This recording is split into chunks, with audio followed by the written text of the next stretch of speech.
Absolute Red Alley, one goal. Red Alley has one. He's behind the hot dog. Right side. I hear back there. Break over the wing. Real's hitting old. Outer blue on you. Outer blue on you. Nice. Butt me back. Go. I have your mid. Nice. I have mid, Jamie. You can go right. He's already right. He's already through new. Through new. Another guy's double windows. Third flower window. Make sure you just back up. I should spawn it. There's only one on mid. There's only one on mid. Let's block him. He's on I mid. spawn. They're getting outer spawns. Cap. Top S2. Top S2. He's probably up top. S2. He's got one steps. One steps, okay, to front. Two outer. Let it go front, maybe. Keep playing kills, boys. Only more by time right now. Got one outer. I'm looking to get back steps now. He's in P1. After that middles now. Good front. Bust out front. One shot. Only 2 time right now. Blue car in front. Blue car in front. Blue car. Blue car. They don't name me. Nice. Good up. Super front. Real. Still mid, by the way. I have mid. They're gonna try me. Go out of me right front.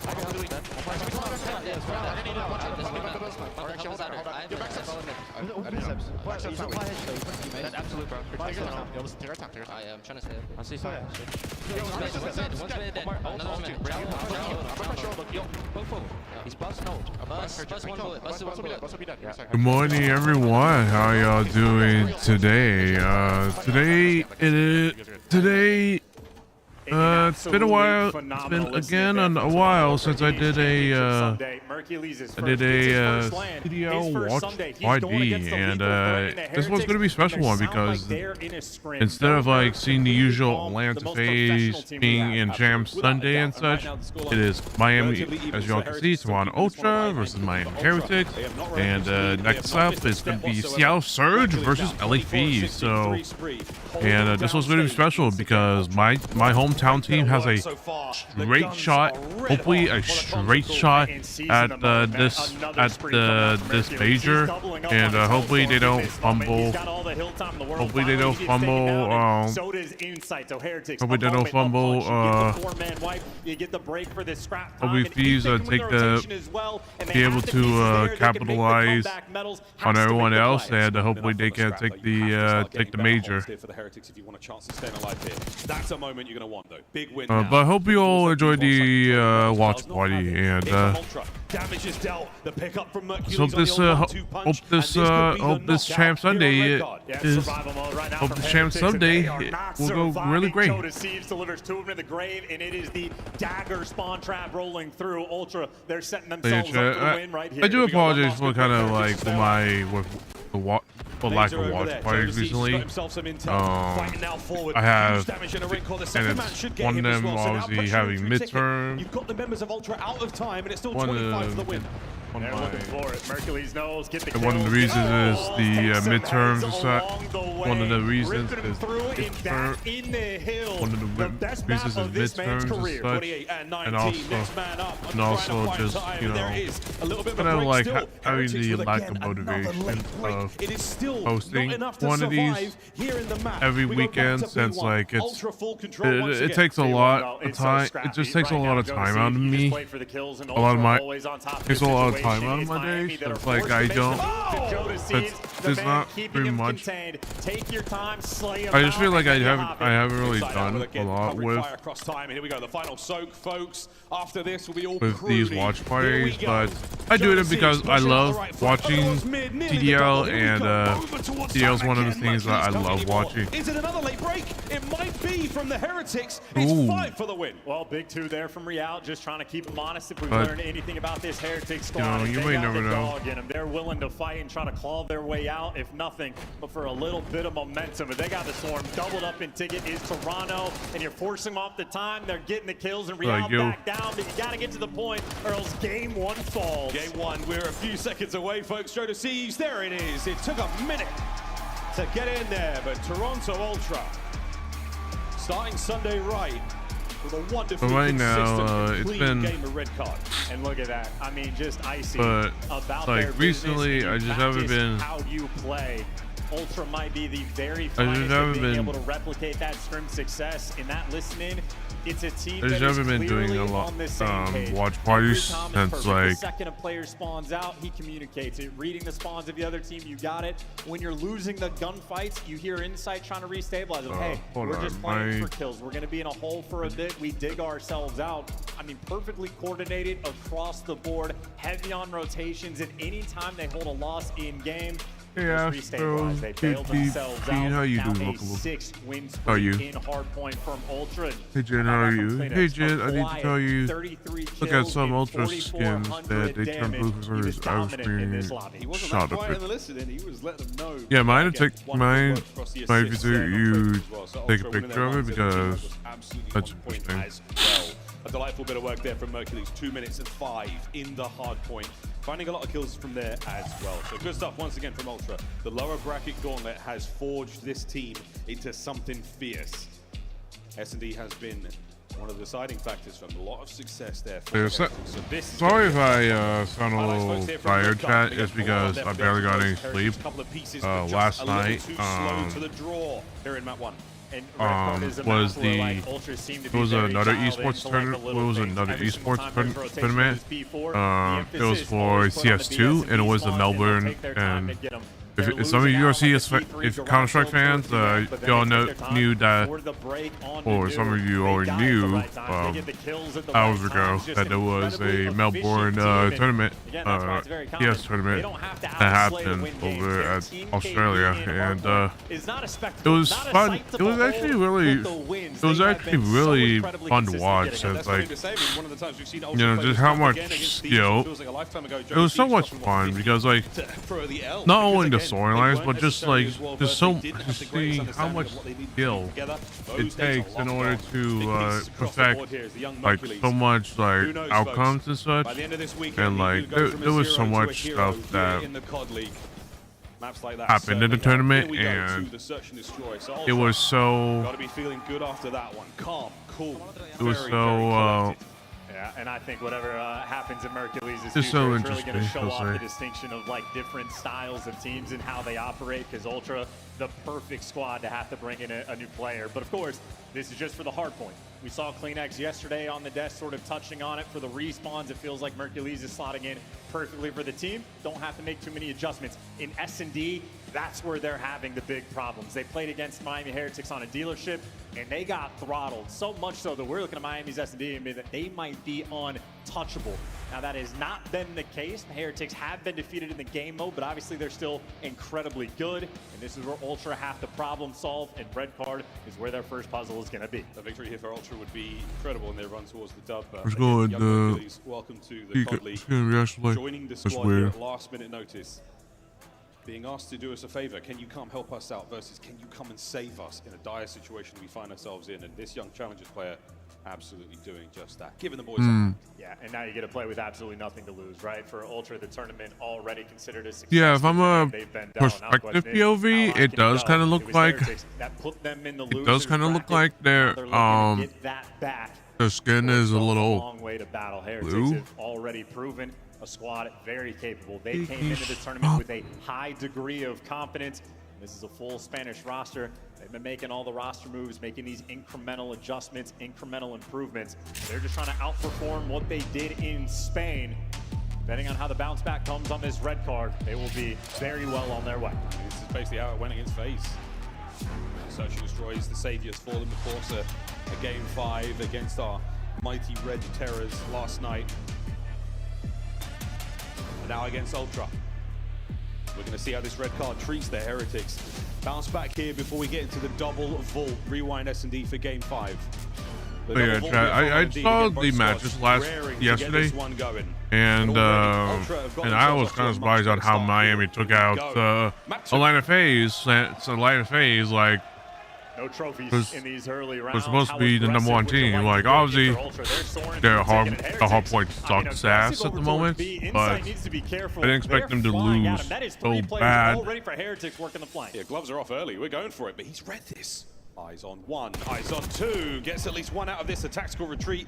Next gunfight is going to be at Insight's behest. And in the meanwhile, Real gets run over. He gets one kill before he falls. Yeah, see, right now, just the skin looks the purple to me. and this is where Insight is at his There's a tinge of down, purple when the different lights hit, you get the setup you but want around the site. Talk about taking the aggression. but it is still purple overall. It just depends on barely any lights. Like right now, it kind of looks like a little bit of blue. Well, he timed this right. A show of force. Rancor and Super now making their way into the inside of the site. Joe Deceives on a bit of a pinch here, and Mercury's once again. The bait is set. Hey Jager, how you doing? Can he clutch the Good to 1v2? be welcome. Shots. What are you looking at? The mighty Mercules takes round one. So They just fresh, looked so at- clean. Get they the looked sweat at- off your hands to get ready for round two. Is that Super? A calculated one versus Super two, just looked and I at feel nothing. Like the moment Joe Deceives slide in and He's looking sees at nobody nothing. on bomb, and there's He was right 21 behind you. seconds left, you That was an feel easy like kill. you get it done. Puts himself in the perfect spot, and unfortunately for Super staring at the game clock in that moment. He's seeing there's 12 seconds. I gotta get nearby. Where can Mercules be? And you just get caught off guard. Keep in mind, even just to backtrack, Insight buying them that much time, everything helps with the Ultra team. They do the little things right. Every second matters. Round two, Heretics now over towards A. Metals with bomb in the hand, leading the charge very much forward. Joe bites off way more than he can chew with a Real, who digests him quite happily there for the first blood. It's a great catch. Maybe Real being able to dodge some of the stunts is going to pay off long term. And now you just need a hold in this 4 versus 3. Bomb down for free. You're in a good spot. They whiz past Metal's head. Is this a coordinated nade attempt? It might be. Insight has managed to fight his way forward. Mercury's unfortunate team nade onto himself, and that round is gone. Heretics. A little bit of gift from the COD gods there, and they open it happily. Yeah, don't know how that happened for the team nade, but a lot of things happening on the mini-map as well. Heretics reading out 2 different flanks that were rolling through at separate times. And I mean, a round where Heretics, every single player doing their job, a perfectly efficient offensive round. They got theirs back. And the sort of self-nades happen a lot more in this game in Black Ops 6. If a stun explodes right next to you while holding a nade, or if it's just left your hand, it will detonate in your face, and it will give you that mistakes were made call, but you never quite know what happened there. This time, though, Heretics, a wonderful bounce back and a lethal attack towards A, which they make the most of. Here we go, Ultra. Joey D, man with the bomb. They're just going right through Ticket again, potentially, or just maybe sort of baiting the same strat. And look, they bait the same strat, and they get information on Real and Super. So they were trying to square up towards Ticket, but now Ultra know they don't have that map pressure. You got to sniff these players out. The big bada boom through the middle of the map. Whoa! Real gets away with his life, gets away with absolutely no damage whatsoever. So now, oh my word, look at that big old hit from Ultra. All 4 arrows towards B. Yeah, and he's feeling the nerves. He's giving up the pressure. Now Metals knows he has a huge responsibility. Heretics are wrapping back towards the site, but they might get overwhelmed. Oh, he's managed to let 2 players inside. Kleenex, damage in, trades are out. Real up close. The slide through Mail. The battle with Joe Deceives continues. And what a win from Joe. Meanwhile, Mercules is getting knifed, so we got a 2 versus 2. And looking at the minimap, they have backed out of the site. They might want to give up the B-bomb plan, but Ultra, they're not feeling comfortable in the situation either. They've backed down, but they're running out of time. And if Joe Deceives is watching the pinch here, either his controller broke or they're so concerned about the pinch. Yeah, they think Super's made a move, but he has not Oh, either. they're terrified. They have no idea what's going on. Yeah, skin that reacts. Towards the site ASAP and go for that one, and Renkor's going to know something's up as well. So here we go, inside. Skin that reacts to the lightning. Lanes up either side, not enough for the kill, enough for the damage, and the plant will be successful. So here we go, folks. Anybody still wounded on this opening fight? Unbelievable. And they're going to be going for the wrap as well. They want to retake through Ticket. Ultra, can you sniff it out? They've done it quite fast. Joe spotted, tags. Here we go, the 2-man firing squad. The aims at the ready for the Heretics, up close and personal, and another change of position. Inside. He's Joe on the outside. Only one Sorg in this fight. Shots in from Joe. Still keeping him back. Time ticking. You got to start thinking about the defuse. 1v1 and not enough time to get it done. Young Joe Deceives. Jackal in hand. gives Ultra the lead. Dude, and what a freakish round. Yeah, Joda Sieves is bouncing now on the main stage. Yeah, it's kind of interesting, I'll say. The bomb to get I mean, I didn't really pay attention. I don't really pay attention to the color changing. That's kind of cool. They did get Mercules. He's definitely, he has a really good potential. He has a really good potential. Mercules, like, I didn't expect him to be coming out and, you know, having to, because you don't usually expect someone to have visa issues at the last minute, but it happened, unfortunately, so I didn't expect someone, challenger player like Hercules to be called up, but he's plugged in really well. I mean, I'll give him props. He's playing really good COD with. Toronto's playing a really good COD with no problem right now. There we go. Finally, so Mercules with a last minute sub. Alive there. Bomb planted by B. We're winding up for the 4v4. Yeah, and we're squaring up as well. And RC getting wrung out. There's the damage. You hit the go button. Here we go. Try to capitalize on the damage dealt. Yeah, you get at least one out of it. So Inside finds the first. In now towards the site. Left flank, Real. Stacked up. Kleenex gets dropped by that one. Mercules nowhere to be found on the train. Oh, and it's all the Heretics. A 2v1 now. All down to the young Mercules. And he doesn't have a lot of time. You're going to have to gun 2 different players. Good luck. Have fun. Here we go through the buffet. And he's going to be eating good. No, he's been tagged up. The Heretics. They set up a fortress on the inside of the B bomb site. And that's the type of round is where the natural chemistry is going to roll through. The comms and those types of moments, incredibly mixy. That is 8 people in a 50 square foot sort of area. It is absolutely chaos, but Heretics come out on top. And this has just been like efficiency on offense as well. Heretics have now attacked both sites, and I mean both rounds have been very clean. Yeah, it's a New York apartment and a family of 8 all in there trying to eat from the same bomb. Here we go. All tied up 2-2. This is a red card that we are thoroughly enjoying, folks. Heretics back to the round 1 strat. I mean, they're just as a unit aggressive up past A, and Insight already back down. Ultra, once again, very stagnant in their spawn.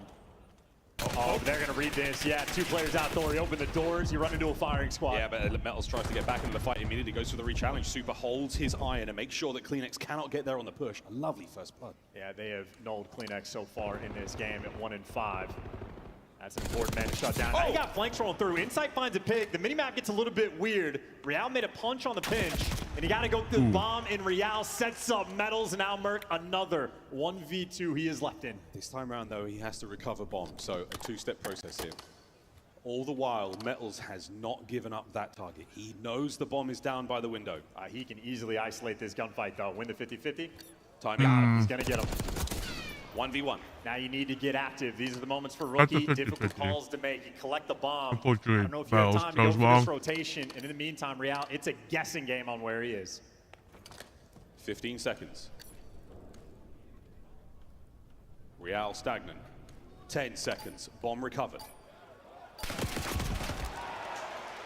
Good read on Real. Holds his nerve. Plays the 50-50 down the middle of the map and manages to not let him cross it. Well played. He had a cheeky laugh there out of Rancor. That could have been horrific Call of Duty timing, but Real at least had his gun up. And Mercules, very tough situation. 1v2, 35 seconds. Got to get the bomb and cross the map, but ultimately just a little bit too slow in the moment.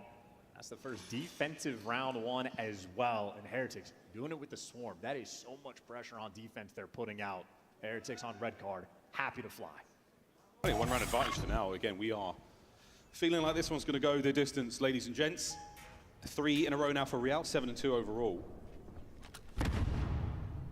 Mercules up top is going to catch Real in this position, but under a bit of covering fire there. Yeah, you got the window. Go, go, go, go. Sends it forward. And what a spot to be in. Oh, can he get the first blood? They cannot. Kleenex there to the rescue. A little too aggressive. And you get punished for it, trying to reposition out in the 3v4. They're near the A bomb, but now they're just getting swarmed and trapped in. taken up so much space in that tiny little bomb site. Insight's got him pinned in from one end, but now a little bit of space to breathe. Kleenex on the flank, trying to pick up where Jamie Craven fell. And they just want to stop these players from going towards B. They're going to allow Joe to see sort of handle the A site, and as long as they don't rotate through, Ultra know where everybody is. Trades, though, rolling through for a 2v2. Joe deceives, though. The mystery man has found himself in the perfect spot to break this down. Just stay there, Joe, you sneaky devil. Here it goes. Couple of positions you're going to know those players are going to flood to as soon as it's time, and that's it. Ooh. Joe strikes. Kleenex turns it into a 1v1. Yeah, Joe deceives maybe a little bit slow. Didn't know if he was going to get caught, so now it's a 50-50. Top stage. Wow. And the young Joe laughing away at that one. Ultra tie it up 3-3. Yeah, and I think Super's thinking Joe Deceive just got the kill 10 feet away from bomb. I have to go and make sure he's not on it. And Joe Deceive's, meanwhile, I mean, he's just picking up weapons, ready for the fight and just getting the intel first. That's a little unfortunate. Heretics made that a lot mixier than Ultra might have wanted it, but ultimately sealing the deal.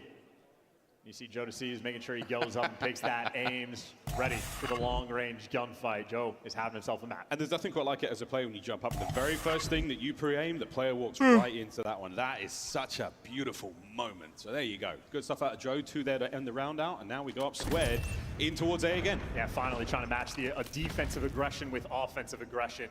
Now it's Merc being left on an island. And a weird stack on defense as well from Heretics. Much more aggressive than we're used to seeing 2 players through ticket. Joe Deceives not yet comfortable. Cheeky players nearby. He's checking everything, but hasn't found him just yet. Very diligent, but now he knows the fight's on. He has the advantage for now in the damage department. Super takes care of Mercury's island now gone, but we're still holding this 1v1 against Real and Joe. And that is a big win out of Real. The bomb dropped as well. That is a chow, That is a chow fight. Ooh. Free damage.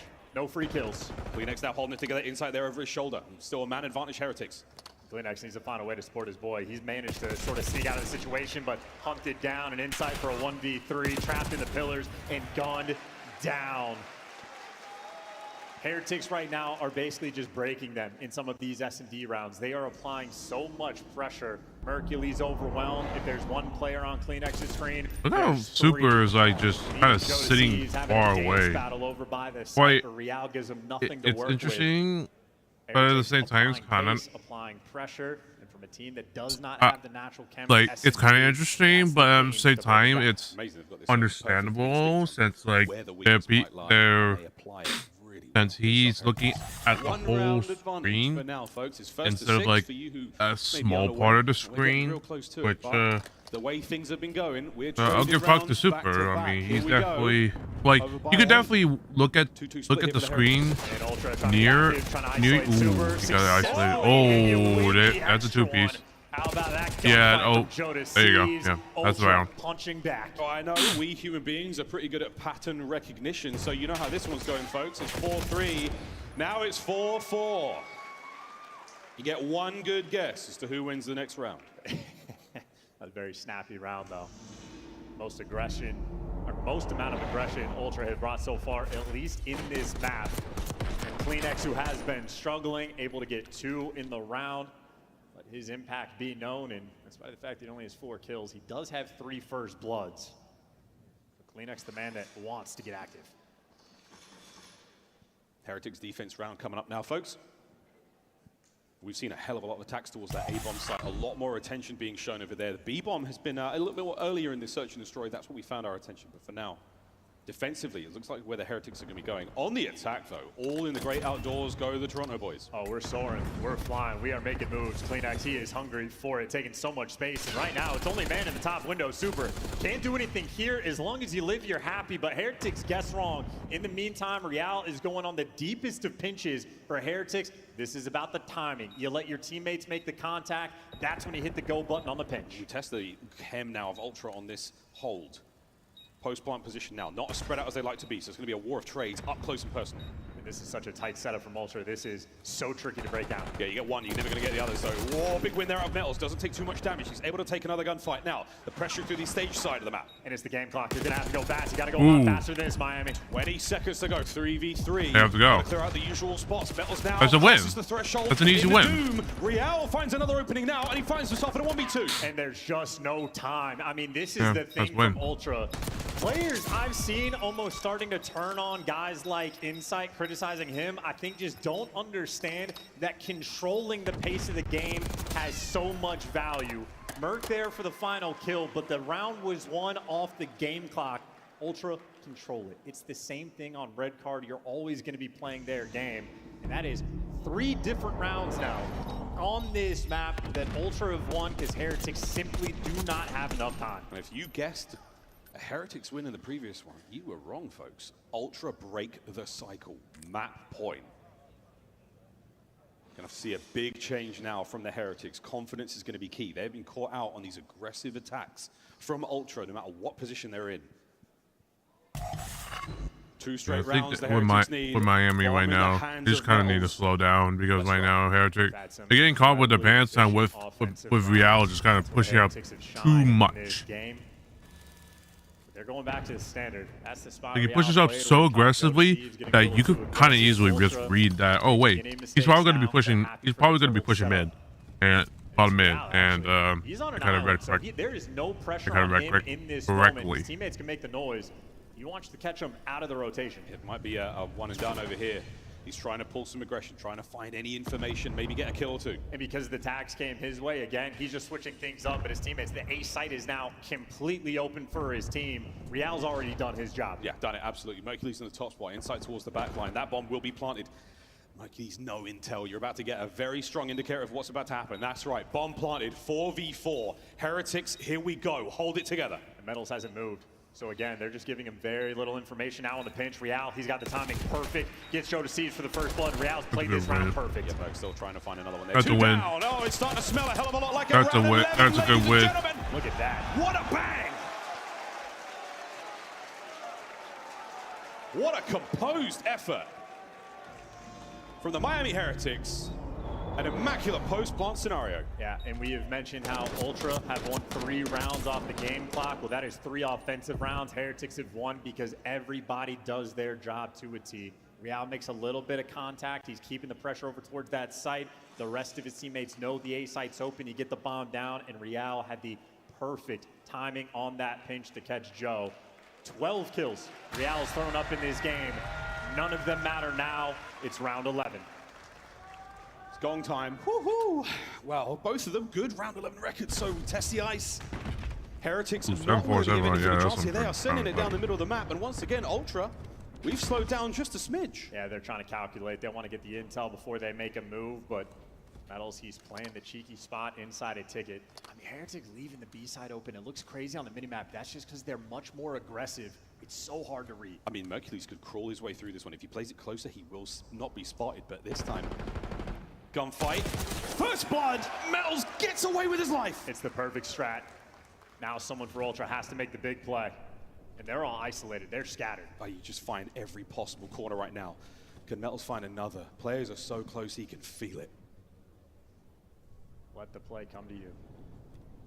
2 out of the 4 members of the Heretics are now prone. Kleenex now trying to make the commando roll all the way over towards the site. Lauer in the red, 25 seconds to go.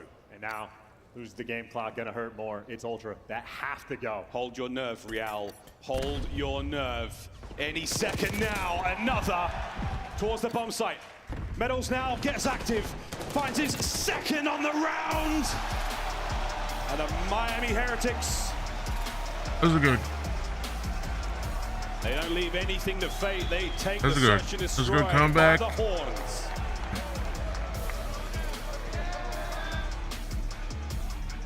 Dios mío. we're going the distance. Yeah, and those play calls. This might go to a game 5. Heretics, so perfect. The way that they were setting themselves up on defense. This might go to game 5. I kind of feel it. So much more aggressive. Depending on how the control goes for Miami, actually, it might go. It might actually it might be too strong for Toronto, but they could take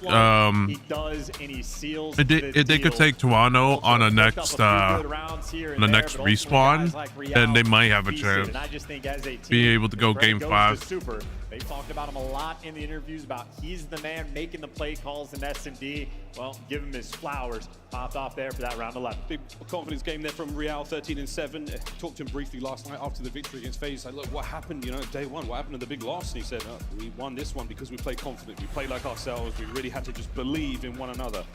If I'm going to make a play, you're going to back me up. We're going to get that done. That's exactly what we saw in that final round. Wow, 1-1.5, boys and girls. Now we go into a vault control. And how you feeling about this one? Real quick before we throw it to the player. Well, we're going to speed the game up. The red card is very calculated. It's about the mind games. Now it's going to be a blitzkrieg over by that A zone. Take me to the beach. Take me to the beach. Chance. You look good, bro. You look good. That's a fire fit. I missed the ugly purple sweater, though. Dude, he's looking good. What if we cut the sleeves off the ugly purple sweater? I'm in. Ooh, I like make it that, like a yeah. muscle shirt or something? We're on to something. Yeah. Sounds hot. We're also on to a game 4 guaranteed after that round 11 goes to Miami Heretics. But can we talk about the finish here, Al? How does Miami steal this away? Because I was ready for Toronto 2-0. It was a couple of things. One, the defense from inside Miami Heretics was really interesting. That opening round, they got extremely aggressive towards stage. It doesn't pull out, but they do it a couple times later on the rounds where it comes their way. And then obviously they lose that first attack round from Toronto Ultra around round 9, answer with their own back-to-back to force to round 11. So shout out Miami. And Icy. let's dive deeper into the first respawn, though, because we saw a hard point and you got your drawing board ready. Yeah, this is huge. I mean, this is, you know, Miami's map pick. So Toronto stealing this is massive. We're going to show some love to Mercules, the newest addition to this team. Last minute, we'll jump into this rotation over towards P5. I mean, this is beautifully played. Every step, just perfect. You're going to see both the ARs. This is Mercules, number 5. He's going to find this kill onto Super. And then what happens here is you're going to get Insight and Mercules going on through for the BS and D spawns, right? This is where you want to spawn on this hill. Mercules is going to win a massive gunfight, rip somebody off of the heady. But this is just poetry in motion. The SMGs, Joe and Kleenex, both going to go into ticket, just take their time while Mercules is finding this kill in here, right? So let's care a little bit. Depending on how long this goes and how moment, but I want you guys to first just how much watch energy I have. I might have a he's like, all right, we're gonna execute this push. I have to might do another BS stream later those tonight spawns because we want the advantage going into this hill.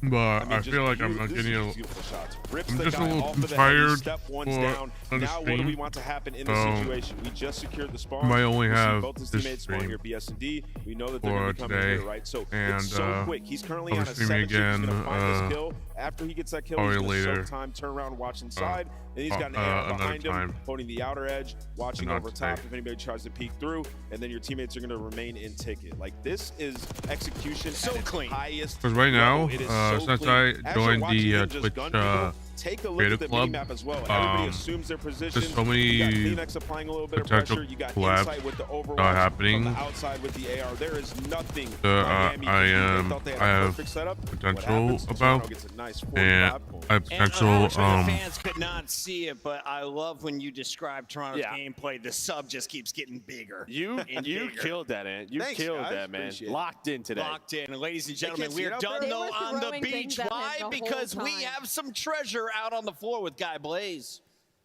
Yes, we do, Chris. We got a lot of treasure out on the floor as we have this amazing crowd today. You guys are the treasure. Can you make some noise for yourself?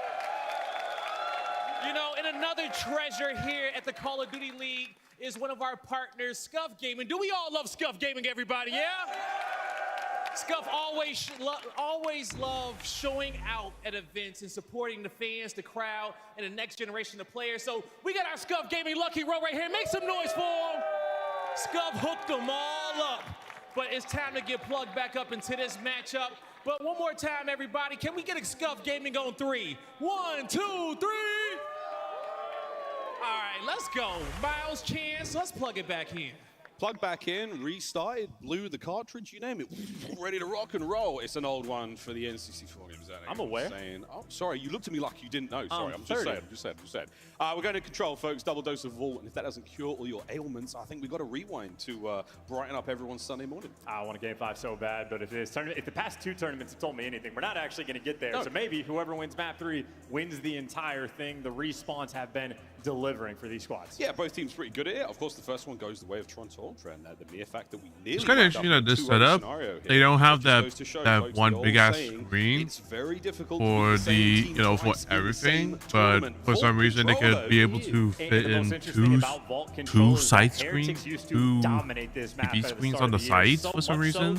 Before we actually had a this is probably going to be easy Toronto win. I know. I don't think it's even close. Maps in rotation, they fell off because everyone just vetoed it against them. Now, though, with a brand Unless new Miami has something up the sleeves, that same success. Possible. They have lost that Possibly element they of can win danger. this. On the flip side, there from Unfortunately, Ultra, I just don't think that they don't have the the attacking firepower. record 5-9. It's good. Middle pack of the league, like they're certainly solid at it, but their defense has been unreal. When they have the opportunity to set up the spawn trap, Ultra, maybe the finest team in the league at executing off the back of it. Gotta watch out for Heretics. You can never afford a 4 down. Yeah, 3s and 4 downs, we'll try to call them out as best we can for you newcomers at home, but those are the very decisive moments. Those are the dangerous moments in the game of control. Excuse me, chat. Sorry. Can't lose those fights as a team. You've got to stagger the play, because if you come off spawn one by one, things are going to be ugly as well. So a very delicate game mode where a lot can go right and even more can go wrong. This was how everything looked back in Winners Round 1 chance. Back on Thursday, Hacienda going the way of Toronto, and after that, an absolute smacking. Absolutely, and they sort of dodged the fate of the vault control, right? Able to get the 3-1 victory, able to actually win one of those attacking rounds. So the pop-off potential play there for Heretics, absolutely available. Problem is, I don't know if you can necessarily bank on it, but either way, 2 respawns back-to-back. Heretics, once you get the S&D under your belt, you're feeling a lot more comfortable. Looking for the deja vu. Yeah, don't forget, I mean, this is a different Ultra than we saw on day 1. They've seen a lot. They've seen things you people wouldn't believe. Tough loss against Miami on day 1. See if they can right that all around, push this series a little further. A lead going into the hard point, ideal. Yeah, and as far as like a revenge series goes for the vault control for Ultra, they want to beat Heretics to get theirs back. But even on this map, it is the only sort of dent in their record. And revenge, again, a dish best served on a championship Sunday. Delicious. Absolutely delicious. Here we go. Nobody home off the opening rip, but a slower attack now from the Heretics on defense. You catch Ultra unaware, and they don't get anywhere near the zone, so a lot of time being passed. Mercury's set to pump the brakes and just try to maintain some presence towards the middle of the map. Interesting plays happening from number 1. Players at least keeping things slow enough that you dodge most of the fate of the spawn trap. Metal still opportunity to go on the pinch, and Ultra, well, now you got to reposition, try to eliminate him, but he's dancing around the pillars. Guys like Rancor still in position, getting the kills off the cross, but that's it. 3 players near the A zone now from Ultra. Unfortunately, though, only a single stack. A single man. Take care of that in a moment. Yeah, I don't know that play worked, Heretics. Objective-minded, I mean, making sure that no one hits them from behind out of spawn right now, just keeping an eye on these players and keeping that pressure on. Still, though, halfway through A, Joe Deceives finding a couple, still getting it done alone. Yeah, and listen, they're not even trying to kill Rancor, right? They're just making sure you sort of pin them back, pin them away. Ultra, they had 3 players near the A zone, only a single stack, but they controlled that area so effectively, and now it's secured. 2 minutes to play with. Ooh, nice 3-piece. Immediately, though, again, all 4 dead. This is a bad time to die right now for the Heretics to push forward. Get Ultra now pinned in, try to get one spawn, but Metals, unfortunately, they all spawn on top of him. Other side of the flank, though, Rancor now picking up the pinch. Yeah, and Rancor is going to be able to get at least 1 freebie. They're shooting in the back, and Joe Deceives wants him dead. Problem is, now more teammates are falling, and that's extra pressure on the map from Heretics. This is where you burn the time off the clock for Miami. You had 1 minute and 50 seconds to play with. Well, it takes them 30 seconds to get out of spawn. Diligent Joe cleans the plate, makes sure there is nothing left there before they make their way over towards B. And again, set up now for the Heretics. They're ready to take on anything. Great timing on the attack from Mercules. Not able to get the kill, and Metals finds two. I mean, that's aggression right there. So all that effort to get out of your spawn, and now you're just welcome back. That is half the game clock time. Burn there from Ultra. Got to reposition and get yourself out. Mercules trying to bail you out. He gets the two-piece, but now Real, I mean, he's soaring, he's flying, and he is the nuisance, the thorn in your side. He's still roaring, man. Absolutely spinning around. Static gameplay leads to death here in the COD League. And Real, how smooth is this? Yeah, look at that route too. Those arrows for Ultra just spinning in circles looking for him. He takes the long route, and this is just undeniable how efficient this is on the defensive end. Real, the route man, getting paid. Yeah, he's still going. 25 seconds to go. And still, Real still keeping this is great defense from Miami. Yeah, this should be the round one. Ultra Like, they do have a greater chance of defense. Their attacking is going to be very interesting. Ooh, that is a good defense. Oh yeah, this is all. Heretics are perfect. Real on a 6 as well. Might as well keep it. That is a defensive round of beauty. Heretics like clockwork, getting it done, and Real understood the value of his life. Absolutely perfect. Side of one blip, one opening where they couldn't quite get Jonas Stevens off the time, and he managed to capture A. Not a lot of signs of life there, not a lot of creativity out of Toronto Ultra. They had too much to deal with, and the Heretics kept them dancing the whole map. And this is the opportunity now from Heretics, right? You win the first defensive round. You know Ultra have that elite defensive capability on this map. It's just an opportunity. If you steal one of those offensive rounds away, you're feeling incredibly confident about the map. And at the very least for Miami, you just want to get 3 ticks. At least one zone, or a little bit of help towards the others. Not a lot of nades found here. Real spree done. Kleenex. Uh-oh, this is what they wanted. And so far, it's looking nice. Super shouldn't walk out of this one with his life, and he does not on a Rancor. Last man up for the Heretics on this side of the map, and he's doing his very best to keep the pressure. And this is where Ultra at their best, though. This is where problems might get out of control. Ultra, when they put you in their base, they slam you. Oh, yeah, here we go. Inside left flank. Opened up for a second, so Real can escape from that position. Joe trying to get it going, and there we go. Heretics stabilized. Yeah, I saw the look out of Kleenex. The second he died, it's just that grimace. We dropped that one. So yeah, Heretics now able to get out. The problem solved. And Kleenex, by the way, 1 in 9. Uncharacteristic. 1 in 10 now, maybe. He's got to figure it out. 3 dead again. 4 dead once again. Now the A zone, a big old stack, folks. We are fully loaded on A. Real's going to push out, try to buy some space. The capture is absolutely a successful one. Second progress. You wanted one segment at the very least, and you're tied up now. And that's it. A gone. 138 to play, and a lot of lives. Yeah, Real's so smooth, but so was the teamwork there from Ultra. Kleenex might not be able to buy a kill, but he can at least set his teammates up.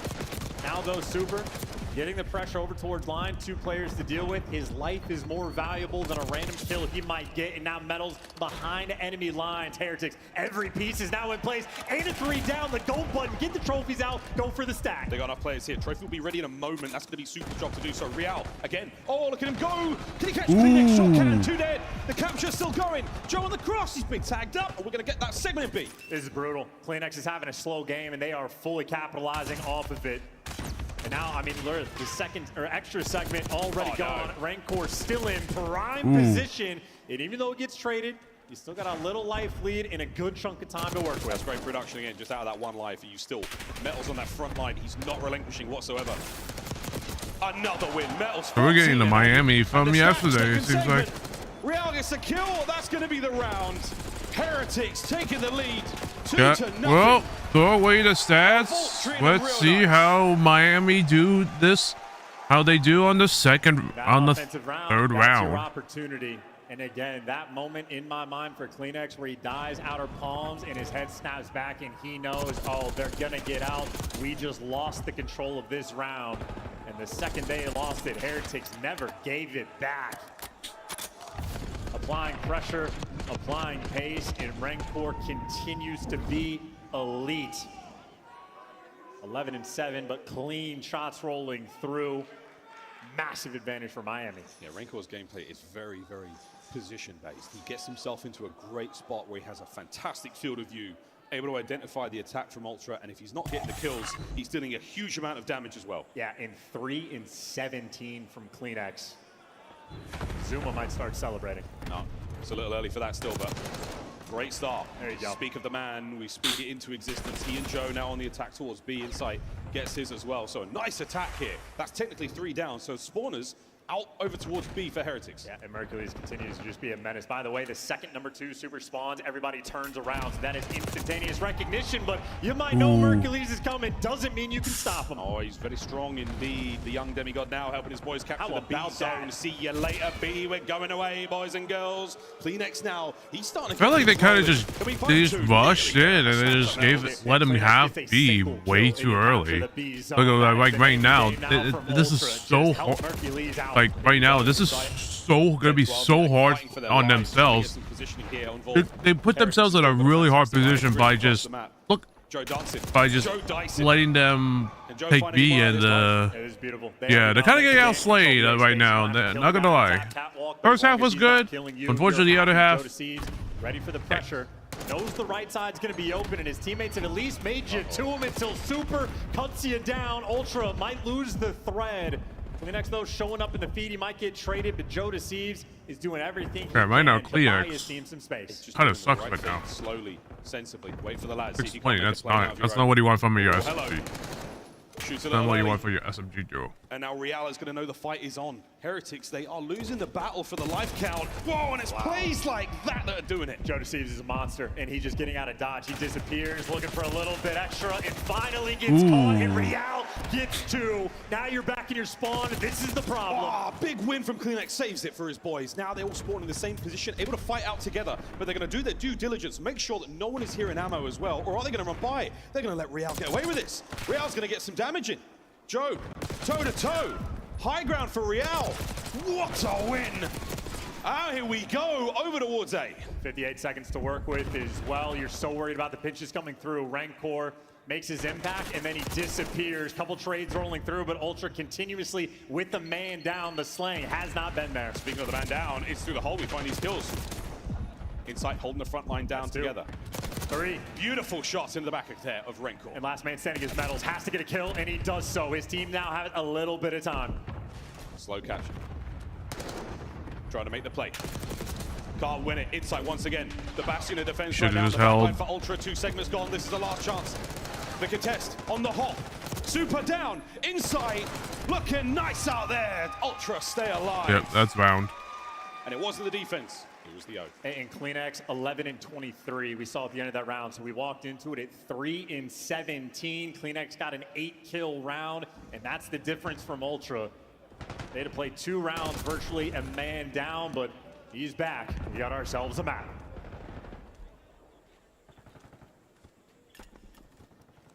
Highlights across the board here. Again, it's just such a difficult thing to do against teams who are so slippery. The way Heretics play this map, they're so well spread. It's difficult to get 2s and 3s down at a time. And Kleenex, he's been on the receiving end of so many difficult gunfights. Yeah, but found a little bit of flow. The stat line, well, we can forget about it now. It's only about the next round or 2. Heretics gonna have to battle, and where Kleenex has struggled, Metals has thrived. 20 kills he has. The scoreboard, very difficult to keep track of. I know it's April, but it is difficult. Doing our best. That can't go boom. That can Kleenex start things off nicely. And again, going towards that A zone is where you want to be heading now for the Heretics. Down low, though, this gives you the option of both the A and B here. And I love that for Real. Hop check, gets the contest there on A, and now straight to B. An agent of chaos right now. Yeah, Insight, I think, assumed that the A zone was being touched, not B. By the time he figured it out, Real already shooting you in the back. And now there's 2 players on the minimap from Ultra worried about the B zone. He's trying to keep the pressure at A, but ultimately, no one's really stopping the clock for an extended period of time. Heretics, you're doing a lot of dancing, not a lot of capping. And this is a painful moment. Super being in art is huge long-term, but not if you had 0 presence over towards A, where those white arrows crawling around the objective. Yeah, they're stacked up. But wait, Metals finds 1 out of that. So not necessarily entirely nullified. He can keep sending these players to super, but good job there. Mercules picks him out of position. Melt's still keeping his spree going at 2. And Rencor, he need to capture something. He's gonna toe in. I know they are cause some discourse bubble. between the Ultra Boys on this lineup, but their They're defense doing a whole lot of nothing other than just trying to distract them, and hopefully they can try to pick them off. And look what's happening right now. That they're getting slaughtered. Because right now, oh, look at that. Look at that. Joe gets the kill, and Insight's right behind him. Just right behind. Never 10 seconds to go here. Ultra forcing the round 5. 5.6, we're on the zones, both of them, and we're capturing. Yeah, and right now, number 4 Real, he's just being annoying, but he's giving you something extra. But still, not a lot of progress on these zones in only 5 seconds.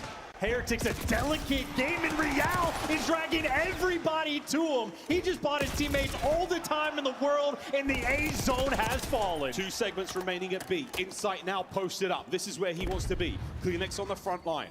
Ultra are doing what they can. This is the defense we wanted to talk about. The legendary holds of Ultra. Let's see one now.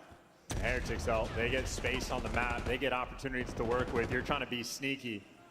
Maybe a battle against Rancor. Well, they're not sniffing out outer palms. Mercules has the opportunity to make the impact, but his teammates in the meantime are losing gunfights. Line them up. There's one. The second Heretics have the pressure. Find the kills through art though, so now last man left alive on the point is going to do what they can. Real with the coverage up close. Kleenex, oh, he opens the window. Send in Joe for the kills. Send in Joe for the damage. Still getting the capture. Second segment contest. Cleaned out. And that's it. Last man down for the Heretics. 30 seconds to go. Metal's got to stay alive. Oh, and Insight lets him live. So Metal's down low because he's looking for a little bit extra, cutting off the reinforcements. Now you're worried about art, you're worried about everything. You got to be worried about that zone. Turns his back. They run through the front line. Over to Joe. Can you save this now? There's the contest. Dancing for the kills. You get it. The next man down. Ultra. That should be the map. Can they stay alive here? Force it still. Not the map, just the round. You're still looking for more. I mean, Heretics can still make this happen. It'd be chaotic. They got the 2 kills. Joe dropped as well. Here we go. Not over yet. Ooh. It's not over yet. Vamos, Heretics. That's round. It took a couple of bites to peel that orange. But it's the orange of the Heretics that close out the control. Hot diggity damn. They get it. They get it done in a clutch. Miami Magic here at the major. Pressure makes diamonds. The pressure can also crush you. Heretics, just so much activity on the offensive end. Always players by the zone. Always players up, push past line. Players toying with the idea of getting towards Art. Oh, Miami can't let this hard point slip. 31. Started to make some comebacks we'll in see. the later rounds, but ultimately starts way too slow to be available. And that's Mercules, by the way, the lone man from Ultra, getting that production. Maybe a bit scattered with the punishment, but either way, 2 vault controls being played in Heretics. Their only 2 wins on this map have been against Ultra. They just have the rhythm. They have the sauce to break them down. Deja vu all over again. Oh, deja vu indeed. First hard point, so good. Back to vault we go. Ultra, not like this. Rewind is where you want to go. And for these highlights, I'm just looking for those moments towards the end where Real on the B zone by himself. I mean, he stays alive and he is dancing with like 3 different Ultra players at any given time, and he's winning the gunfights. I mean, that final round, they basically had, what, maybe 5 seconds left on the game clock, and he just bought them so much pressure in space. Unbelievable plays from Real, who obviously had an incredible game as well. Starts off 9-3, him and Metal popping off on this vault. Funnily enough, there was 3 offensive. I thought this, honestly, I thought it was going to go to round 5, but no. Miami just clutched up clutched up B like madmen, and they just managed to do it. Holy shit. They're getting an in-game notification, capture an A or whatever it may be at this time.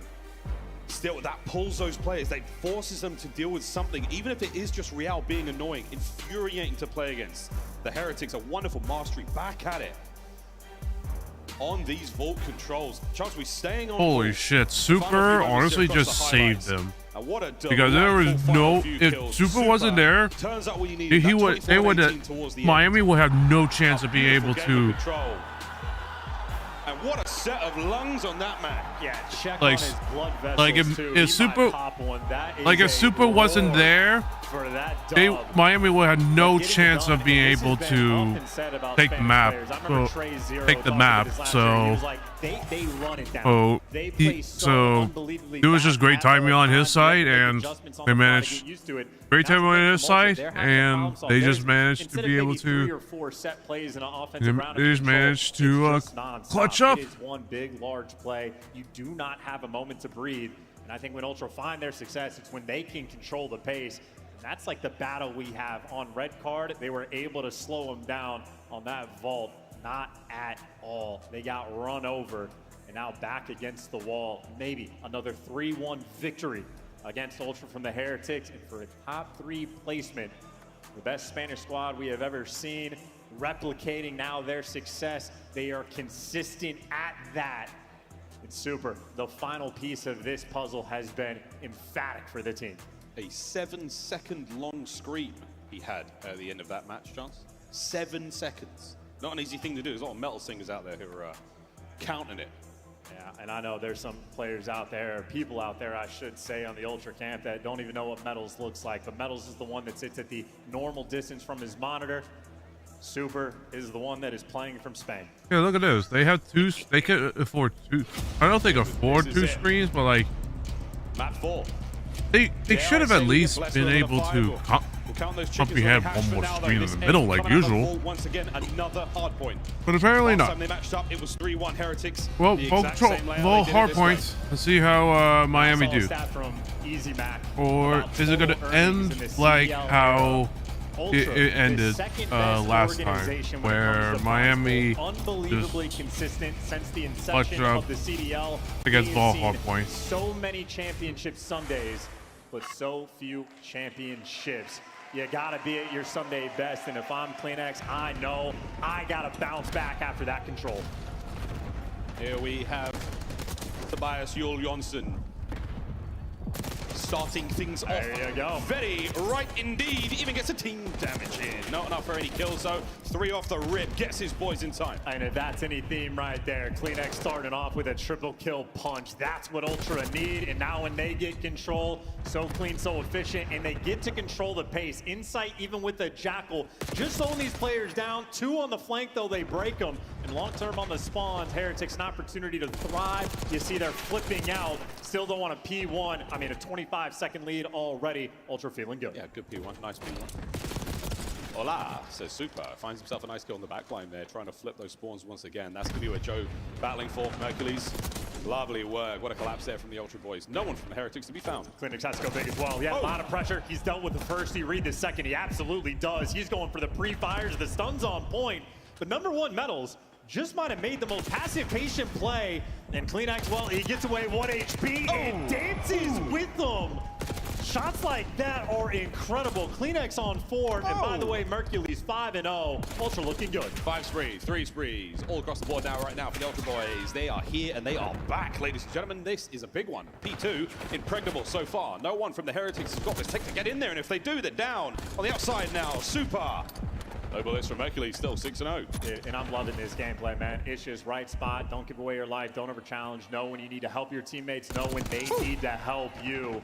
7-0 from the rookie. His first land, his first championship Sunday at the professional level. He has been a spectacle this weekend. Bless my soul, Merc is on a roll. Over towards the new hard point we go, and CleanX again playing patient, playing smart. 80. If Miami can't get their shit together, it's map. Like just to not map win for Ultra. P2 is why they have a 70-point lead. A 6-win spree in hard point from Ultra. In the little plays like that, give you so much time. They don't have the spawns, and Insight finally gets dropped, and finally an opportunity for Heretics to seize control and start playing with some pace. Yeah, finally they got the map the way they want it.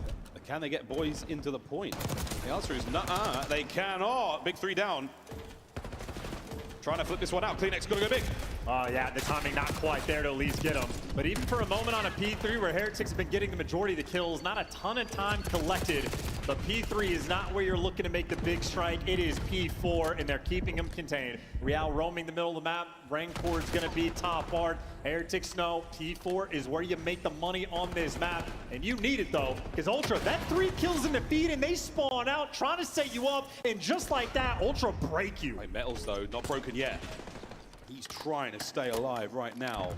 Fast moves, reinforcements have arrived. Here comes the next attack. Heretics, oh baby, they're finding 2 now. Quick check. Joe gets it. And that's instantaneous. You had 1 guy behind enemy lines from Heretics that could have blocked those spawns. The 2 arrows on Ultra snapped into position and hunted him down. Ultra, a team that always does the little things right. Yeah, still holding time, still holding the front line as well. Kleenex there getting his. On the other side of the map now, it's going to be Joe. 4 spree, 11 and 5. And 30 seconds to go on this time. In the first hard point, Heretics got the late breaks. They were living off a scrap, but it was not enough to sustain them. Untenable way to maintain a hard point against Ultra. These guys are dialed in. Teamwork on point. Joe Deceives in the right spots. Know when he needs to leave gunfights for his teammates. Knows when he needs to watch the cross. And a P4 for Miami. That could have been the comeback. Instead, they get punished. First set of rotations and a 110-second lead from Ultra. Their teamwork in this game mode is phenomenal. Oh, Joe gets another kill, and he's getting himself a Hellstorm. Touch the time. Touch the time, Joe. Get in there, mate. Go on, Joe. Get in the time. Not anymore. Now the timing's not there. Teammates are there for it, though. A little moment of I should have done this, should have done that, should have got your ass to the time boy. There we go. Heretics there trying to get themselves into time, but Mercules once again denying that. So sprees across the board once again. Mercules goes on a big 8. Joe Deceives on a 7 there. Very, very strong opener here on Vol. They won that game 5. Yeah, and now Mercules going to be dancing around time. There's 2 in the feed for subside there. And of course, Mercules already with the Hellstorm. They got all the toys to play with. Still a 110-second lead, still winning the extra gunfight. Super those strikes for 2. Heretics looking to try to soak up the P1 time because this rotation is going to be tough. And Joe Deceives is taking a route to try to make the impact. He doesn't want to give away the scrap, and they're not going to get it. That's a gunfight right there that takes away so much time. Inside on the back line, doing the absolute dirtiest of work. It's caught out on the push now from the rear. Heretics numbers towards the back, trying to break the setup that Ultra have got on Kleenex. Hold your breath. Let the players come to you, timing, or maybe just spotted 1 out there on the play. Not enough, though. Good setup from the Heretics, and it's going to get bust wide open here. Mercules pulls in the Hellstorm.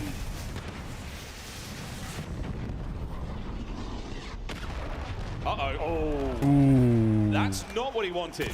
And this is not what you want if you're an Ultra fan.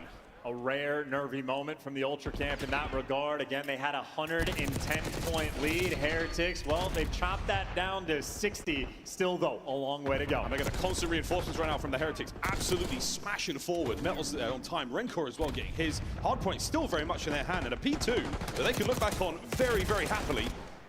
Super trying to make the play towards the P3 spawns. And let's go for a listening with the Miami Heretics.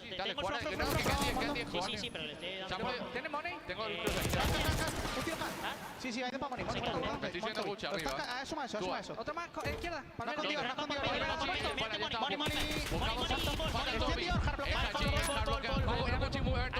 Ya está blanco. Yo que solo he sido uno, creo que solo Vale, y Rogue, estoy con Rogue. Pueden ir derecha, vale, chicos.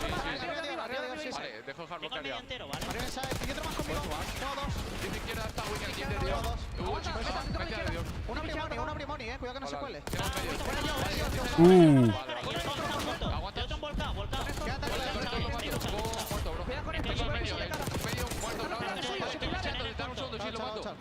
Pilares, está Wicked Side, 2 tiros invocados. Vale, falta uno. Vale, escúchame. Intentar pinchar esto si podéis. Vale, escúchame, voy a pillar la derecha. Vale,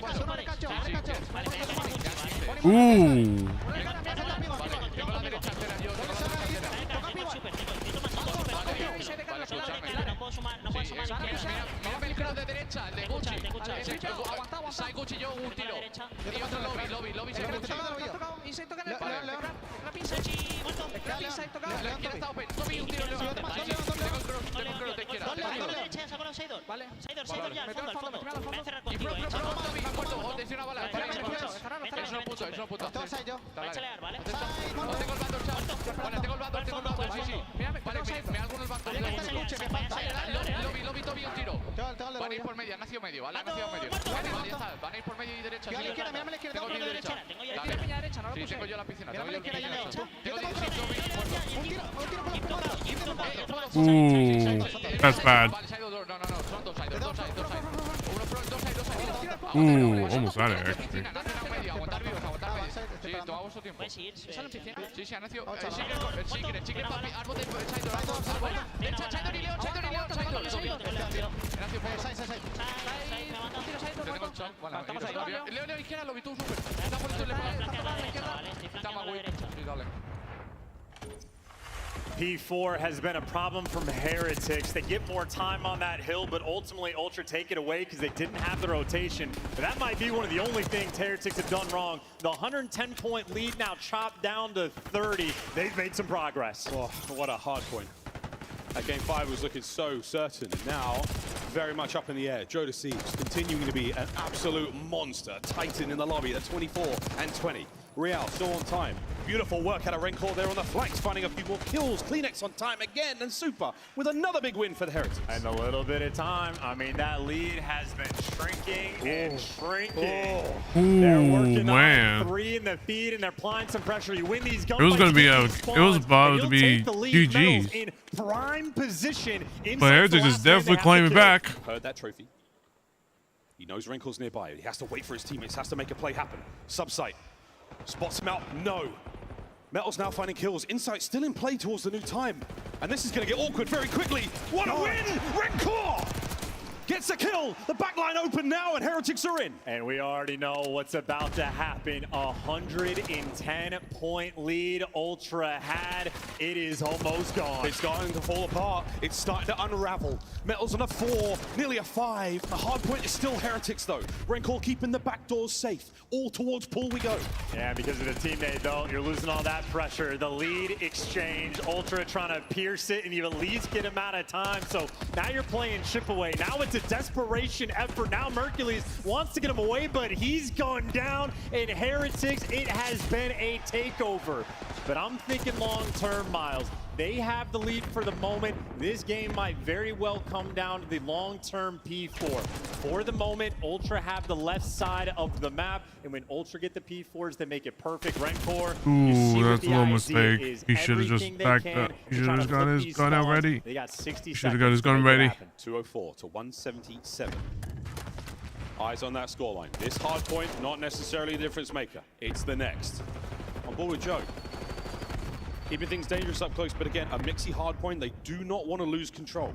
And this is why Joe Deceives roaming towards the middle of the map. But number 4 might have the route to go through. Ultra just want to play keep away. It's a nice 2 kills to set you up for some time. But on the mini-map, the route has been taken. Real has the timing. He has gotten through. That is the hero play from the young Spaniard. Insight is aware there is something telling him. And that is it. With absolute certainty, 1 behind us. Yeah, but his teammates are losing the gunfights. But when his teammates win them, that means you get the P3 time. Joe Deceives playing keep away in a standoff battle between Insight and Real. This is where the money is made, and Real drops him. Cash! Joe now fighting towards hardpoint. They're trying to get themselves in on towards time, but again, a very dangerous moment. Joe cut them down on the approach. Yeah, how about this 5 spree? You lose the spawns, but now you got Joe Deceives looking to go God mode up top. Here we go. Through the side door, through the back door. Breach and clear Heretics. Can they do it together as a team? Joe still holding them down from upstairs. All the boys of the Heretics have not made any entry down low. It is still a good hold. 1 more hit from Super. Can they get anything? We're looking at another lead change in a moment, but the Heretics have broken in. He's last man standing. His teammates have fallen. Now you're losing the time, and they just know he can't make the play. Joe Deceives, you're forced. Your teammates aren't there. You have to find a way to make the impact. Found an opening through the front, though. Are we able to get some reinforcements going here? The time is still ticking. Joe, a gut check, a big decision, a backline kill over towards time. Insight's in. They get the kills. Yeah, but they're going to be swarmed. I mean, 20 seconds. This is worth fighting for. Ultra to get back in the game, or Heretics to get the advantage in towards P1. Pinching from the side door. Super making moves. Get Ultra out of time. Get Kleenex. Last making a fall. But he gives you 2. A 10-second gunfight. We're going to new. P1, this is it. The final battleground here. Trying to find any semblance of control. Dig your heels in. Kleenex finds another 2. inside of the trades. Ultra time. And that's all four. You're blocking the spawns now. Everybody else is going to be forward. Once 8 spawns up, you know, look forward. It's the P4 in the arch spawns. 20 seconds and Ultra will seal the deal. Heretics, though, the dog in them. They're coming to bark. 2-2 split. Here we go on the flank. Can we find any kills here? Oh, back door now. Bust open. Medals down. Medals down. Mercules! First 2. And that's it. Game 5, here we go. One final shot at this, 5 to go. Heretics through the front. Medals on it. Kills, no. From 0 to hero. Yeah, that definitely was not good. Once Miami started losing gunfights, that's GG's. They just can't. We're going to a game 5. We are testing these like they were definitely teams. trying their best to at least take the child, take Joe down. Like I don't like you have 3 people right there. Like why would you not chow that kid? I would say in favor of Ultra. They might have bottled that rotation. Real makes that high impact play, but Ultra like that's definitely a bit of a mistake on Miami side. Like take the chow, just play together and just kill the guy on top. And that pressure's off. But unfortunately, they just allowed them. They allowed Joe to just stay alive and then regroup with his teammates and then just just basically just that's an auto win. That's an auto win. They had nothing else to lose other than themselves being on. Other than themselves against one person on here at Major 3. Other than themselves on that one person on the top. They had nothing else other than. Continues. We are seeing stories of these boys.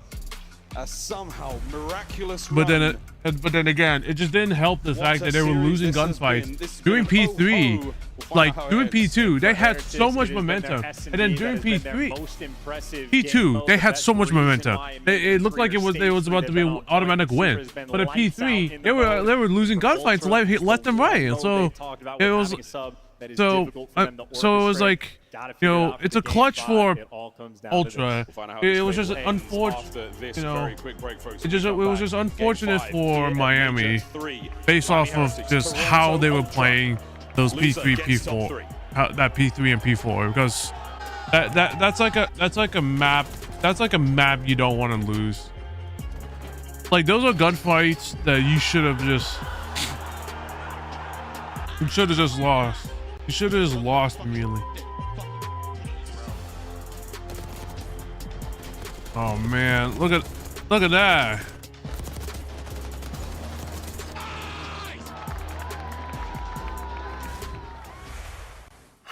The Esports World Cup is an official partner of the Call of Duty League. Upgrade your game with the Scuff, the official controller of the Call of Duty League.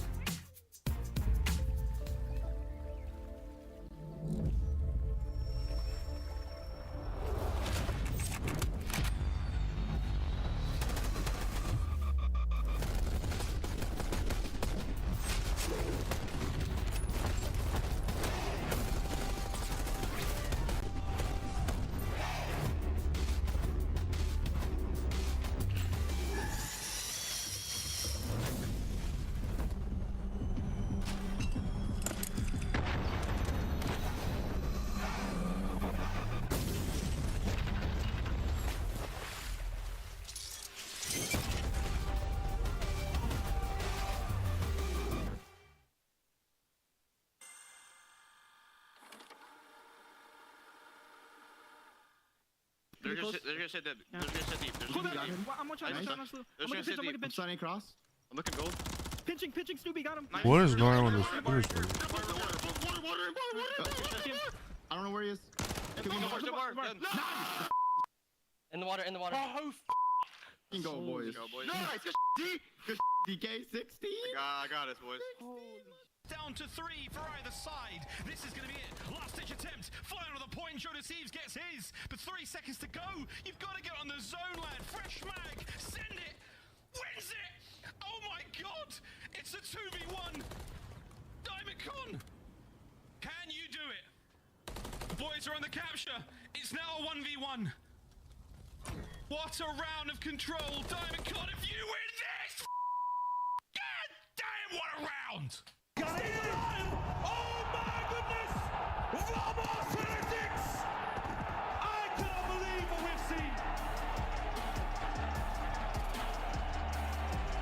Simply unbelievable. The madness in Madrid continues. From the depths, Optic are up. They're looking to take the map. They're looking to close the series. It may be enough. The tick not there. Oh, it is. I thought he contested, but instantly drops. Heretics. Wow. Just barely able to take it and get us to the map 5. Insanity. Well, Hex is claiming this is going to be the best champs ever. Well, for these two, it absolutely was. Just a moment ago in the venue, the green wall and the rest of the venue, of course, giving the congratulations to that lucky couple. Heck of a way to set a proposal up, I'll say. What a fantastic weekend, man. Like, it's all about the love, man. Congratulations to both of them. You know.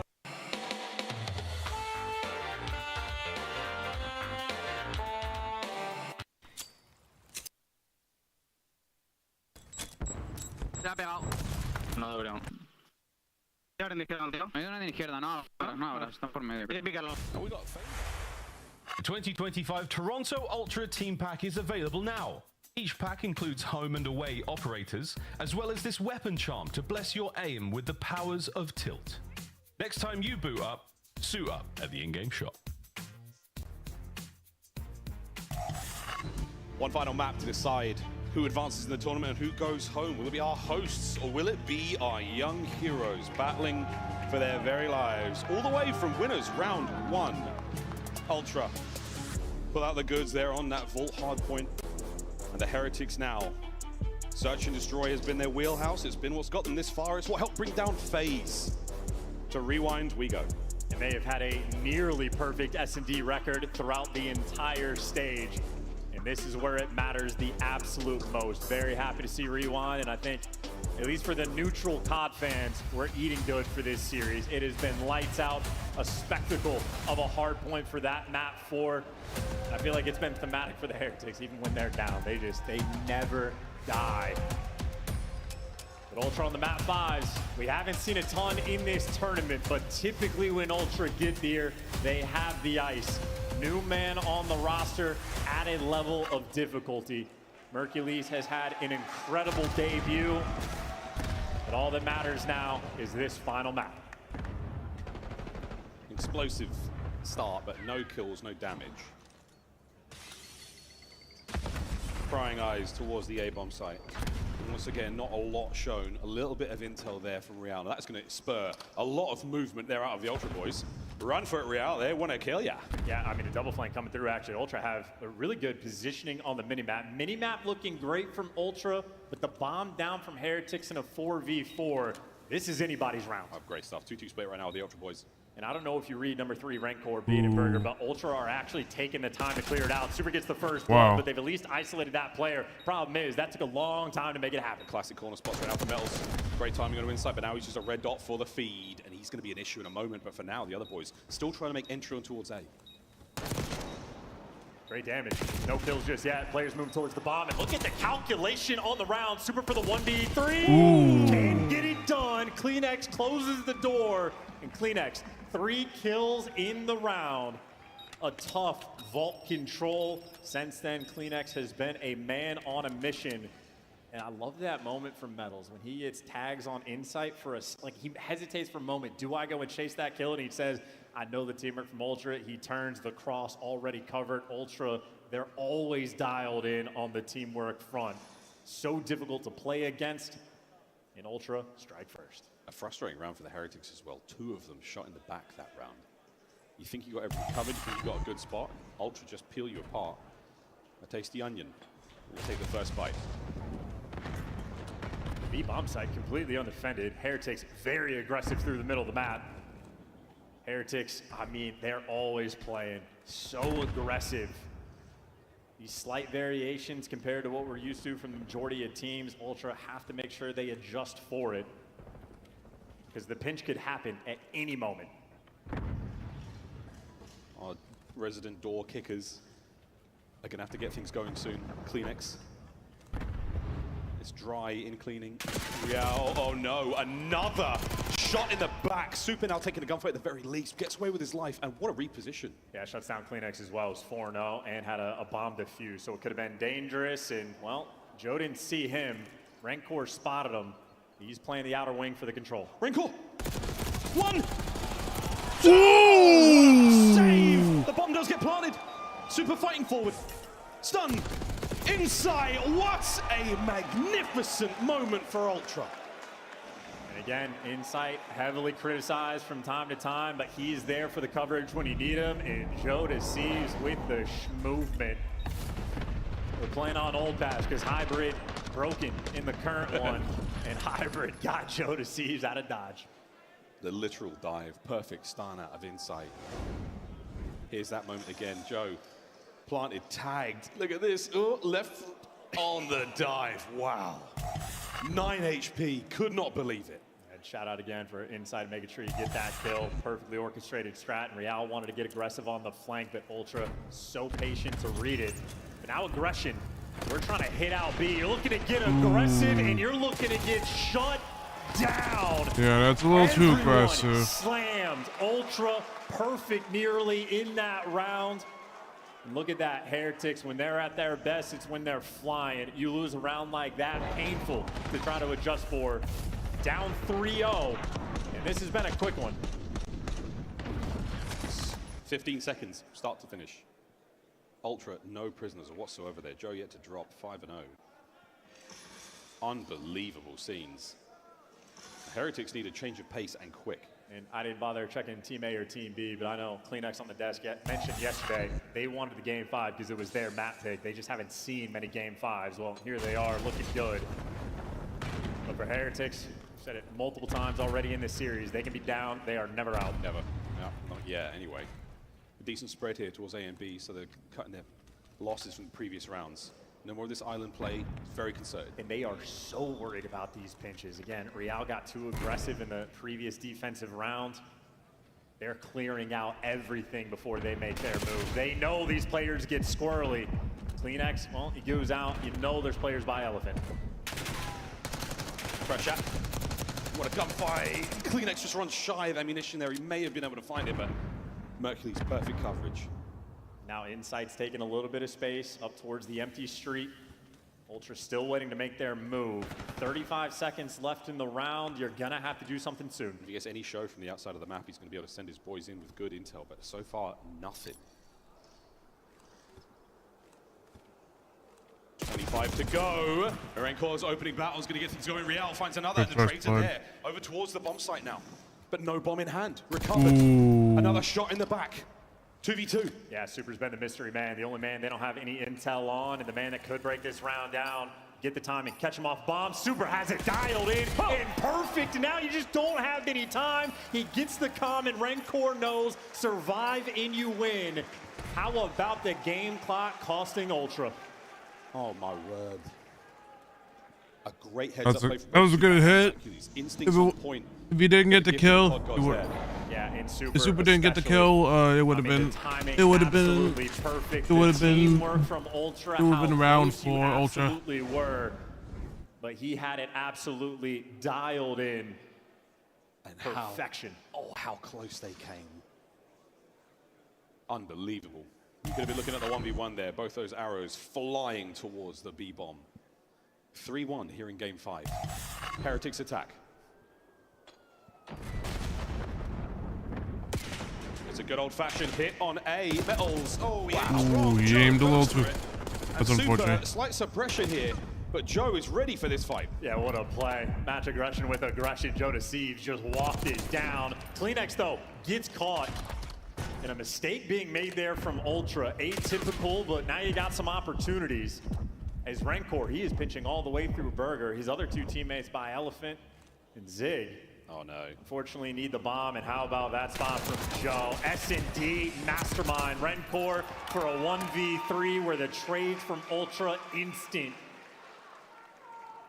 Joe deceives masterclass there in that round. just a stalker walking him down. It's simple, it's effective, but he can only do that because he wins a ridiculous gunfight to start things off, stays alive.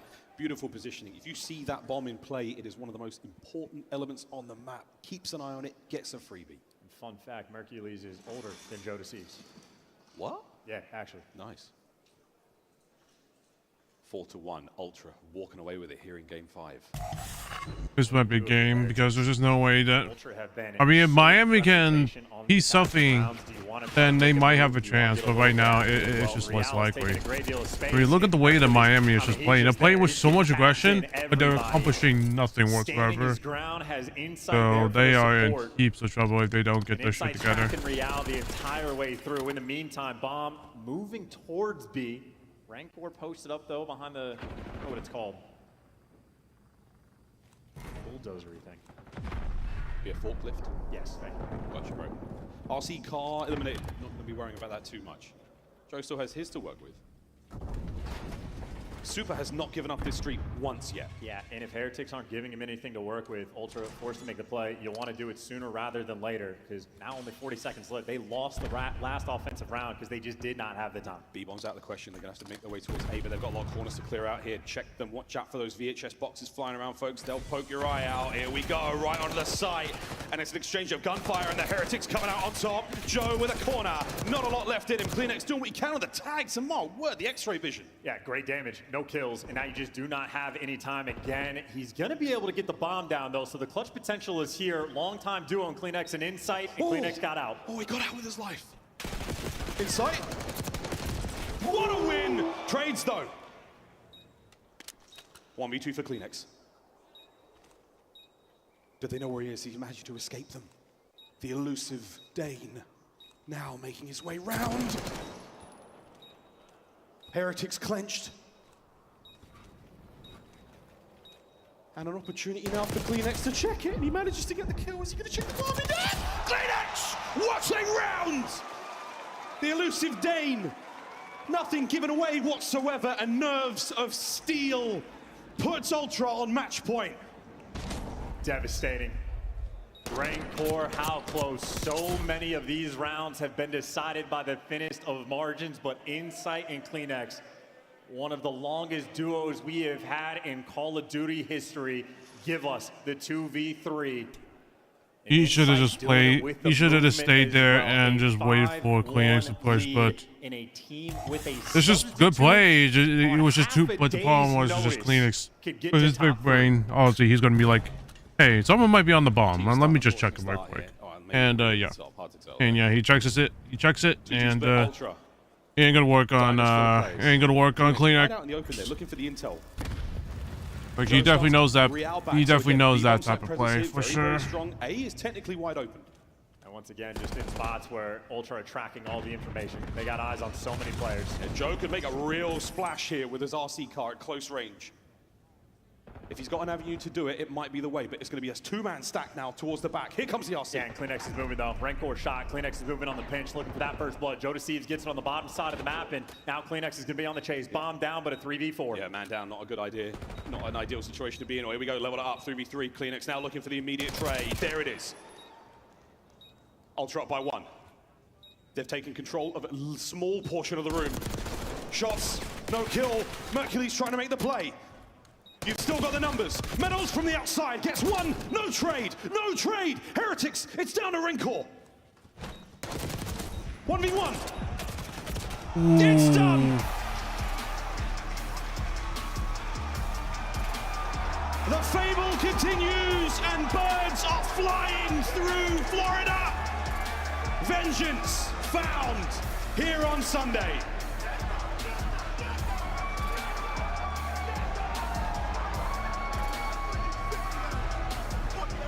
Oh my goodness, Joe Deceives.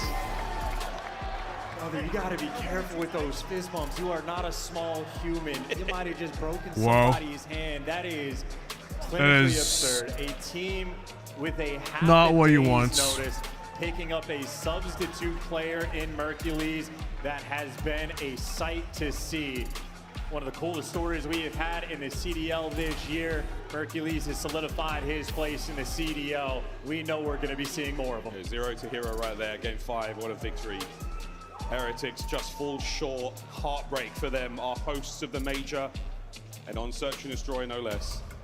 And that's got to feel so sweet from Ultra, getting it done in Search and Destroy. The game mode that has given them the most trouble in this tournament. Revenge against Heretics. You could see how much those players wanted it towards the end. Top 3 secured. More like Miami had so many rounds. Miami had so many rounds they could have taken, but like unfortunately they got caught with their pants down and they just had nothing they could do. A substitute player, I mean, once before, And nothing. There was nothing that they could do, unfortunately. Makes his way to a championship Sunday. We know how that fable ended, but this one is still being written. What a day of COD. It's only map 1. Just because the tag is necessary, by the way, we're saying a lot about Mercules. Jodeci is getting active, but how about the comeback from Kleenex? He started out 3-17 in the vault control, started to make the comeback on the map, but takeover in map 4 and a takeover in map 5. The 1v2 that he clutched up was the absolute dagger. He was on the beach a moment ago, it feels like, but now he's on stage with Blaze, Kleenex. Florida, make some noise for the Toronto Ultra. I got Kleenex with me on main stage, guaranteed top 3, but the losers run continues. Talk to me about how does it feel to get that win against a team that knocked you guys down to the losers bracket? I mean, it feels great. They talked a lot of shit in the first one, so it felt great to get back there. But you know, last map always feels nice to get a map 5 win for sure. But yeah, it does feel nice to get a map 5 win, and not in just any fashion, in a way in which you and your duo Insight clutches up. I believe it was 2v3 for you to be able to come out with that. How did that round feel for you? Felt a bit hectic, but we've been doing that for years, so nothing new, right? Nothing new at all, okay? And, you know, one thing about this Toronto Ultra team is the foundations of it, how composed you guys are. What was going on through the times when you find yourself down 2-1 against the home team and you got to go play some perfect hardpoint? I mean, our hardpoint so far has been pretty much perfect, so I think after the control, we just had a rough one. I think we just instantly regained that. We knew Vault hardpoint is by far our best map, so quick bounce back. Quick bounce back indeed, okay? And now as you guys continue to bounce on through this tournament, it's a lot of Ultra fans here wearing purple in the venue. It's a lot right now in the chat, chanting Strength of the North. What do you want to say to them as you guys continue to move forward? I mean, we see you every single event we go to. There's always some Ultra fans in the crowd, and we love you guys. So see the Strength of the North. We love it. Appreciate it, guys. Thank you so much. One more time for Kleenex and the Toronto Ultra, everybody. Chris, let's get it going.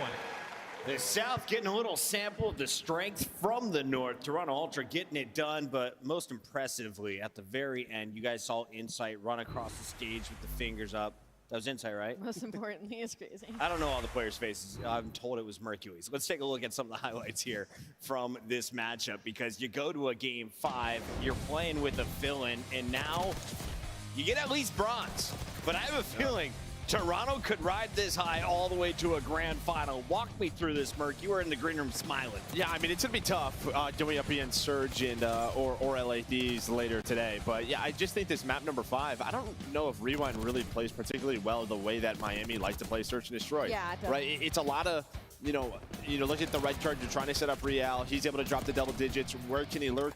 This map really isn't that. This is a more straight up, a lot of just sort of these 2-on-2 situations in this bomb site allows clutches like this for Kleenex. Yeah, I mean, this was a really hard series for Miami to prepare for, right? Because you go into it and you're like, okay, we've done well on, you know, red card, hardpoint in the past, and Toronto don't have a lot of reps on it.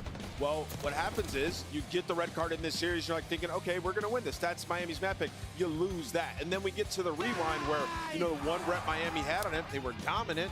And then we get to this and it's like, okay, Toronto haven't played it that many times throughout the year, only twice. They're 1-1. Well, they're fantastic at the map, right? So you couldn't really prepare for it in the veto process. And, you know, that's kind of the benefit of having a fill-in if you're the Toronto Ultra. Things like red card got better and your rewind feels good. Joe Deceives giggling at the end of another match. I'm starting to love it. Ali, Toronto Ultra vibing after this win. Could you identify one MVP, though, if you had to select one? Honestly, you could give to a lot of them. My personal MVP is going to be Kleenex, because those last 2 maps, I believe that he was everything, and he was the reason that they won that map 5. And he had a huge turnaround. He was 17-31 at some point, and it was kind of like, if Toby just starts finding some kills, like Toronto Ultra can close this out. A big turnaround from him. He won them the hard point at the end. Big turnaround. So many multi-kills. Yeah. Hold that thought. It's your Scuff Play of the Game featuring Toby. Well done, Allen. And walk me through the end of this hard point, because this is when you know you have a chance to go deep. Yeah, I mean, you're just kind of in a hell scenario because you were up like 110 points and, you know, Miami started to rotate, get the preferential spawns. Well, Toby on this side, he just has to find a massive two-piece to get, you know, that remaining 20 that we had there. And then now we're rotating over towards P1. It's Toby again getting through. Kleenex finds two, a player dropping down from up top hallway, and then another two-piece to close it out there at the end to get final control. Just so many multi-kills to give them, you know, the better situation here at the end. Eternal Ultra was so good at P1 throughout the entirety of this map. I mean, you go all the way back to that first one where they got like 40 points, and that's what set them up for success during the rest of this vault, because I was actually upstairs sitting there and I was like, this might end on a P1, and if it does, this is Toronto Ultra in their bag because they've been playing it so well. And I mean, listen, I think Miami here, they had a chance, but you just take a lot of long routes. And well, they end up just getting caught. The timing is a little bit off. You get pieced up by Mercules, the subs are on point.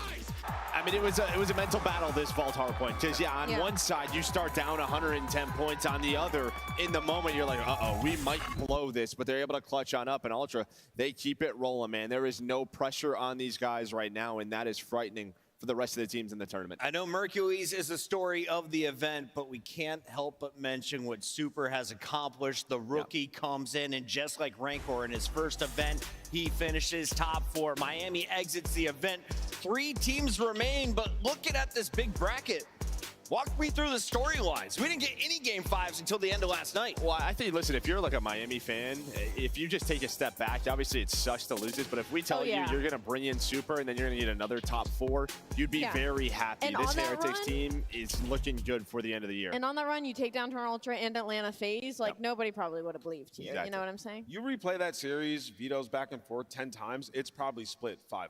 Like, that's how evenly matched those guys are. But yeah, if you're Miami, you should be excited for the future of this team. And we got one more thing to do. Miami goes on ice. We go to break, ladies and gentlemen. When we come back, winners bracket finals.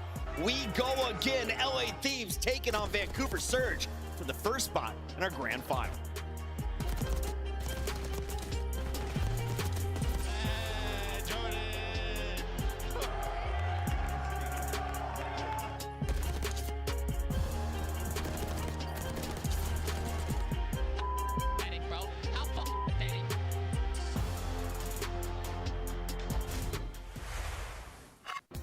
Upgrade your game with the Scuff, the official controller of the Call of Duty League.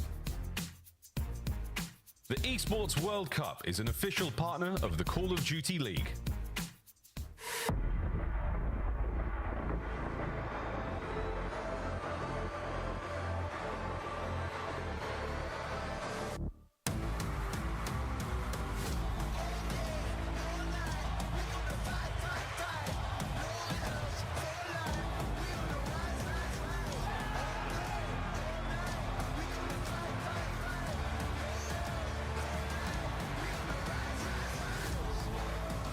Well, LA FaZe versus Vancouver.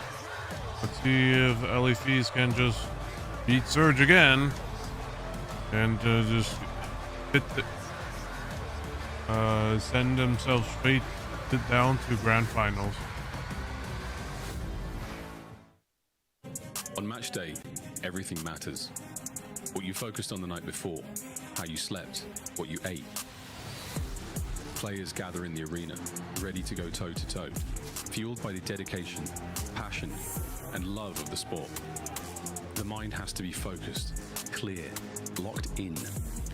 Any unknown variable can mean the difference between winning and losing. And when you have your pride on the line, every decision has to be perfect. Every movement calculated, and every shot on target. If you want to be remembered here, you have to make them believe. Scuff has been a proud and passionate supporter of Call of Duty esports for 14 years and enables you to play like a pro. It's more than a game. It's for all who dare to compete. That's the end of hard point. It's more than a team. This one's going to be interesting. It's our team. It's more than a feeling. It's unwavering passion. It's more than just talent. It's the grind that got me here. It's more than a moment. It's our legacy. One city, one stage, one champion. The battle starts now.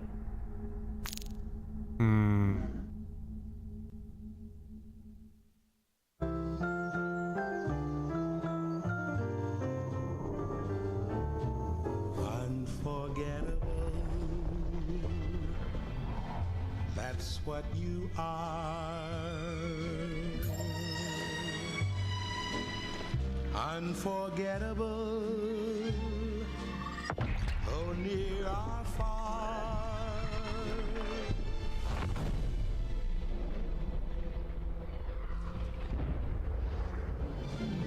That's why, darling, it's Map emotes, that someone would be interesting. thinks that I am unforgettable too.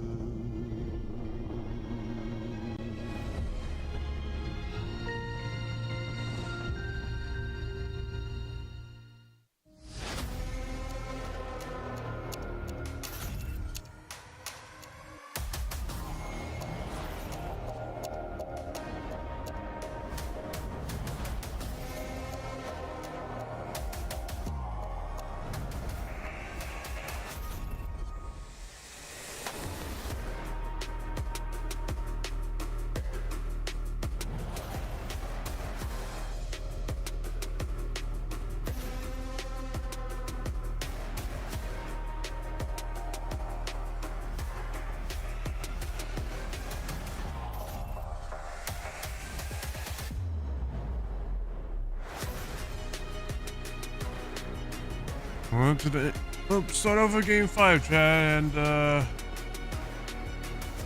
I'm kind of not surprised. I'm surprised, but I'm not I'm not surprised at the same time, just based off of how that map 5 was gonna be. I figured that Ultra had a better chance of winning that. Because from what I saw from, like, I just don't think I've seen Miami play that map.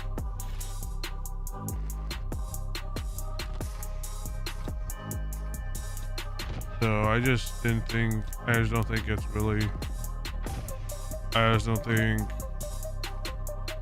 like, if Miami, like, Miami should have done a lot more preparation than just try to play a map that probably is going to get them to win, but Next time no. you boot up, suit up at the in-game shop.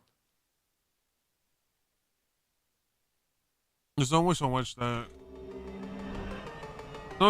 Miami could do in terms of the video and maps, but they should have prepared a lot more if they were gonna play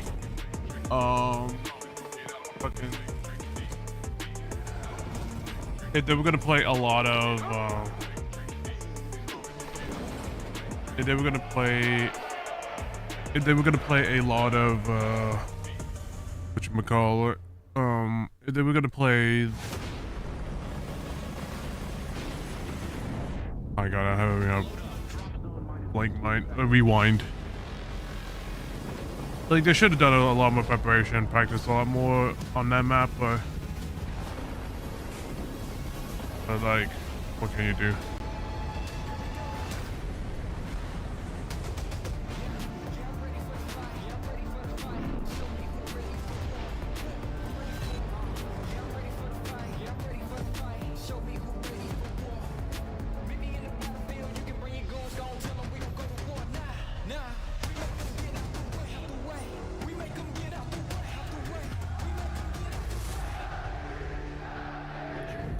Make sure we're counting names, listening to each other. Listen. This time, we take everything. Yo, no, it's Misty! I have their side, you have their side. I have their side. Okay, yo, Lojin. You can't jump. That's what I'm talking about.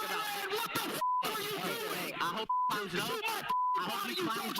You will never be in a finals ever again, you bum. You will never play me on LAN finals, by the way. I hope you know that. Never! You will never play me on LAN finals. I hope you know that. Does winter finals count? No. Okay. Dan Ghosty trying to make sure it's not going to happen this event. If he can take care of business in the winners bracket, Vancouver could have their hands full with Mercules and Toronto Ultra. We got Chance back here on the desk. Looking good. How you feeling, though? I'm having crazy, like, PTSD flashback. All the trash talk Shotzi has done this year that just instantly bit him in the ass. And now we got Thieves chirping at Vancouver, who immediately made it to the next finals, where Thieves didn't. I don't know, man. Trash talk this year has been terrifying. Dude, we just had the Heretics, double birds, and then Toronto. Oh, my God. Oh, my God. Be careful who you chirp to. Oh, no. Karma is a real thing. It is. Be nice to people. He's a coach. Let's take a look at Minor 2 because they were not nice to each other in this fight. No. It was back and forth, blow for blow. Vancouver testing their might against LA Thieves, but it was the Thieves getting their win, and this was really kind of the middle of that Minor 2 where we were learning about the Thieves. How dangerous will they be? We thought they would be ferocious on land. Didn't really come to fruition.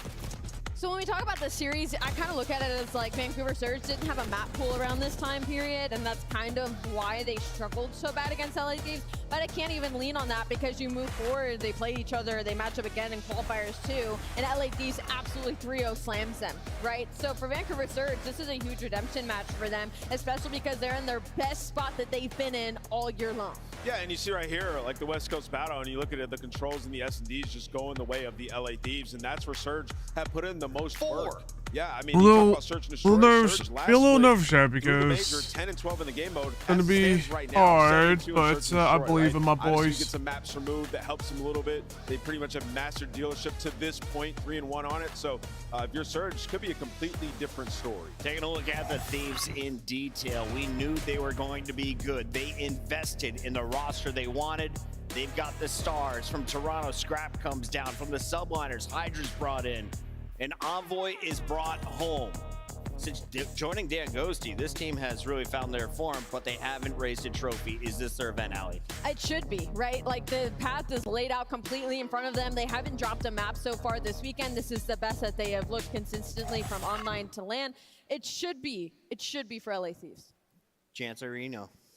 What's up? You're scratching the beard. What's got you pondering? I've been trying to think of the prediction of who I actually think is going to win for the longest time. This is a struggle. This is 50-50, but I know where I'm leaning, but we can save it for the actual. Yeah, let's do that in a little bit. For now, though, can you tell me why you might consider Vancouver? Well, yeah, the numbers obviously don't go their way. The sling has been out. I think in my head, I haven't seen pop-off moments from Neptune. He's been good, don't get me wrong, but like in a doing his job type of way, I haven't seen like those takeover performances.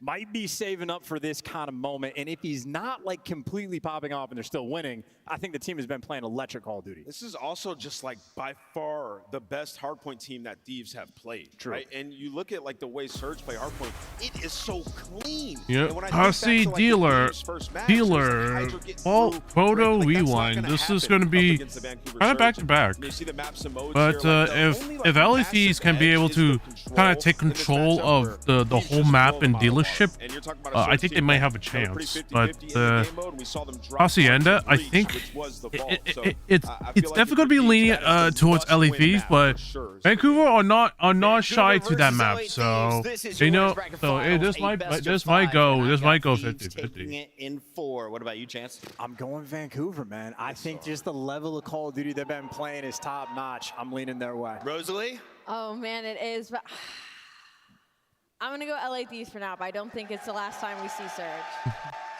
This is such a hard pick. I'm going to go LA Thieves as well. They've just looked unbelievable. They dismantled the Heretics. I think this is their tournament. Miami makes some noise. We have LA Thieves. We have Vancouver Surge. It's your winners bracket final here at Major 3. Unreal. 4 down. Bad news for the Heretics. How f***ing pathetic, bro. How f***ing pathetic. And LA Thieves, time and time again on this map, they've been picking them apart. He is shooting everyone around him. Big win on the pistol now. Not a hope in hell now on the final contest. Not a chance. 0-4. It's 3 in the feed. What a series. And what we're seeing on a Surge is just so fun to watch. And hardpoint is Neptune. Pivot 04. Find all 4. Envoy, 26-17, looking to be the one-man show. Nice nade combination there. Scrap, give me all 4. 2 players on the drop. Oh, nasty picks them both up. That's the match.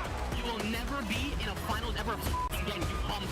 2v2, 2v1, 1v1, and that's the round. All right, Florida, it's time to get this winners final started. These two teams on the stage haven't lost, but it's time to send one to the grand finals. In this big money matchup, I'm ready to get it going because in this battle of the elements, we'll see who can stay cool, calm, and collected. Coming out first, make some noise. You can love them or you can hate them, but you're gonna get loud for the Vancouver Surge.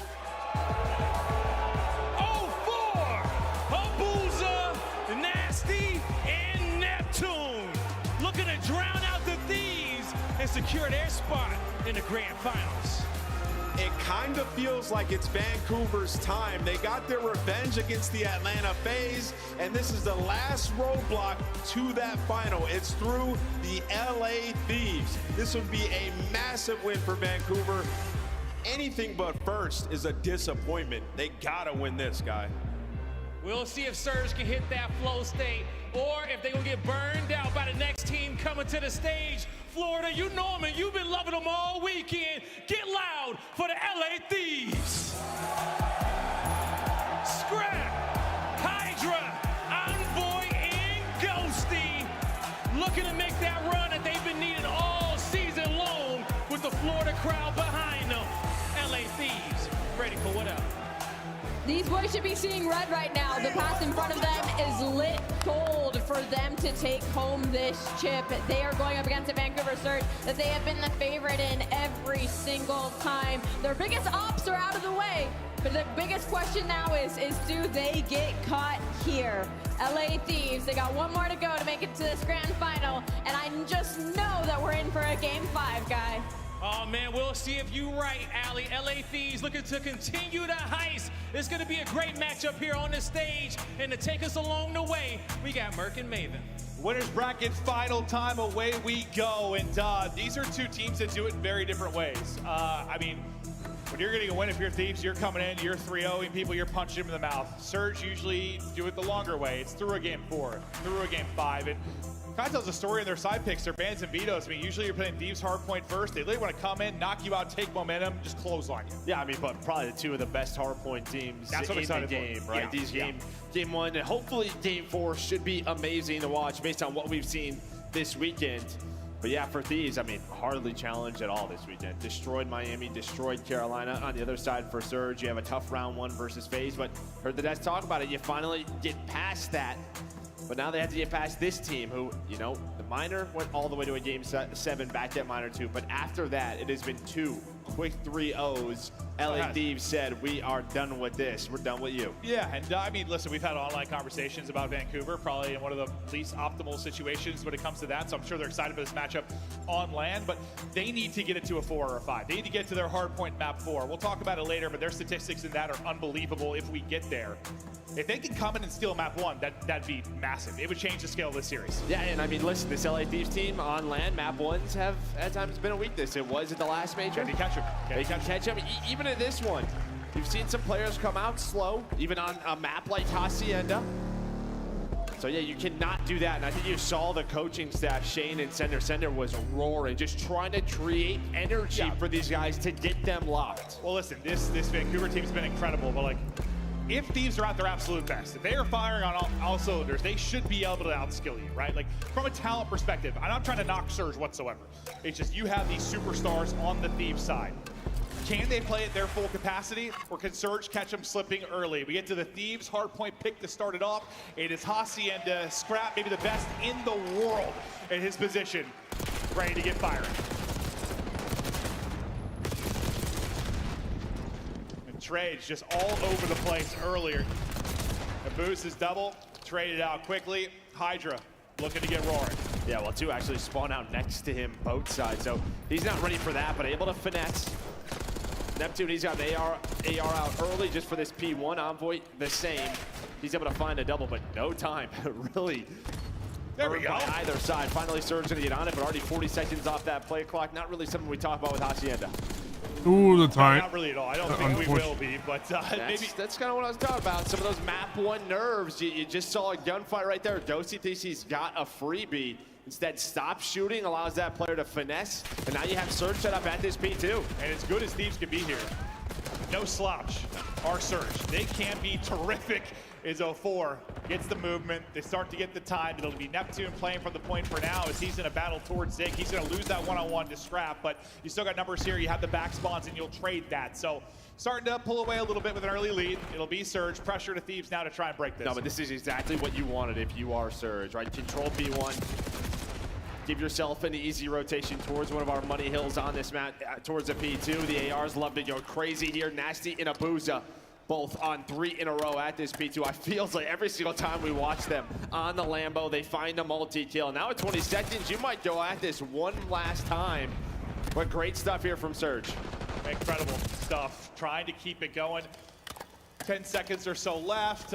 Real early on the rotation side of things, you'll have number 3 in Envoy. It's getting set up. It'll be a bit of a split spawn that comes in Boathouse side for Neptune. So he's going to try to get position, maybe play spoiler. And I don't know if you're going to be ready for this on the Thieves side of it. The rest of the team kind of rotating out late from old. A chance to have a pinch here. Yeah, looks like Scrap was looking for, like they know Neptune should be out, but nobody's really turning around. Hydra, he's kind of lurking on the other side of the map, but all the pressure is on the hill. I don't think Hydra, he's not going to be involved at all. Nasty now on 5 in a row, right back on the objective, close to that Hellstorm, and you're right, yeah, no idea that Neptune was there. And I mean, this is just exactly what we talked about with Surge, how fundamentally great their hard point is, and while catching LA Thieves slipping. Yeah, I mean, there's 10 seconds left on the hard point.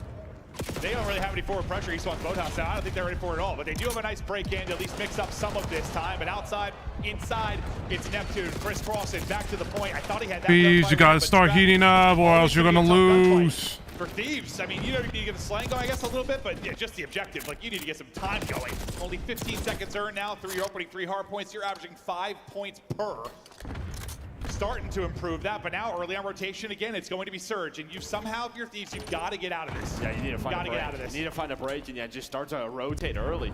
But yeah, you allowed that Neptune play to happen towards the P3, so there was an early break from Surge. Trophy's already down. Neptune's gonna find the first on the Envoy. We have Ghosty trying to pinch, but that's cut down as well. So just no openings, and this is what we've seen from Surge in their hard point throughout the weekend.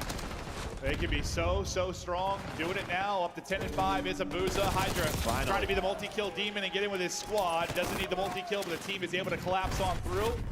And you have battled in.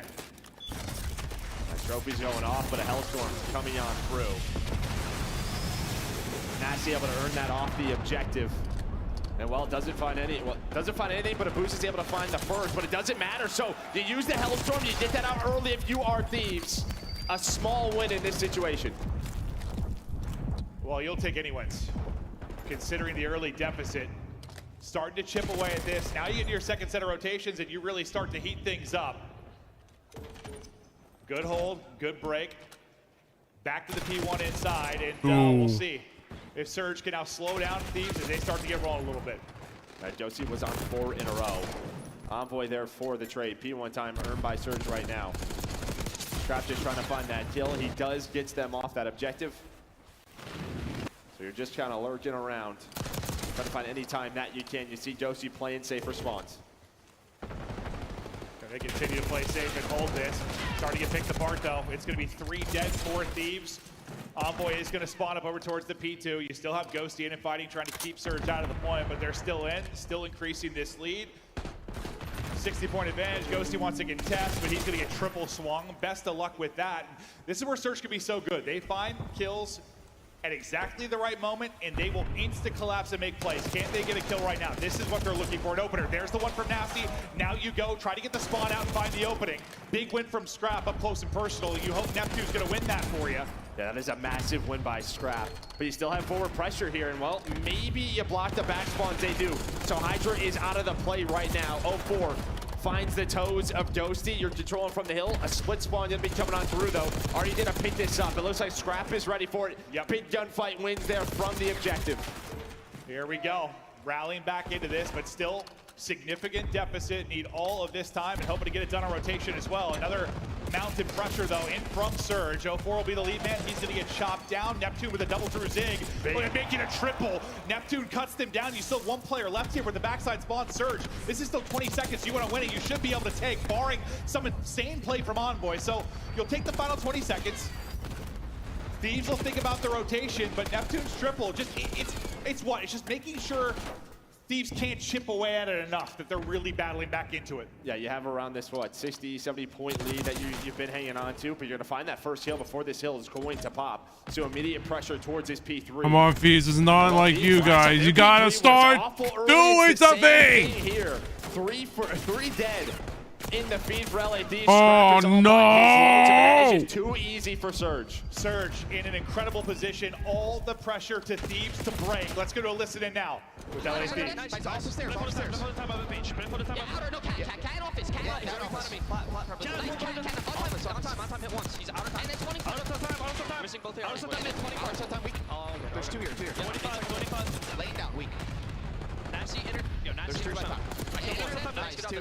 A boost in 04. Should be pitching flat. I need your left side. Left side. Let's go on top office. Top office on the left. Oh wait, no he didn't. He's just camping top office. Where do you go? In office. Yeah, I think he jumped that towards Z, bro. No, he didn't. It's 04 by the way in office. Yeah, he's on new 04. On new. Nice jump. I have our side. I'm with you. Shoot it. You gotta get a full hill on this, or else you're gonna lose. Yeah, got it. Nice. Nothing. You want side or P2 fire pinch yet? Yeah. One top office, Ernie. P2. I'm still I detonated mid. One mid, one top office. Nice, good job. P2 dead. One more mid. I'm blocking P2. Fire. Last scene, could go office. I'm ironing it. I have P2 bench. I'm ironing office, Ernie. Poe, Nasty, first one. Poe, absolute. I don't say anything. Absolute. Yo, two more Poe. One on top. Elbow. I'm pitching. Good play. Helmet. One is mid. One is open. Open in their heady. Open in their side. I'm going mid, though. I'm going mid fast. Yeah, here. Come on, Fees. You got this. Hold two full hills. Hold full P1. Hold P1.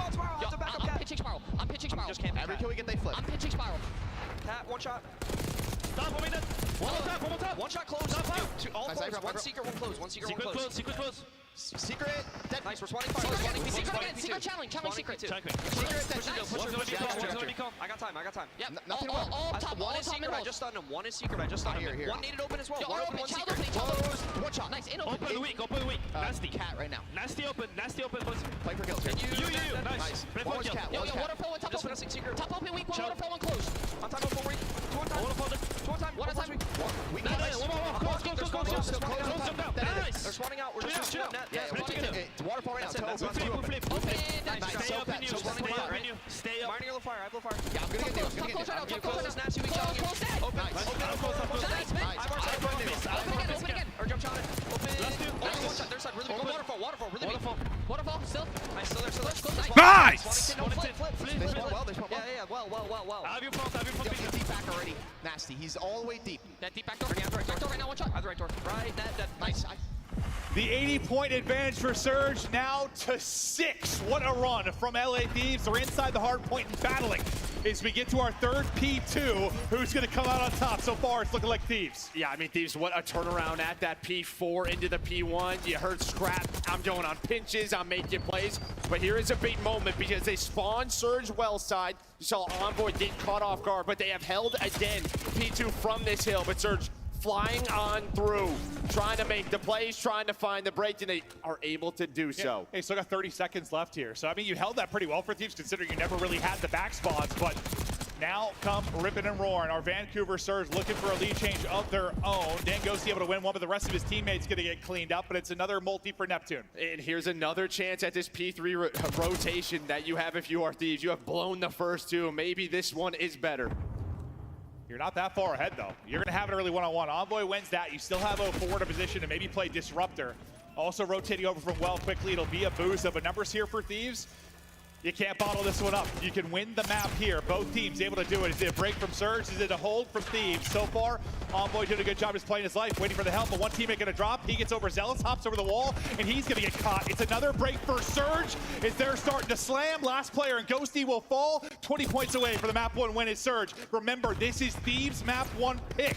This would be massive for Surge. Yeah, Neptune, he's locking it down. He's trying to get in the top office. Finally, contest Envoy able to find a double. Him and Ghosty there. No! What? Just trying to finish. What? 5 more points needed as they try to get it done. What a spectacular moment to keep the edge towards the point by 0-4. Still here, still battling. Neptune, his multi, dialing in a triple, but just coming up a bullet short. 0-4 looking for the angle to maybe clean this up. I don't know if the player got back to full HP. Dancing and winning it. Somehow Ghosty able to do it. They'll survive to another hard point, but look who's there early. It's going to be everybody. Why are we not rotating? Why are we not rotating? The map 1. What are we doing? And listen, there are conversations that can be had about being Team A or Team B. And I've always thought if you're Team B, you look at it this way. Like, if we come in and beat you on your hard point, good luck. And that's exactly what they did. Because if you win that, now you're going to your search and destroy pick. Then you got your hard point pick. This series has flipped massively with that win for Surge. No, it has. Again, it's just sort of the slow starts for Thieves. Oh, like we're allowing 3 pieces. Oh man, I'm sure. Right, just trying to rebuild that. You blow a couple of P3s. Why are we allowing that? Come on. You had the setup, but you heard the listening. We spawned them out well. Envoy got caught, and then yeah, like you can hold from the Oh my god. You want to do that for the final, Of course, as soon as Hydra loses the gunfight, I knew it was going to be fucked. The whole fucking thing was going to be, that whole P3 hole, forget about it. They fucked themselves. Listen, we talked a lot about Like, oh, Surge maybe needed to come in and catch them early. And like they dude, did. so And close. I thought that was possible. It's based on what we've watched. We've passed a lot of these teams. It was possible, but more props to them closing it out, I think, because especially, and that's why I think when Rambo Ray talked about like them getting to a Sunday was a step, them getting to a final was a step, because these moments maybe before when like a team like Thieves makes a run, maybe you do crumble. Here though, you hold the line, you win the map. Yeah, and that is a step, right? Just sort of. We went down. What happened on? What happened in the first fucking plays? We just fucking. We couldn't get hot. What was that? It has been very one-sided. It's like 7. What were they doing? When you talk about those two game modes, Dude, that is not LFEs whatsoever. They are too stupid for doing all this. Oh my god. Gotten better. Well, you've had a lot of time to prep for this matchup. We were hoping the hard points would be phenomenal between these teams, and yeah, we got a fantastic one to start. It was a weird one in the sense we allowed 3 pieces, 2 pieces, and individual gunfights not going our way. Like, holy shit. Hoping to hear them fire up, hoping to hear really great communication, and you did, and that's when they made that run. Just, I can't give it up props to Surge for surviving that. No one even rotated on next. You can't really do that. You can't really do much because if you just let them get the next point, if you just let them soak up whatever time's left, it was gonna get fucked anyway. I think Ghosty died. He spawns up and he goes, yo, they're well. They spawned well. 3 well side. Yeah. He didn't think they were that far. They pushed up statues. They're just hoping to block that. Hoping to block that side spawn, hoping they're spawning 10. That's what we heard from the comms. Just doesn't happen. Well, it's a game we talk of milliseconds sometimes, or in that case, maybe a game of a couple of seconds where you're just not able to get back and block. The reaction comes a little bit late. You don't ever really want to be reactionary in this, right? Like you want to be dictating the pace and the spawns, but had to be reactionary there and weren't able to come away with it. A big part of why they fall apart late and Surge are able to take it. So what? Now we go to Dealer, yeah?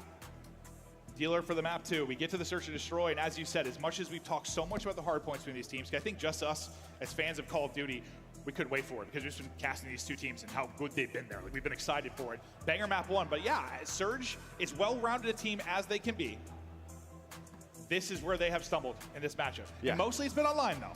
It has been online. Has been online. One team playing from Texas, one team playing from Vancouver. So take what you want from that. And then you obviously have Come on, Thieves, you gotta pull back. Right? I mean, they're hoping to meet on land last major. Doesn't happen. You heard all the shit talked. Well, they get back to a grand final. They're like, meet us there, buddy. No, I love that. Like, you'll never make it to a grand final. Well, they do at the next event.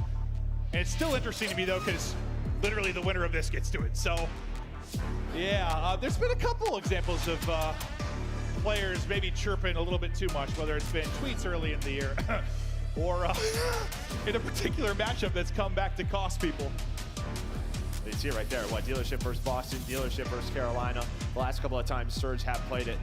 Well, they're on a 5-map win streak when it comes to Search and Destroy. Dealership overall throughout Stage 3, 3-1. A strong map for them. The other side for Thieves, they've also put it in their map pool. They're sitting at 2-1. Yeah, so like Thieves, right? Your map one's your pick, you lose it. Now pressure to you to steal the Search and Destroy, but the nades combined for Surge. You can see where that skull is. I mean, that is a nade spot from 0-4 and Surge. That extra prep work on point. Chris Bucket's in the back cheesing. He says it doesn't see enough nade spots. There you go. There's one for you. Unfortunately, we can't follow it through the sky like we're CS or something. You know, the nade hits, the first blood's there. Bomb now getting planted. Neptune trying to look over it. They're going to hop off of it. So plant does not go through. We're stalled here for a second. Now it's in. As Thieves try to bring this back in the 3 versus 4, and they're pretty split.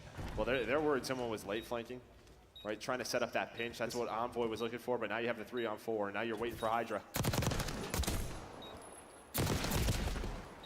0-4 gets the first of the nade and gets the second one there. Hydra, nice win at range, but the easy trade comes in. Starts with the first blood, and then a good job just not getting caught on the plant. Taking their time, you know, you don't have a trophy in that position. It can be very scary from that window. I think, listen, there are some scary plants in the history of Search and Destroy. Both of these could be terrifying. Because of the window, because the garage you can shoot open, the vents. Like, I feel, yeah, you're like hyperventilating planting bombs on this map, I swear. Yeah, and then, I mean, they stay patient, do Surge. Just these were waiting for it. They were waiting for the late flank. Hydra was mid, waiting for the mid flank, maybe to play window. But Surge, they just played from the bomb site. They played with their numbers, so great round one for them. See if they got any more nades. They're going to be hitting in round openings, but Scrap's eyes for now.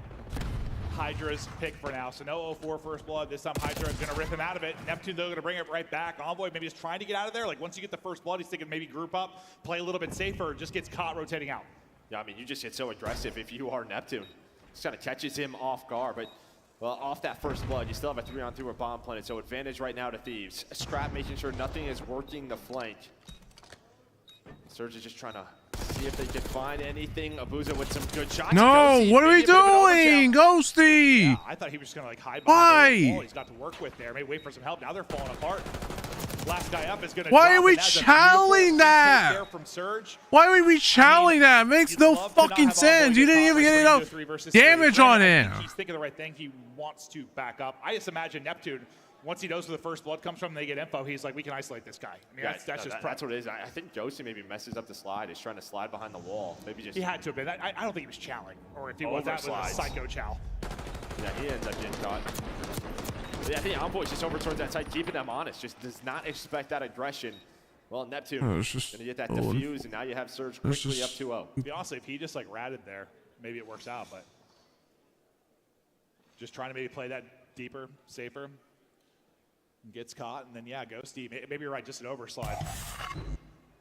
The fact is, Surge already have advantage in the series to the map. There's only so much you can do with the slide, but like, dude.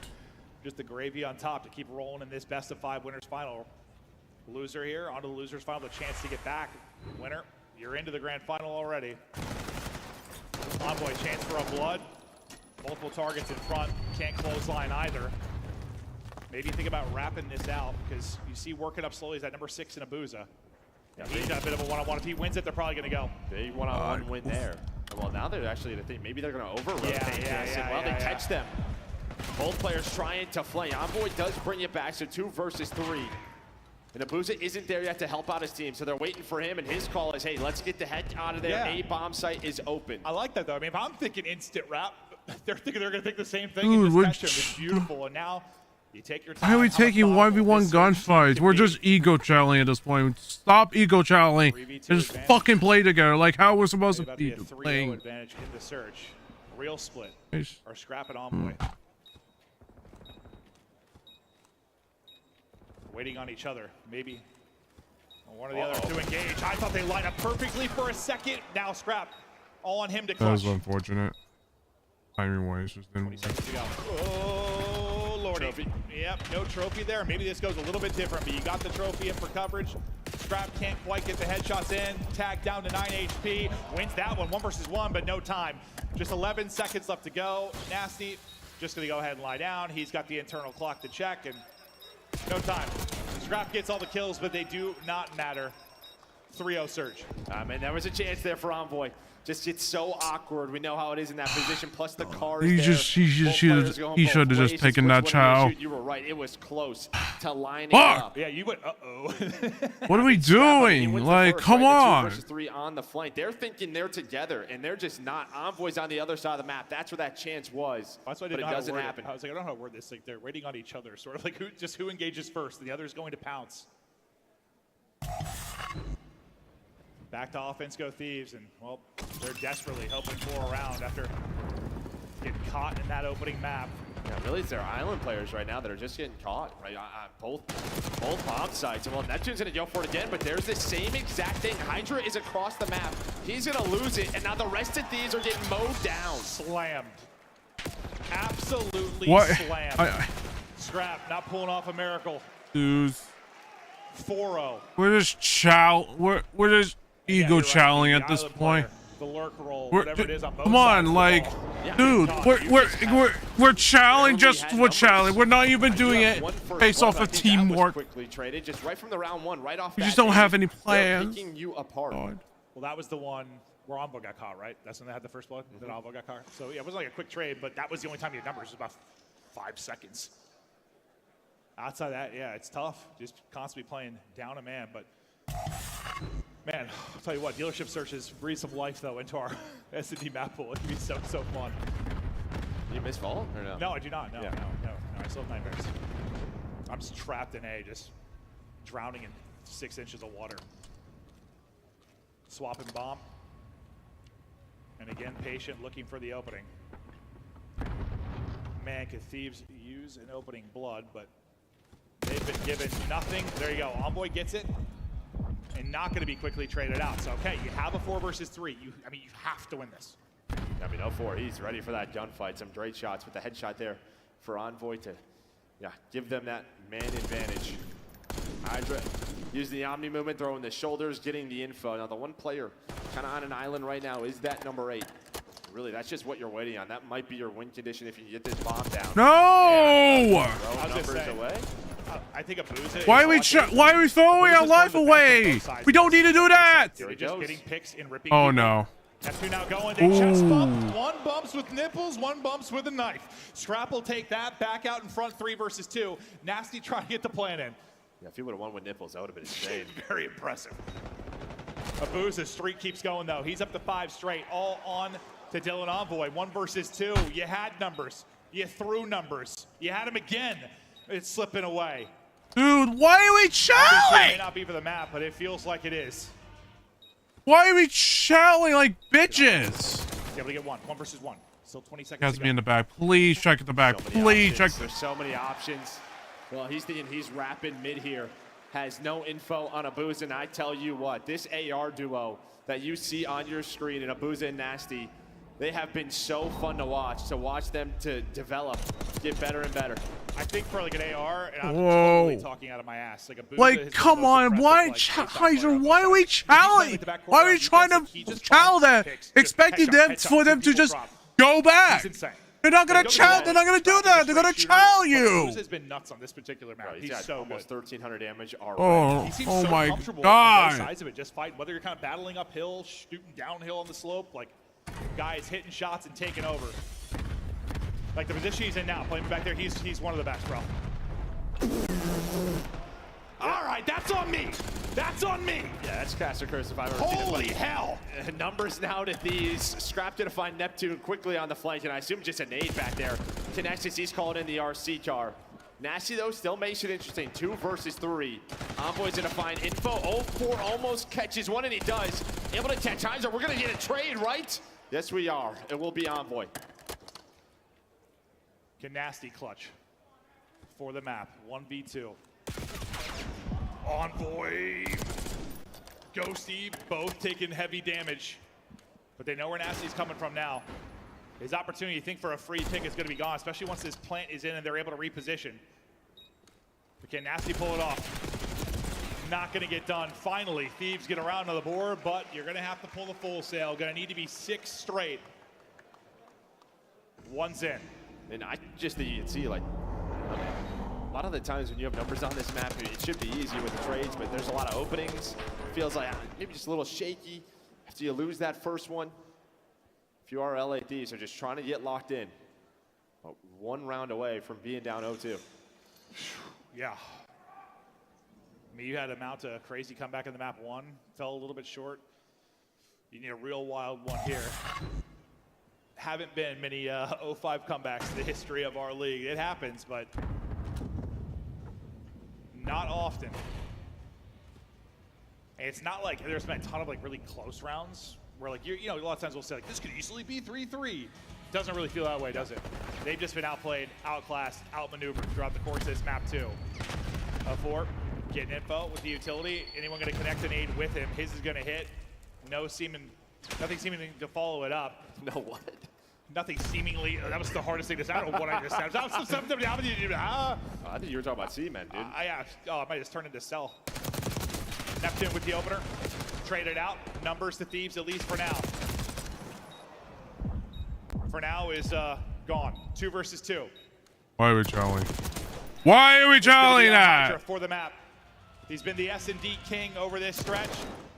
What's he got dialed up here? Makes it a 1 versus 1. 25 seconds to go. He's got to find the kill, find the defuse. And time is a dwindling. Abuza has been the god of He's got no time. He has in to the lobby flash. at 11-3, and he just got eyes. We'll see you later. Good night. 12-3. Oh my God! We're throwing our lives away for no reason whatsoever, other than just ego chow. There's nothing worse than ego chowing, especially to a fucking number 2 team in the fucking league. Thinking about Seaman. I don't know, Joe. Holy hell! Thanks for keeping me honest. I got you. Appreciate that. They are My looking darn good. God, dude. If LA Thieves go down 3-0, I have no idea what they're doing at this point. I would have no idea what they're doing at this point. So far, not what they want. Listen, Dude, the vetoes are just so fucked right now. You had a rebuild year last year, right? A rebuild year where you did not spend much money on your roster. Last 2 events of the year, you placed 2nd and 4th. What have Thieves done so far this year? 2nd and 4th heading into this. So you pay for the super team. You haven't got super team results yet. Yes, there's some pressure on. Des, take us through the first 2. Woo! Vancouver Surge. There is no concrete here. It's just a beach, and we got Chance, who's very excited to break down this Search and Destroy. Chance, for me, I was excited because we saw a nade spot before trophies were involved in Search and Destroy. Yeah, it's beautiful stuff. 04 is like a S&D mastermind kind of player, off-season grinder. Obviously a team that is going to be putting the time in, and I mean, it's been showing off. I think the Hacienda is just a good map pick to be rolling through in Hardpoint against the Thieves specifically. Yeah. And then Dealership has been one of Vancouver's like stronger maps. They were like the first team, I think, that we at least got to see really set the tone on it, and obviously they haven't slowed down. Yeah, this Dealership was awesome to see on the side of Vancouver Surge. You know, Clint kept like Hydra, why are you moving that way? You absolutely you just shut down like that. As well. Like, come on. And unfortunately, he just had no idea where he was. The biggest buff from online to land. Online, he's averaging 3,000 damage at hardpoint. On land, almost 36. Like, look at this. Like, the guy is an absolute monster. Envoy goes out. Why are you challenging that, brother? Brother, why are you challenging that? Is it positioning or is it crosshair placement? He seems to just be beaming today. You're challenging that. Go with someone. He's literally just a shooter. I mean, obviously, as the AR, like, you get to just kind of anchor in a lane usually. Dude, like, this Dealership, Abuza just wins some insane gunfights. And for the side of Vancouver Surge, like, their defenses were just clinical in this map number 2. They're playing so aggro, denying the plant from the side of LA Thieves, who are a very good post-plant team. And you even go back to that Hacienda, and you're thinking, like, fences side, like, we're not putting anybody in 10 for LA on the rotation. We're just getting broke for free. It's just not the LA Thieves I feel like we've seen all weekend. Call of Duty community, do me a favor, hop on Twitter, go to esports and tell them to give an award to Chance, the only one who had faith in Vancouver, and you said they could do it on the Hacienda. They got it done. Yeah, absolutely. I mean, they've been playing incredibly good Call of Duty. They might actually have like the best teamwork in the league. Toronto's very much a contender. Like, LA, they love to make hyper aggressive plays. They're willing to take the risk of, like, if this goes bad, we're gonna flip spawns, and when they get punished, it really hurts. But while Vancouver's dialed in, I will say, we're going to Control. Like, Thieves are a momentum, a confident sort of base team, and Control is exactly where they can get it back. So we might be in for a long series. Yeah, I mean, that's definitely the difference maker. I mean, when you look at it before the series starts, you go, the only massive edge in the series is Control on the side of LA Thieves. Right. But what we're watching right now, I mean, this was ridiculous. 04 made so many huge plays, just like stalling time here for his teammates to get back into play. And then in that situation, he just draws their attention, or they kind of like have to go back and kill him, and it secures them rotation. So everybody on Surge very much a playmaker, and you know, to Chance's point, they're just playing very solid COD. Allie, after that game 2, we saw a very happy Rambo Raid, the GM and head coach of this Surge squad backstage. Do you think Rambo's smiling again at the end of game 3? Is this series done with Surge moving to a grand final? He might not be smiling, but I know he will if that map 4 starts. I think Ant made a really good point. Control's just been unreal for LA Thieves. They're on a win spree right now in that game mode as well. So if they're going to bounce back anywhere, it's going to be there. But I also think the fundamentals from the side of Surge will let them close it out in 4. I want to see a game 5. Let's see if we can get another one today. It's Championship Sunday here at Major 3. But keep in mind, if you missed out on this weekend, don't worry. We have one last opportunity for you all to come join us in Dallas, Texas. DreamHack, just around the corner. We're 4 weeks out. Book your flights. Come on down to Dallas. DreamHack.com/Dallas/CDL. I can't wait to go to DreamHack, man. It's going to be, honestly, amazing. So many different games. Obviously, we get to watch more Call of Duty competition. But if you're a fan and you want to come to your first event, DreamHack is the perfect opportunity to just watch esports and have a good time. Question before we go back to the casters. Player to watch in this game 3, most kills. Who is it? We're going into Vault. I'm going to go with Hydra. He just got smoked in Search. Revenge game. Rosalie? Going 04. Chance? Envoy. Envoy it is. Merc? Maven? Scrap-a-doodle-doo. I'll pick it Scrap. Doodle-doo. Nasty. Okay, all right. Why not? The nastiness needs to come out of the Thieves boys. They come out a little bit slow. We thought the map 1. I thought that run, like late in the map 1 or midway through, was going to be enough to like kind of wake them up, but just choke slam then in the Search and Destroy. Yeah, and it was sloppy, right? I mean, there were rounds where they did have 100%. advantage. Not many, though. Threw it away. Well, even like, or they would lose it right away. Just players getting picked. I mean, in those island guys, they're losing one-on-one. So that's just never a good sign. Yeah. When those guys are getting caught like that. But yeah, I'm sure that's sort of the discussion back there. Data locked in, but here you can see, I mean, they have not lost much control. No, they have not. 21-2 is quite the record. That's across stage 2 and 3. They've been terrific, and now you try to mount this reverse sweep. And again, this is a winner's final match, winner's bracket, top side, whatever you want to call it. They lose this 03, still a chance to rebound. Hell, I mean, think about what Miami did recently. They got slammed by Thieves and still were able to win a match and make a little bit of a run. Like, there's rebound potential, but you're thinking rebound potential right now within this series. This is a roster capable of doing it. Yeah, they did have major 1. They did have major 1, right? They lose game 5 to FaZe. Then they're able to bounce back, but still, yeah, you have to get 3 on the board if you are Surge. Get back to your back-to-back finals. I don't know, I'm just so proud and happy of this Surge team. You just think how different the stories are. Like, this roster eventually, the second you saw Thieves roster, you're like, yes, they're going to grand finals. The same cannot be said for the other side. Well, I just think it's just two different stories, but also that the fact is, you know, we talk a lot about superstars, but this Surge team, yes, they are talented players, but they are playing their own game, their own mold, just fundamentals on point, teamwork on point. Now a chance, as I said, to get back to the fun. Can they close it out 3-0? You want to put a team like this away. It's interesting because at the beginning of this, we talked about if it was going to be a 3-0, it'd probably be Thieves. If it went the distance, that's probably how Surge went it. Now maybe the absolute opposite. We'll see how it plays out as 04, though, getting mixy early on around the objective. Good patience there. Gun up, 3-0 start, and well, he'll keep the clock paused, start to work this progress, and just keeps the map position for his team. And how often, I mean, when you have that kind of mixy fight, just the one player left, how important it can be. Win that final one-on-one, it could be everything. And who's so good at winning that is Hydra. So you dance with him, and well, here's that another one-on-one you just talked about. But there's so many of these. He's able to find his 3rd in his life, just trying to finesse as long as he can, get his teammate back to this point. Yeah, that one win is the difference of what? You getting shot at your front door, basically, if you're Thieves. Instead, you're at least able to battle back and fight on the objective. Hydra trying to get a little bit, maybe too forward, is going to get caught. Envoy trying to do the same, and while he'll trade out that kill onto Neptune. But as we focus back onto A, this has been a nice stretch from Thieves. They kind of lose that opening break. even if it's just by one player, but after that, they've started to really take over. Yeah, we saw this from Envoy right in the last series where he has a slow hard point, but maps 2 and 3, especially in the control, he had some takeover moments, and already I think just great pace set by him, some key one-on-one wins, and put his team up 6 lives.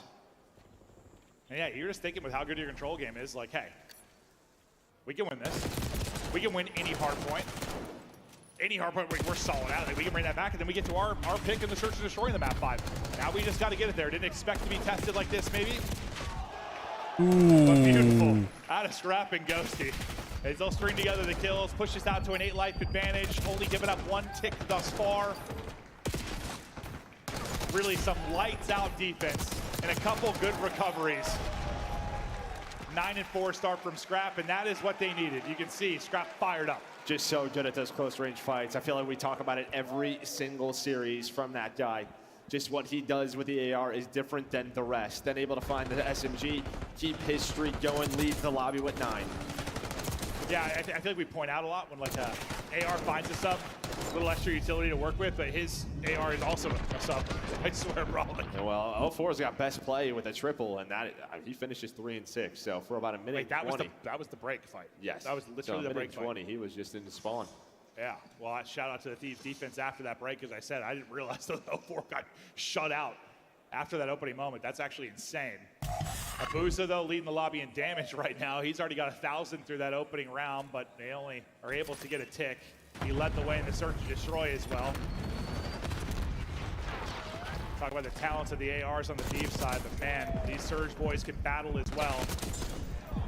So far in the break, not a lot of separation. 2 versus 2. Scrap, though, on 5 straight. Working his way maybe towards a missile, but the other superstar in Hydra, he'll take down both, opening up an angle for Scrap now to get a little bit more aggressive.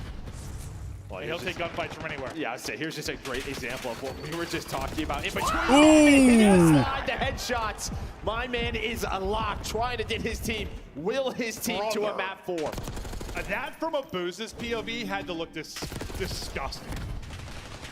Just got eyes, perfect snapback considering, peels his head, but after that, beautiful gunfight win. Yeah, I'm watching that kill cam, that's all I'm saying. Oh, yeah. Can we play that one back? I need that on a loop real quick. What the hell just happened to me? Thieves able to get 2 ticks, but then a nice break back in from Surge. So tick advantage, at least for now, minor for Thieves, but we'll see if they can turn this into more. Still a minute to work with because they've had bodies on the point throughout most of this. 04, only 3 in the first round. He's on 3 straight currently, though. Ghosty gonna get caught sprinting as he tries to charge forward. Maybe you tee up Envoy for a little 1 versus 2, and you certainly do. Tees up, tees off, but gonna get caught reloading. Nice little multi there from Envoy. Yeah, but it gets his team in here, right? Yeah. He knew that last player was probably on the flank because that's a position he likes to play. Able to catch 04. Yeah, and there's another one. We saw it in round 1. Just feels like he has these multi-kills that give his team a ton of momentum. Once again, he does it in this round number 2. Great stuff out of Envoy. They're so good in control. You saw that 20-2 record over the last couple of stages. Hydra down, starting to hit. You saw the spree from Scrap. Hydra's like, anything you can do, maybe I can do better. He's on 4 in a row at 12-8, trying to tuck away. And now he set up a little crossfire there with a little bit of help, I mean, from Ghosty. Now, the problem is Abusa is at his house, so yeah, that is his real estate. You are able to find him, but there's 5 in a row, just trying to set this up. Ghosty just trying to stop the clock, but he's gonna get caught. So a lot of big fights going down all over the map. Hydra maybe some warning shots. Doesn't connect, but sends a few flying. Abusa, he got cleared out of his house. He's trying to retake their side house. He does that as he deals with Hydra. Progress, though, starting to be in. 04, though, through on the pinch. What damage can he do? Able to get 1. Buying time. Oh, almost a second, but yeah, did he buy enough time now for Neptune to come in? The last player is going to dip out for Thieves. Yeah, good luck with that fight against Scrap, but he's got an AR in hand. And Hydra, it dies in art, and he's already right back to art. Well, right back to respawn. 5v6, 5v5. Envoy surviving the van, getting back to full HP. No trophy for coverage, so he's taking damage from these nades, relying on some help from his teammates. That helps him become the way of Scrap. No respawns remain from Surge. They've got to go. Dylan Envoy able to pick up 1. Hydra, 1 through on the crossfire. Last guy is going to be Neptune. He's got to clutch up 1 versus 3. Make it 1 versus 2. This is winnable for Neptune, or is it? Scrap's got the angle. 2-0 edge for Thieves. close to being right back in this series. Just unreal control gameplay out of Envoy. Just plays his life so well. Allows his teammates to come off spawn, but he's also on the objective. So all focus is on to him. Meanwhile, his teammates off spawn, allows you to flank through pool, work through the middle of the map, and catches Surge off guard. So when the numbers do get close, you have the advantage. Great stuff out of Thieves to go up 2-0. I thought for a second, before I realized Scrap's angle, I'm like, this is clutchable for Neptune. That would have been nuts, but does not happen. Maybe a big moment for Thieves to get the offensive round victory. Now, I mean, you were lights out in the defense, right? You gave up that first tick, and that was it. 04's got to be better. He only got 3 kills through that opening offense for Surge. Let's see if he can improve. There's Abuza looking to square up, and a little bit of a different opening break from Surge. Not really throwing all their bodies at A. They want to go towards B first. Yeah, at least just get them out of the middle of the map, then off spawn. Maybe you can go back towards A. But trying to just pause the clock, but there's Envoy again. Sliding, hitting his shots, able to find a double. Well, they already know a 1 and 2 Scrap and Hydra. They're going to start to rotate back towards A. They're thinking off spawn, they're going to go there. But with 04 still alive, finding kills, they're going to put pressure on this B point. Honestly, it's kind of a similar result, just different sites. When you think about their opening break last time, it was 04 left. And they're like, let's send another push at this. But they haven't got any progress done. Neptune's multi, though. Will that provide an opening? You still only have 1 body on. This should at least be 1 tick complete, and it will be. Maybe trying to slide in for a last-second contest was Envoy, and he's going to get chopped down. Hold up a second. 2 are already dead. Nasty. Not quite able to get the 3rd, but you've got 2 on it. Progress is going. Can you finish off this point? Because this control changes a whole hell of a lot if Surge take this offense. Dude, it's Envoy again, though, so they can retake this zone. You never really finish B. So there's 50 seconds. That's what Thieves are going to try to play around. But 04's like, let's just keep going, B. I'm going to continue to pressure this point. I want this done. I want that minute. Yeah, you have to make a choice how you're going to play it. They just continue to throw bodies. That nice stun in is going to stop 04 from doing anything. That's going to be the secure. So minute in, up 5 lives. You already have a body on the easier point. Abuza is there. Hunting on the backside of their setup is Scrap. Scrap is able to win his one-on-one with Nasty. Then the pinch comes through at A. So that's a big clearance, and that also closes the lives gap. You were down, what, 5 or 6? Now you have them trapped. I mean, they have no map control. Take it out. And I don't even know if this is going to go to the time. I mean, you still had a minute 45 due to all the pressure at B. They were on B the whole round. So, yeah, it's really just a game of TDM right now. Just trying to trade it out, and they are able to find Hydra. He was playing back pool. Scrap's still here, though. Still hunting. 24 and 15 out of him on 5 straight. He can give the comm. I'm funneling everyone up poolside, guys. Pick that up, and they're doing that. Scrap back to the knife work. Can't quite finesse out of it. 5 versus 5. Hold up now. Nasty's double combined with 04. Gives them numbers for a second. Search and destroy. Here we go. 4 versus 4. Down to a 3v3 now. What's it going to work like for Hydra? Able to get a pick. They get numbers here. Looking to close out this map. All the pressure on 04 and Nasty. Maybe to clutch up now. 04 wins a big one. Can't take down a second on Nasty now. 1v2. They're both in front. Can't take out them both. Thieves get the map victory.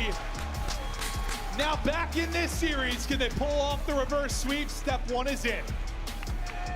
Well, a great regain right there from Thieves. Winning that offense at the end of round 2 gives them that momentum. And even in that round, just the rebound. I mean, you lose B, you have 2 minutes on the clock, you're down in lives. Shit. Surge, they could have played that one maybe a little bit slower. I knew they were gonna. I knew they were gonna do it. It's just. I knew they were gonna be able to win that control. It's just. Basically even, and you're trying to battle out of spot. That was just too close. Well, that's why this team's so tough to take down. Just how good they are in control. Yeah, it was a 3-0 obviously, but like the only real dominant round was that first one, right? We held them to a tick. The other 2 were scrappy. They could have gone either way. So Surge played them tough, but still impressive win for Thieves. Now, all right, so Surge stole your hard point pick. Can you steal theirs and get it to your search? Well, and here's the thing, right? I think if you look at these maps and modes, maybe a big question mark here is you're playing Protocol, not like one of the go-tos for Surge. They've been such a great Skyline team, but the problem is they leave it open, does Thieves, right? They veto Vault. But in the previous matchup between these two, they get destroyed on Skyline versus LA Thieves. So, all right, let's play Protocol. Yeah, and it's just like, listen, I've been talking a lot about the picks and how important it is to steal hard point and stuff like that, but like the fact is, when you're both very good hardpoint teams, you have a wide map pool. They have a lot of similar strengths. It's like both of these hardpoints. I'm a little surprised though with how well Surge looked yesterday on Skyline. True. Like they haven't played Protocol in stage 3 at all. Yeah. They were great though.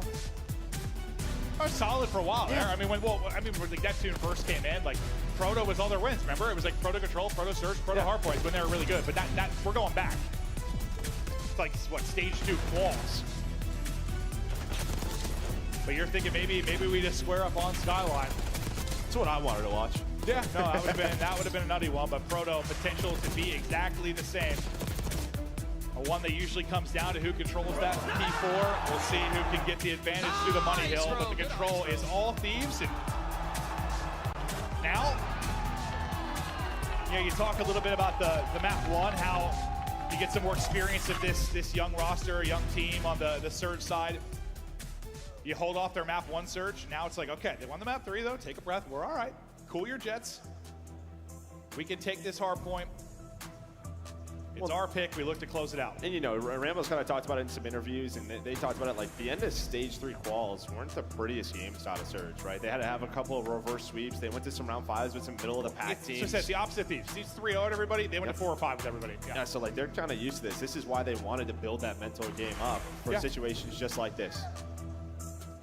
They have been tested, certainly far more than Thieves have when you just talk about the online qualification. Going the distance so often, and how much will that pay off now? Pretty much the total opposite of how I expected maybe the early part of this series to go.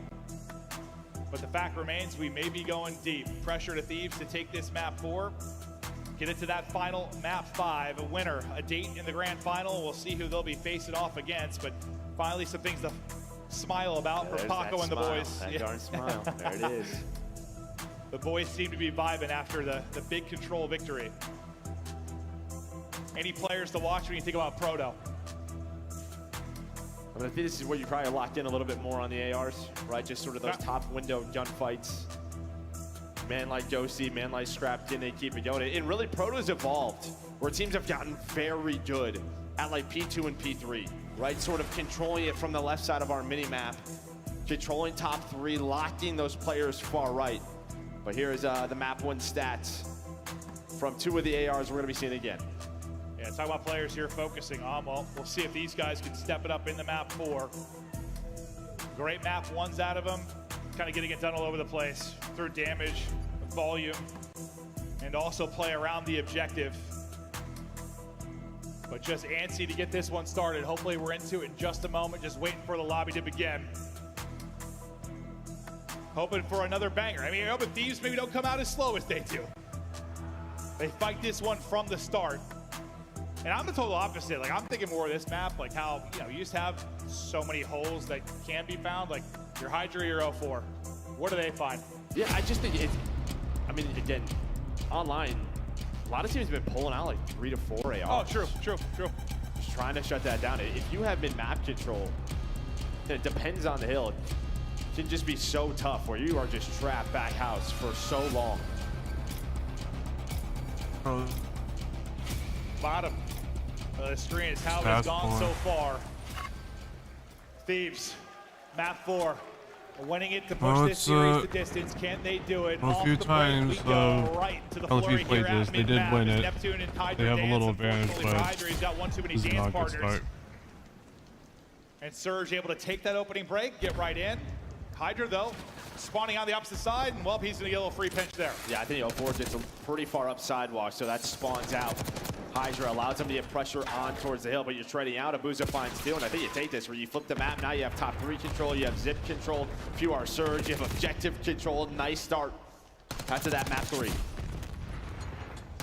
Everything you want and more early on.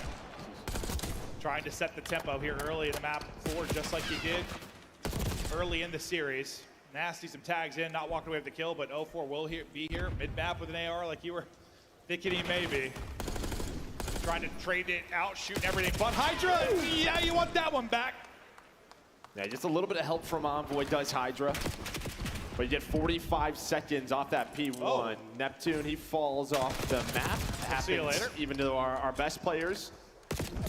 And well, they're going to take all this early time A little bit of map control as well, but you're still spawning out wide left, which I think Surge, they don't hate right now. Just can they keep control? Yeah. You see these, they're trying to push on forward and flip that. Yeah, it's like you don't hate it, but you also don't want to give a full 60 on a P2, and now with the pressure forward, one is going to flip out. So that'll be a 4 that spawns out. Already reading that, I believe, is Ghosty trying to find it. Envoy is the one streaking right now, so we'll keep eyes on with him for a moment, but the streaking has concluded. The kills are there for Surge. They keep the left side spawns. They get in, fight for some of this time.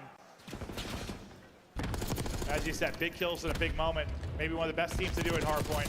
Yeah, just right around 15 seconds, they hit a clean 4 dead. Enough time, though, for Hydra to work up. I thought maybe make you play, but not gonna happen. Number 7, though, Nasty, he spawns all the way out. He's gonna have a free pinch, though. If this works out, this could also hurt Surge. He's gotta try to get involved, and he does. And 0-4 locked in down the hill alongside Neptune.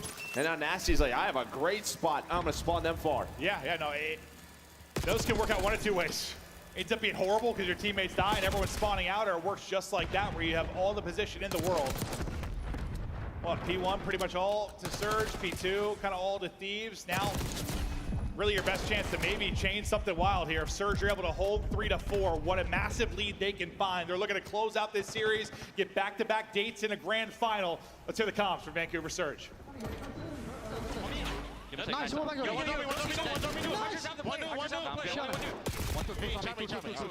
Easy not, Paco. Take it down. Nice, team. No, respawn. I'm waiting, Peter says. Yo, in this one,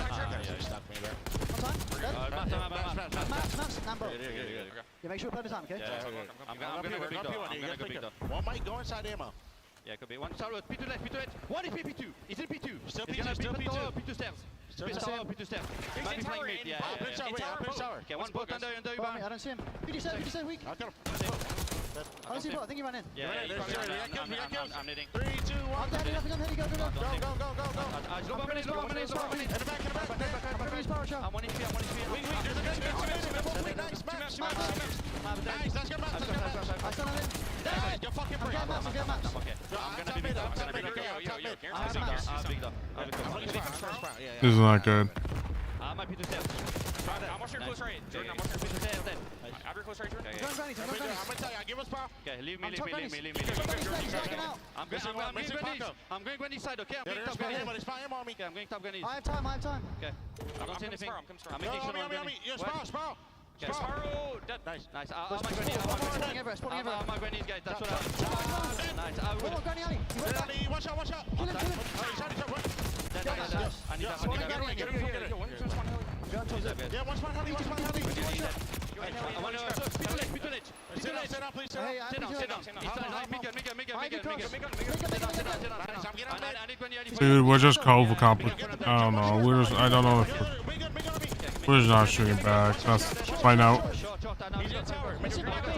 Has to be pinching you.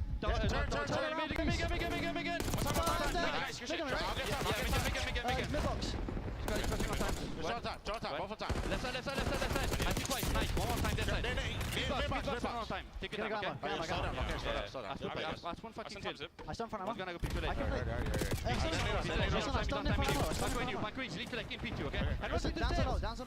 We talk a lot about the patience and timing of this Surge team. I hate to listen to it. I mean, dude, that 3-2-1 hit, you don't hear that all that often. I listen in. That was awesome. Yeah, I mean, just calling out spawns. You had a chance for Scrap to, when he spawns out Heli, maybe to make things messy. They pick up on that. This is why they are one of the best hardpoint teams in the game. Still hanging on to this 40-point lead. Still ample opportunity for Thieves to make the run and get this to a map 5. They made a mid to late Surge in that map 1. Are they going to do it here? It just seems like a pretty naughty stretch from Surge, where they're starting to take over. And I say that, though, it's a double from Hydra. Pressure now to Abuza. He gets some help, though, from 0-4. It'll stay up around the point. Just too many bodies to deal with. 0-4 doing what he can, but 0-4 is double. We're not even shooting back.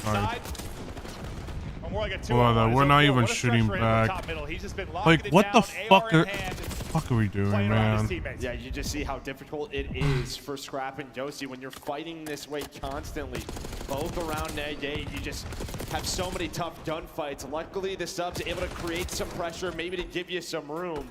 But Surge, they have done such a good job at controlling the middle of the map and, well, putting themselves in a position to score here at P3. Envoy, nearly ripping all 4. He's able to get 3 Needed though. that break. And yes, you needed this time so badly. Hold this, you got a lead change, but the big thing is gonna be what the fight looks like at P4 with the early setup. You still have one body flirting around the back to be 04, trying to slide in for an opening, but this is Envoy's house. Rocking and slamming, 19 and 16, still on 6 straight. He's got a streak to use, and we'll see when that might come into play. Maybe we get back over to a P1, P2. Lead changes looming, down 10 and roaring. The streak is continuing, and Envoy is in his bag. 8 straight. Maybe not the map 1 he wanted, but approaching double-digit streak. Let's keep it going. Early into the P4, though, it's going to be the Surge team. The streak for Envoy ends. The time now for Surge to answer back at 4. Yeah, Thieves right now, they're able to bring it back, but let's see, can they break a P4? Let's hear the comms from Thieves. On the heady. He's gonna die. On the heady. We hit twice. He's nated. I'm One shot, absolute right. On the heady. On the heady. 04. Chop. Oh, Buza. There's 20 doubles. 20 doubles. Mobs weak. Doubles. I have Team chop. Nothing big door. I have zip. I have small. Try a big door, that's it. Big door, 1 shot in the corner. There's probably 2. No, big door challenge, big door challenge. Big door in, 2 big door. One left. Triple spawn. Dead. One more left. Nice. Get up. Already spawned. I'm already spawned. First one weak. I spawned super deep. Just play tight, boys. Play tight. Only 1 boat. I'm coming spiral. Gonna be maps too, probably. How much you maps? I'm playing new, boys. Yo, go, 2, 3, big door, maybe 4. Maybe 4. One more maps. 2 top maps. Rotate. Yo, can we listen? There's 20 tower. There's 20 tower. Get on time. I have it, Dill. There's 20 tower. Yo, can't go big door. Did not go big door. Nasty. Did not go big door. Top doubles. That's him. That's a guy I fold. Keep our streak. Front triples.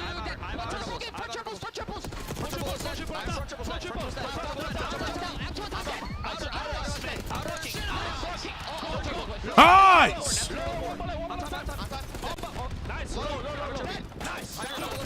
I'm blocking, boys. I'm blocking now.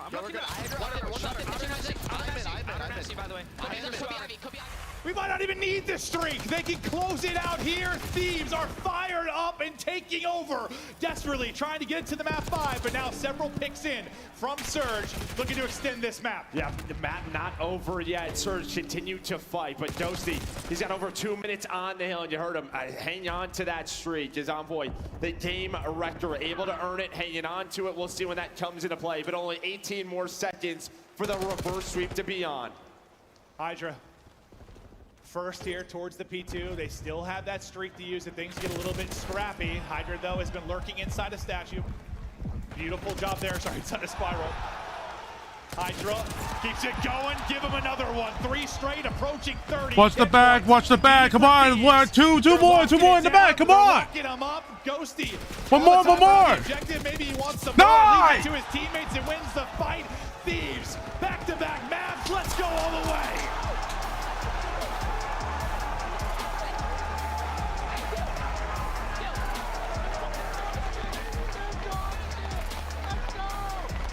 And Surge with the early control, they had that lead, they were hanging on Nice. to it, but that second P3, Envoy changes the game again for this Oh my LA god. team. Goes Now on a it's massive streak, rewind. gets the This one's team gonna be fired up, interesting. Gives them a great break where they earned another 40 to 50 seconds.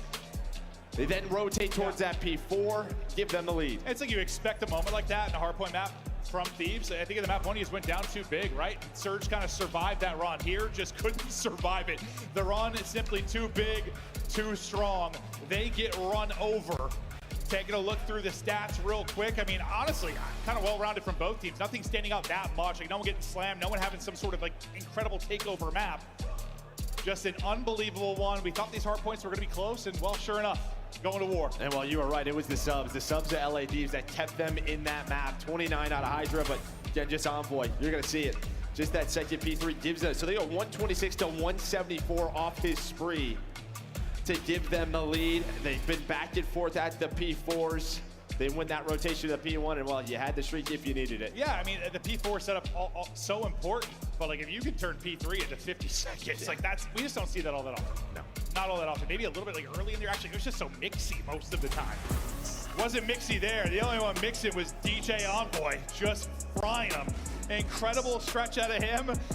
And I was hoping, listen, last major was all 3-0s. It was very sad. A lot of 3-0s to start this one. Not a lot of competitive series, but now when we get to the top, when we get to that elite bunch, we're battling back-to-back map 5s, and God, I don't know, man. Rewind, what are your thoughts? I mean, I think this is one of Thieves' favorites just from earlier in the year, right? They were sad about it when it left our map pool, back into it.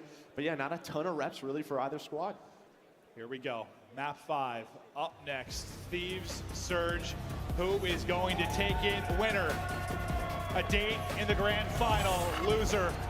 Battling Ultra to get back. Who's going to take it at home in the venue? Don't go anywhere. We've got Rewind after the break.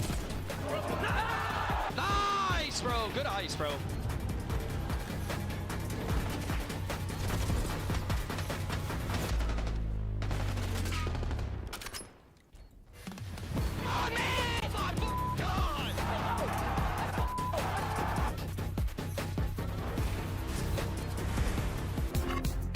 The Esports World Cup is an official partner of the Call of Duty League. Upgrade your game with the Scuff, the official controller of the Call of Duty League.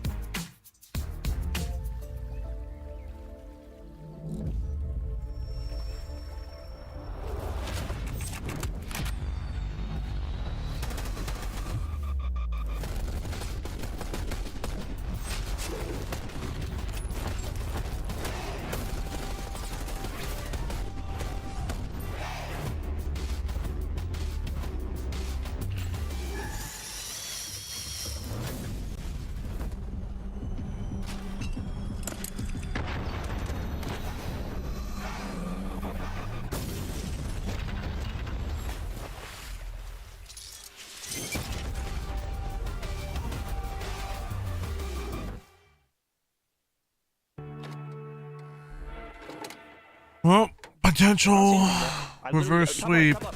Put your head down and secure the target. Planting the bomb. I need him top left. He's in the little thing. Come in. Come back in. I'm already bombs down. Yeah, bombs down. Yeah, that way. I can kill that guy. Nice. Above you too. Above you on the gear. No man. No man's right now. Hit them again before they baby. Hey, bro, I'm on Mars, right? I'm on Mars. Nice, I'm in the game. Yo, CDL 2024. Yo, this is fire. This is fire. Oh. This fire, yo, Pete. Hold up. CDL champ and the come on, huh? That clean, bro. This kind of clean. Yeah. Yo, that's aura, bro. Come on, now. For, right? Champs is solidified. Now it's about getting that championship. We know how that momentum can get you the ring. And look at that trophy. What's that? The best in Call of Duty history right there. We did pretty good in Black Ops 2. I think that thing is better. Let's take a look at the cash. I'm gotta go with the New York subliners in this one. FaZe warmed up the subliners. Vibe check, bro. Dang, man. Paco has carried me in a rank. I'm going to go with the New York subliners. That's crazy. Can he find another? 3 lives now for the Stallions. Hey, this is just a round of S&D. It's a round of S&D, but we saw how that one went. Dylan and Rex, last Hermano, does not survive. Ultra, clean, efficient, no time wasted. And Scrap, never a player that says any mean things about any of his opponents. An incredibly nice young man. Unbelievable gameplay.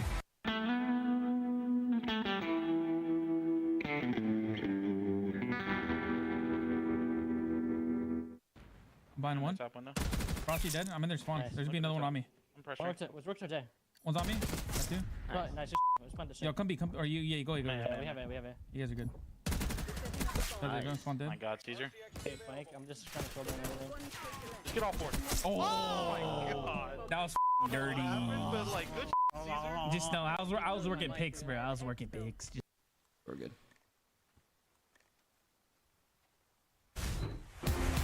The 2025 LA Thieves Team Pack is available now.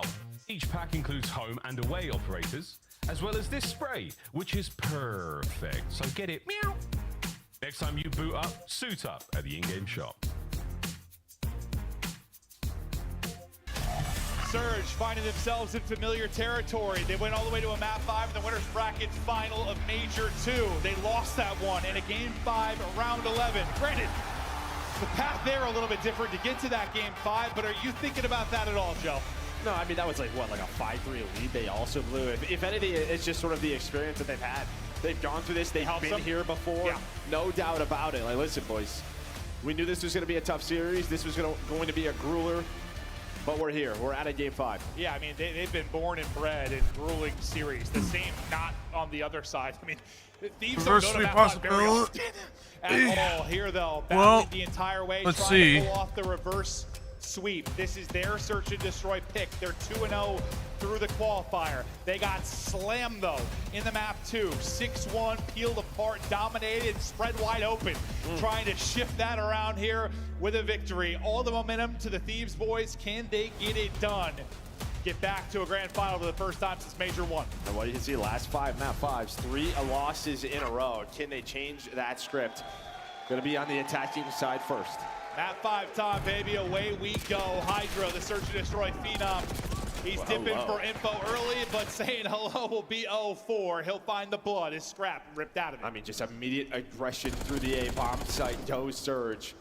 All 3 players fly up behind nades, behind tacticals, open the door, closing the door. Well, now you're just going to reposition. And well, 0-4, he's just going to try to be annoying. You see that number 5. Can they deal with him? Can he get another kill? Or maybe set up a trade, just trying to get picked and even the numbers here. Hydra still looking for it. Spots him. 0-4, though, continuing to be annoying. They're so worried about him, and time continues to tick. Still 45 seconds, though, to go. Can they find him? He's like, I got plenty of places to hide. Now I got a little help from my teammate. What's up, boys? Cut the ball down. Give me the ace. Not going to happen. It's Hydra. We'll get it. But it's a 1v4, 6 HP. Best of luck. We'll see you later. 0-4, taking over round 1. And well, that is just the aggression from the get-go. Behind the nades of Surge, able to find that first blood. And then it's just, Yellow, how did you see? Where did this guy reposition? You had the ARs overlooking him, and that was sort of his go button. As soon as one of them said, hey, they are weak, he is going to fly on through, and that was the call. Envoy, he is just dipping, dodging, and dying. As well, as you said, almost finds the ace, but gives them the round number 1. That would have been a sick way to start it. But you can see, I mean, that could be the conversation on most search maps. A really good view of it there. Like, when you just get blooded in aggressive fashion like that on offense, like, it just stalls. It stalls so well. And just props to 0-4. Yeah, the kills are great, but still just the time, the info, the disruption, the annoyance that he was. Looking to get right back to it. Where the Thieves strike back. We slow down a little bit in this round. And that's what's so tough with this A-bomb, right? We're seeing it from 0-4's POV. So many corners to check. So many positions to play. He knows it. We just saw him do it, but he's going to clear it all out. There's so much stuff, dude. Yeah, no, really. There's 3 lanes in this store. Yeah. But looks like we got a little wall bang going on. A lot of wall bangs going on. Sure do. 0-4, we'll see you later. No blood for you this time. It goes to Ghosty. As they combine on the wall bangs, and he's going to get peeled out of it. Neptune trying to bring it back, but just some tags in. Well, that's what Sender, Hydra, they are known for. That little New York sauce they're bringing over to LA Thieves and Search and Destroy. Dude, we saw that like first kill, remember, to start the tournament that he got on red card, and we asked Hydra, it's terrible. He goes, don't ask me that. Yeah, don't talk about it. Don't talk about it. So they're going to have some setups. They're going to have some bloods, and there's one there.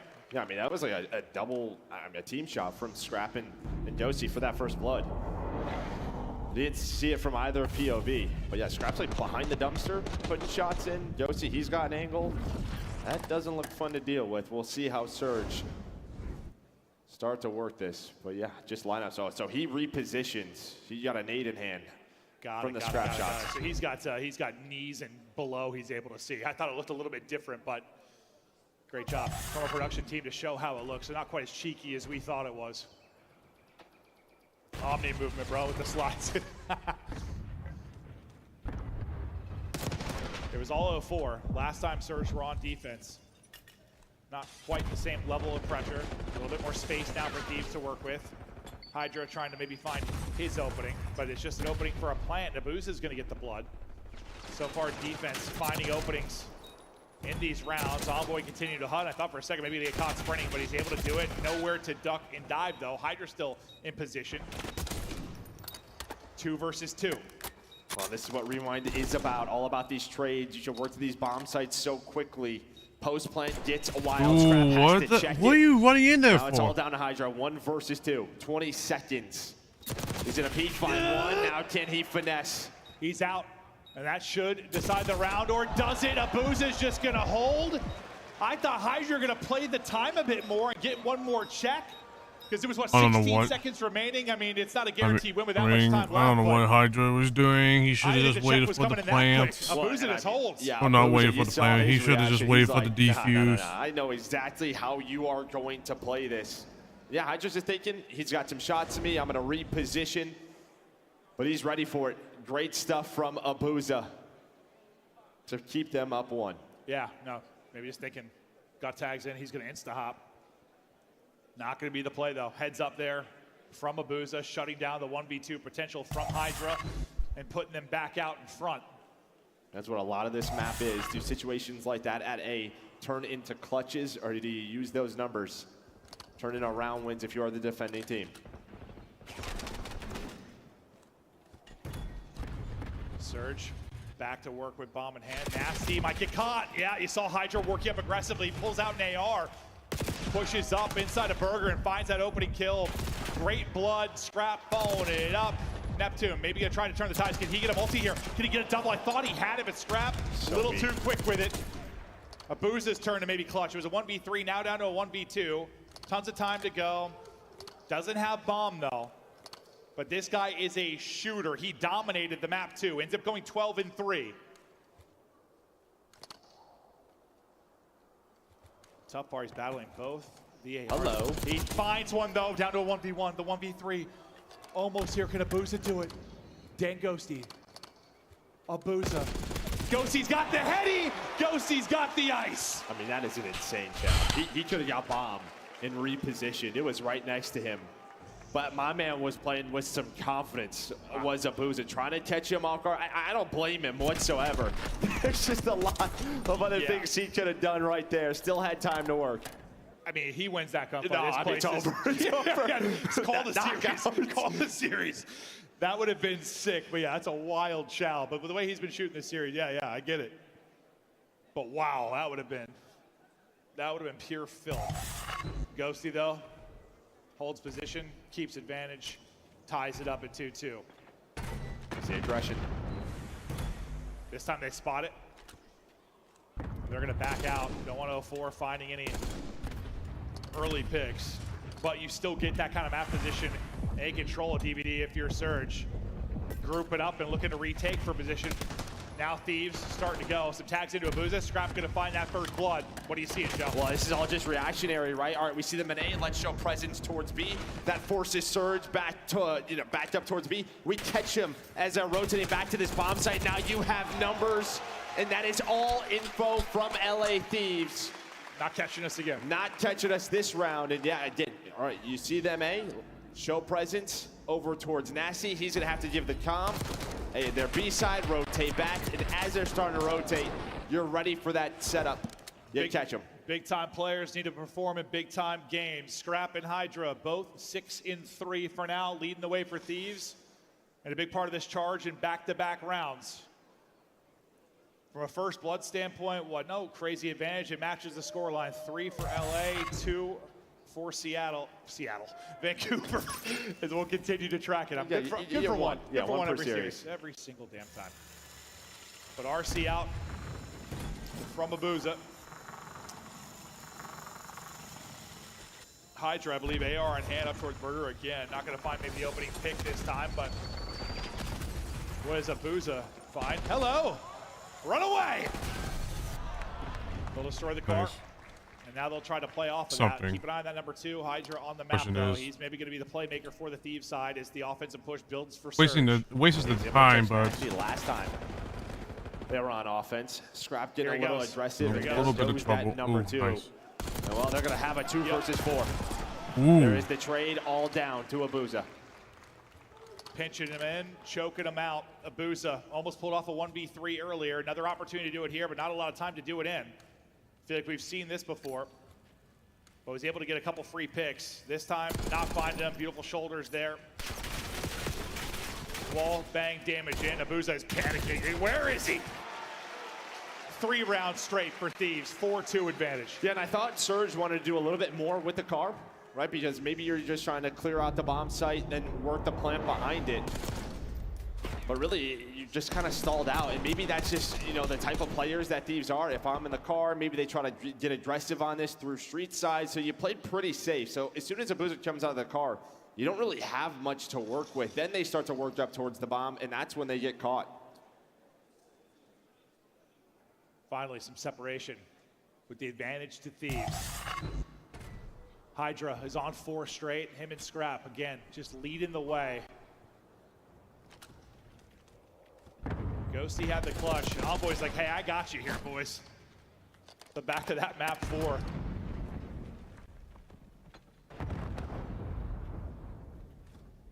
You see Envoy common big time as they're trying to work this. At number 5 and 4, once again, trying to get aggressive, maybe find the opener.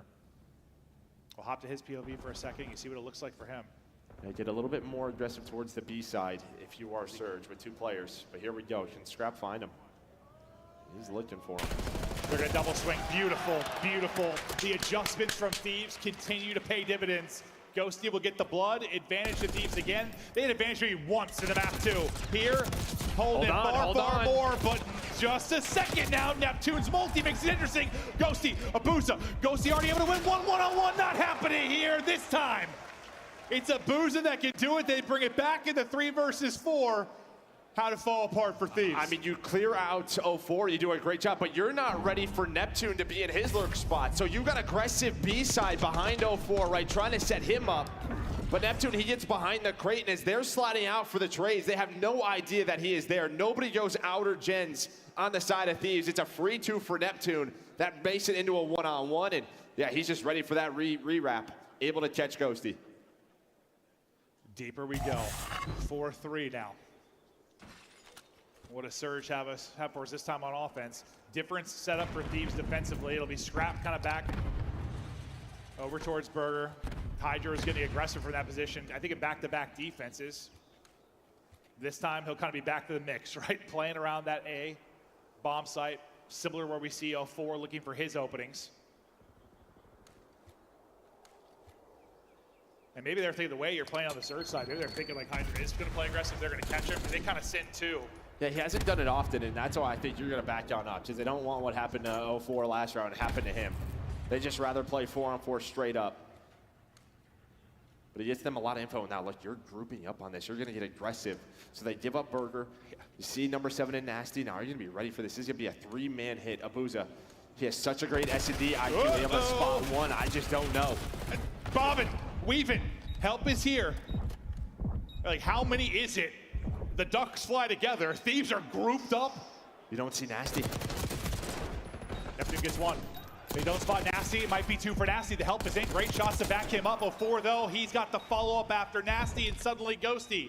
1v3.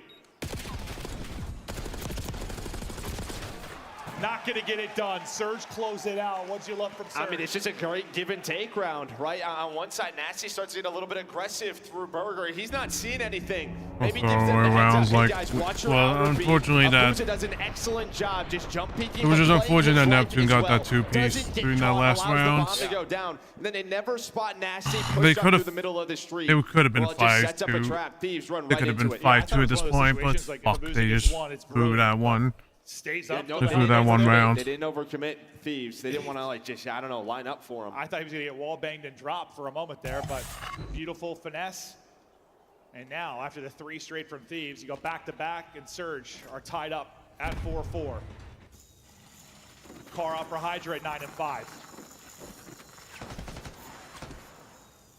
And where we saw Surge kind of fail to make a play off the back of their RC, Thieves look to be making the play. Scrap, the wall bang, and the blood. Info on the cross for Abuza. Yeah, I mean, 04, he blows up the car. The problem is yeah, you do follow that up. So Scrap's like, I'll take the gunfight behind that. And well, this has just been a wipe with the first 3 kills. And just like that, it's all down to Neptune. Yeah, you got like a comfortable plant. We haven't seen a whole lot of that on the offensive side. Neptune 1v4, best of luck. Thieves, though, grouping up. Don't want any funny business to happen. Able to get 1, though.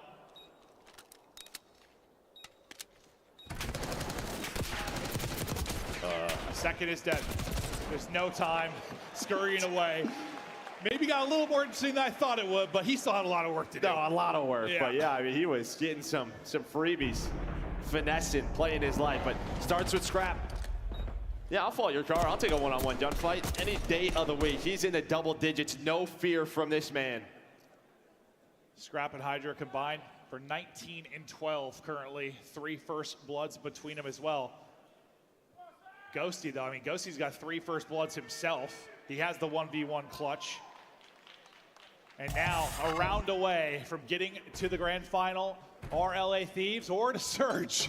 Get into a round 11. That's where they lost this winners bracket final in Major 2. Will it be a different story here? What are you seeing, Joe? Might have that one-on-one again. Hydra with the pick. Hydra gets a pick. I was sad. I thought it was going to be Hydra and Nasty. Bomb is being planted, though, quickly. But you have man advantage. Still difficult, or is it? They're finding the picks all over the place with the ARs. Thieves looking to get to the final. Double digits for Hydra, double digits for Scrap. 04, though, trying to make things a bit more interesting. It's all 04. Nasty to get it done. Ghosty's going to win his fight. All 204. Hold on. This would be an 04 ace if somehow he doesn't. Not happening here. He's on 11. The fucking super team go, back to the baby. grand final. Fucking go. Fucking go! Holy shit. And that's why you pay these guys. Hydra is harder than it needed to be, but they got the job done. Holy shit. Felt like they were running away with it at one point when they had that 4-2 advantage, but Surge continued to chip away.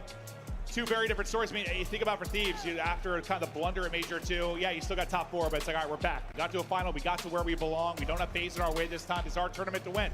For Surge, all right, we were here last tournament. We still got back to the final. You're just hoping to maybe make a better run of it if you can do that. Yeah, that's just really it. But, I mean, what a reverse sweep there for Thieves, right? Testing the mental on a Sunday.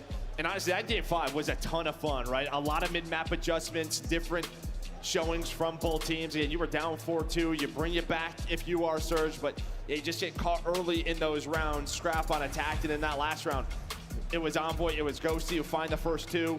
Just so tough to win without numbers on rewind.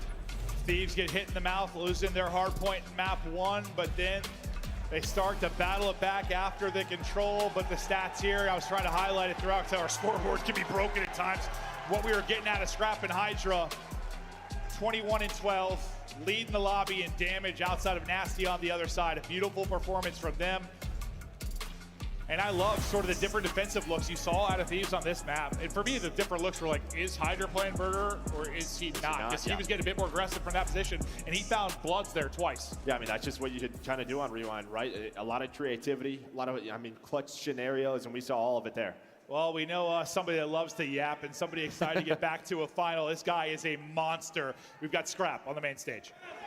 Yeah, I got the monster himself, Scrap, with me on the main stage.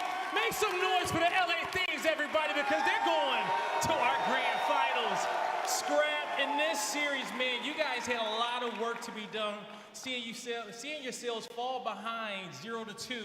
Just initial thoughts right off the bat. Getting that Game 5 win, how you feeling this moment? Hey, come on now, I'm fucking feeling good. Like, what? I'm feeling good. Simple stuff, okay? You and Hydra popping off there on that last map. Who made the final call on that round 11 on what you guys were going to do right there? We see Hydra get the kill there towards mid, but who made the call? Shit, we were talking about those nades over the P3 trying to get a kill, but we were like, bro, we haven't done it once right now. Let's throw it right now. Throw 3 perfect nades in the comms. Even Dill's like, those are some good fucking nades right there. So let Paco do his own thing. That kid's a beast, so he's going to get a blood for us. There you go. I know it was beautiful seeing that kill come up on the feed right there. You guys lock it in, but even until you guys, before you guys got there, in that map number 4, on the, I believe it was P2 rotation going into P3, Envoy goes on a 10 spree to really get you guys on a level footing right there to take that map. How did that feel to see him go off and kill feed? Bro, when Dill's screaming, I know that we're doing something right because Dill's usually quiet, usually keeping the game composed, you know, and then when he gets 3-piece and pops off like that, it gets everyone fired up. Definitely gets everyone fired up. Florida, did it get you guys fired up?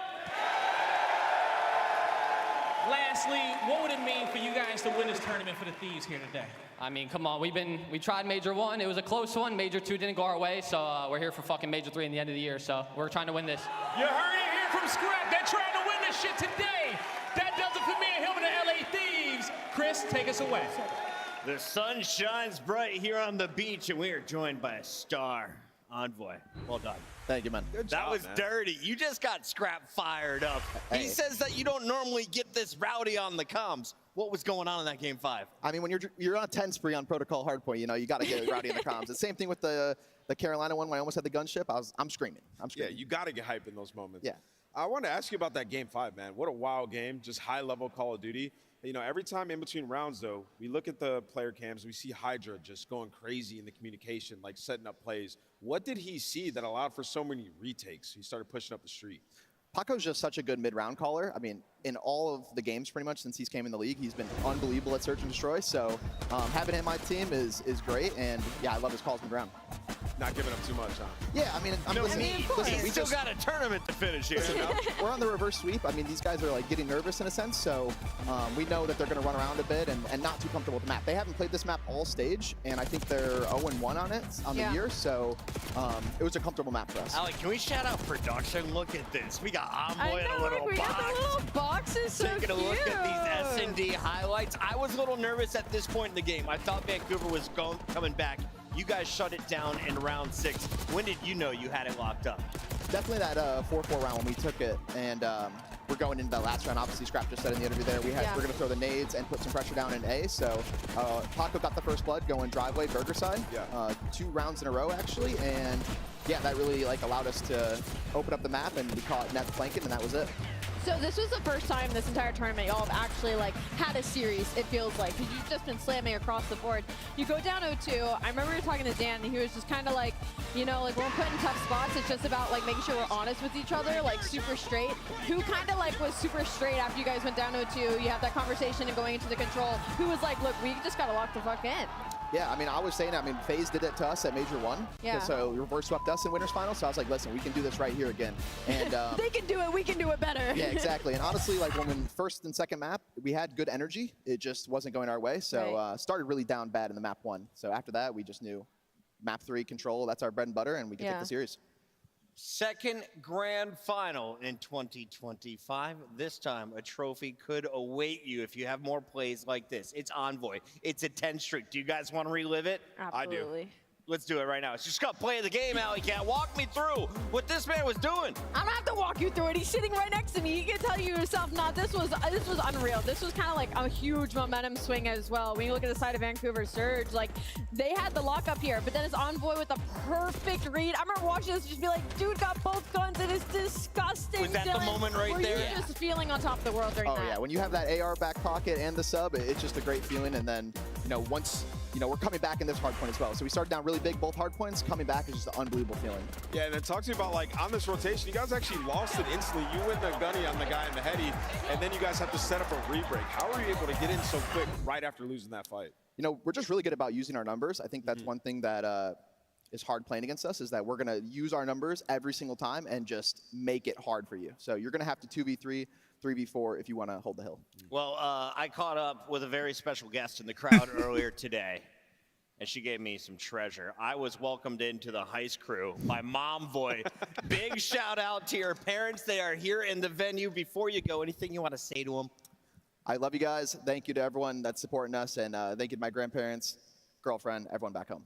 That's so awesome. Envoy, don't go yet, because I got to get your thoughts. Who is playing you in the grand final? Because we have just 2 matches left here in Florida. Hey, Mercules has been on fire, so you never know, but I think Surge is going to take it. It's going to be a good one, ladies and gentlemen. Lock in. We got to go to a break. When we come back, these guys are taking a break, but we find out who comes in to challenge. Is it Toronto? Will the Cinderella story stay alive?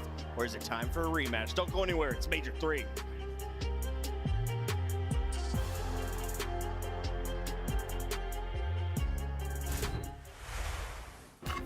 Upgrade your game with the Scuff, the official controller of the Call of Duty League. Well, the Esports World Cup is an official partner of the Call of Duty League.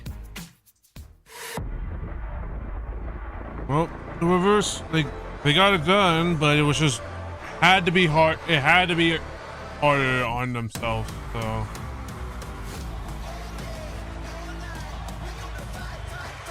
There's Ultra versus this. No, it's It's Vancouver versus Toronto right now.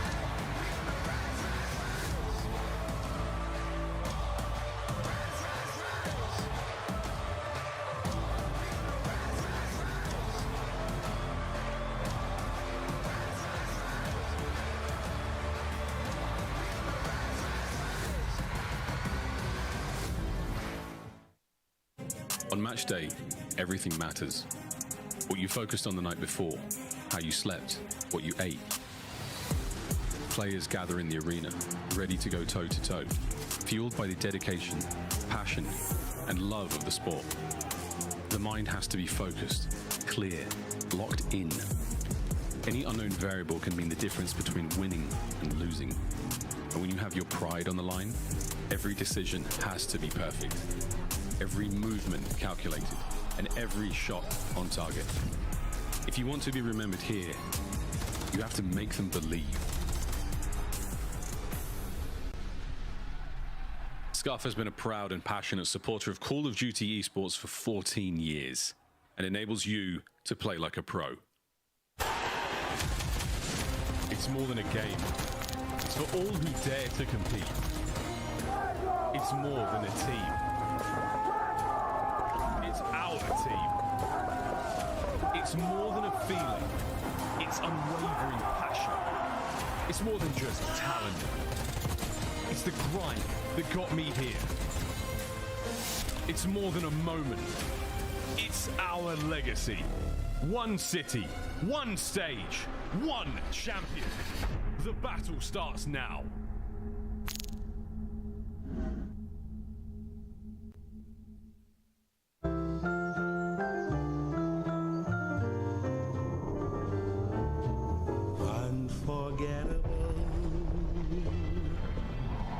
That's what you are. Unforgettable.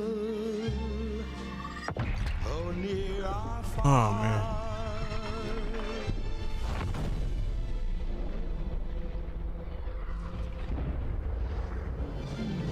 That's why, darling, it's incredible that someone so unforgettable thinks that I am unforgettable too.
It's gonna be interesting what Vancouver and Toronto are gonna go against each other.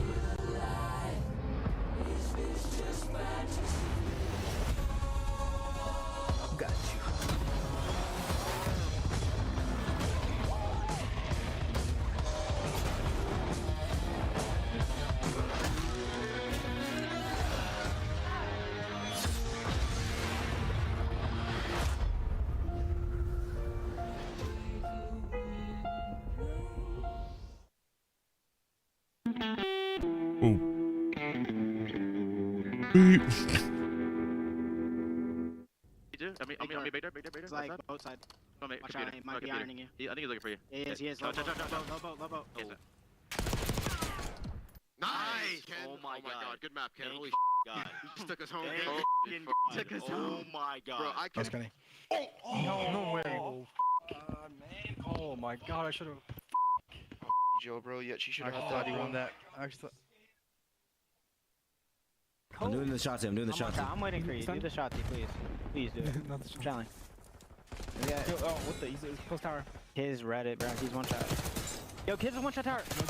Oh my god. Oh my god. That's the shot right there. Oh. Nah, that's bad. One shot, Carlo. David Barlow. This is Oh my god, dude. These...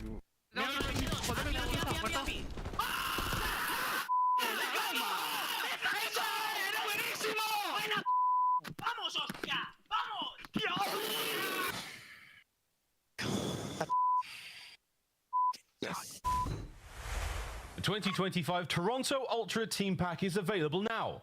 Each pack includes home and away operators, as well as this weapon charm to bless your aim with the powers of tilt. Next time you boot up, suit up at the in-game shop.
You're giving him another?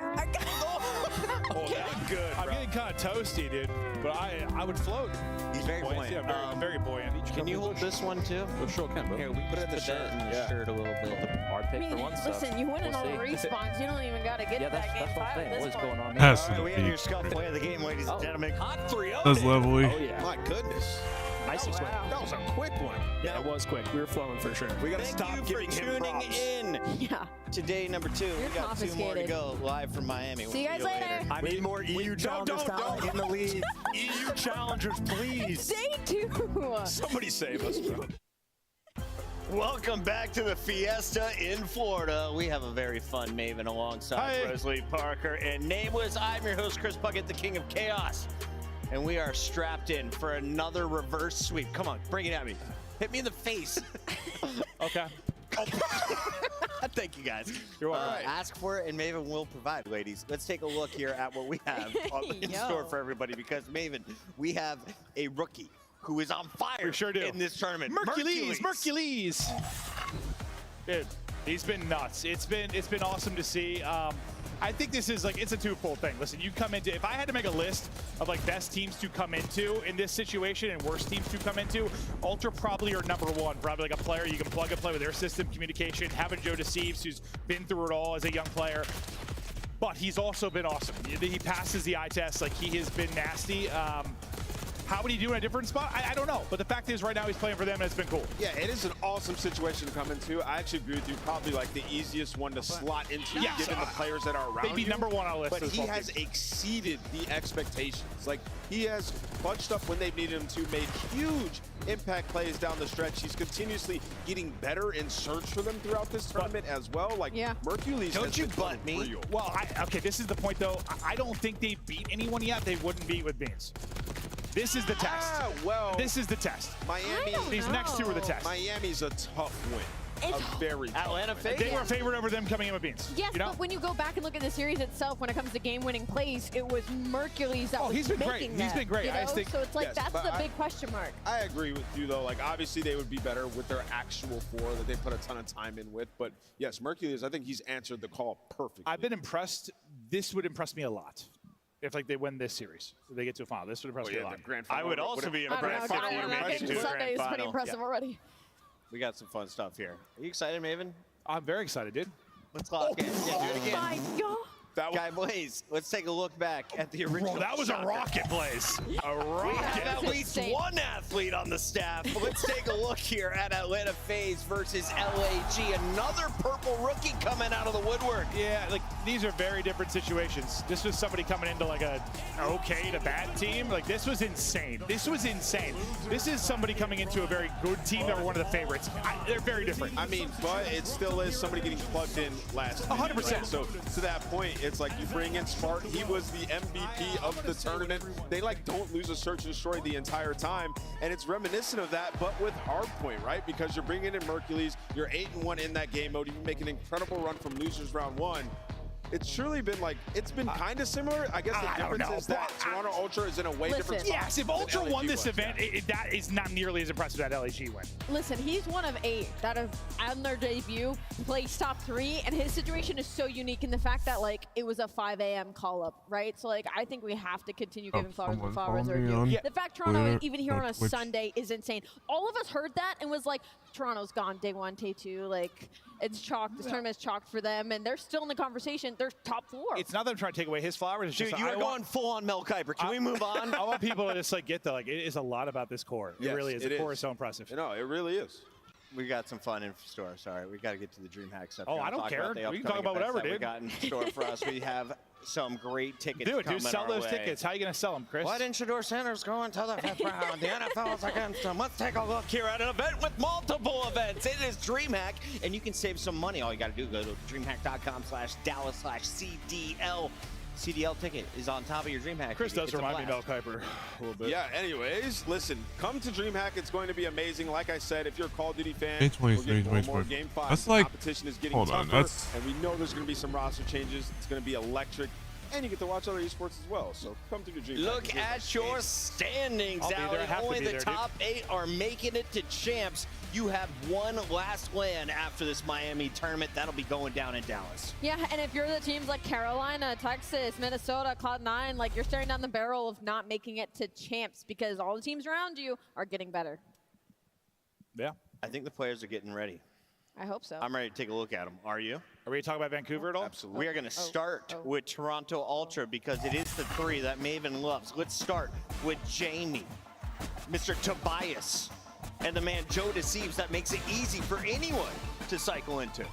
Yeah, I just think his experience last year has been this is just 3 for days. this current situation, and Insight's really stepped it up. He's too, when you lose maybe like the kind of raw slaying power that Beans brings. Comms are probably a little bit different. Maybe don't have all the crazy passion that Beans has, but it's been awesome to listen to. Yeah, they still have Joe. You know, I feel like Joe's still giving him a little bit of passion. Little spark plug. If anything, it might be good for us at Toronto Ultra because I feel like some hectic Sunday, comms definitely don't fit this squad. So Friday, Thursday, Friday, Saturday, Sunday, but I think with Dallas's like limited time, I think they have. I wonder how they're gonna. I wonder how they're gonna adapt to the 3-day schedule. And usually it's winner. It's all winners on in the winners. It's usually all winner matches, and then on day 1, and then losers matches on day 2, and then day 3 it's a combination of the teams going from top 8 to from the bottom from the bottom 4 from the winners and losers matches. And you're talking about like the duo and Insight and Phoenix, where every time they need to turn up and make a big play, it happens. Phoenix went 17-31 in the control. The next map, he's 35-35, popping pieces left and right to literally win them the game. So yeah, in my mind, these guys can do no harm. They're absolute staples of the Toronto Ultra, and I expect them on Sunday. Clint, what is holding this team back from winning champs? We take a look at the road here. This is with the fill-in, and They've won a 3-0, 2 3-1s, and now coming off that very impressive Game 5, the revenge game. What's against holding them back Miami. from winning champs or this event? Both. I mean, they haven't showed us they're capable of that. Like, they haven't made a run to a final yet. Like, we got to see it. If they can get there with Mercules, that'd be awesome, but they're not really in the combo for me yet. So they can get top 3 with the fill-in, but you don't think they're in the running for champs? No, not right now. Okay. I think you'd still talk. I mean, it's an off segment for FaZe, but I still think Seattle, FaZe, Thieves are the clear top 3. Yeah, I mean, it's just going to be weird when we get back to now see if Beans gets put back in the roster. It's a weird situation. Like, this could go a couple of ways. Exactly. It can go a couple of ways. But yeah, Toronto, I feel like this split was making that step to be the championship contender. Like, if they had their full roster, I would say yes, absolutely 100%. But there's just a variable of Mercules being added. When we get to these, losers finals, winners finals games, grand finals, we don't really know what's going to happen. Is he going to rise to the occasion like we've seen Beans do? Toronto has been that one team to give the top dogs some trouble. Right now, though, you're playing up against a Vancouver Yeah, squad so Major has looked 4 red hot at times in this tournament. gonna be I next thought they were month. about to 3-0 LA and then next month, and after that next month, it will be another month until the champs, has been playing lights out. which is going to be Nasty seems interesting. to understand every single situation thrown at him. What's stopping this team from holding a trophy at the end of the weekend? Oh, maybe a winner's bracket final. It's like, and you played a long time, bro. What's worse, right? You lose in Game 5, round 11 to FaZe, and then play Ultra.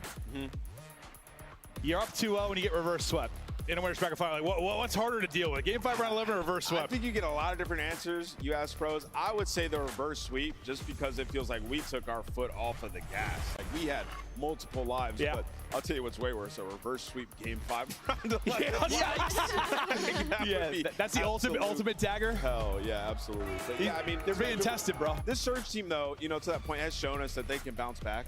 I mean, they have so much resiliency, and coming off of that series, like, they played so well throughout it the entire time. For me, it's just the control. Last couple series, their control has been incredibly suspect. And that's got to be locked up. This is a contract year for a lot of these players. They're on that second year of their deal. What do you want to see if you're getting peak value out of each of your guys? Who are the stars to lock in on?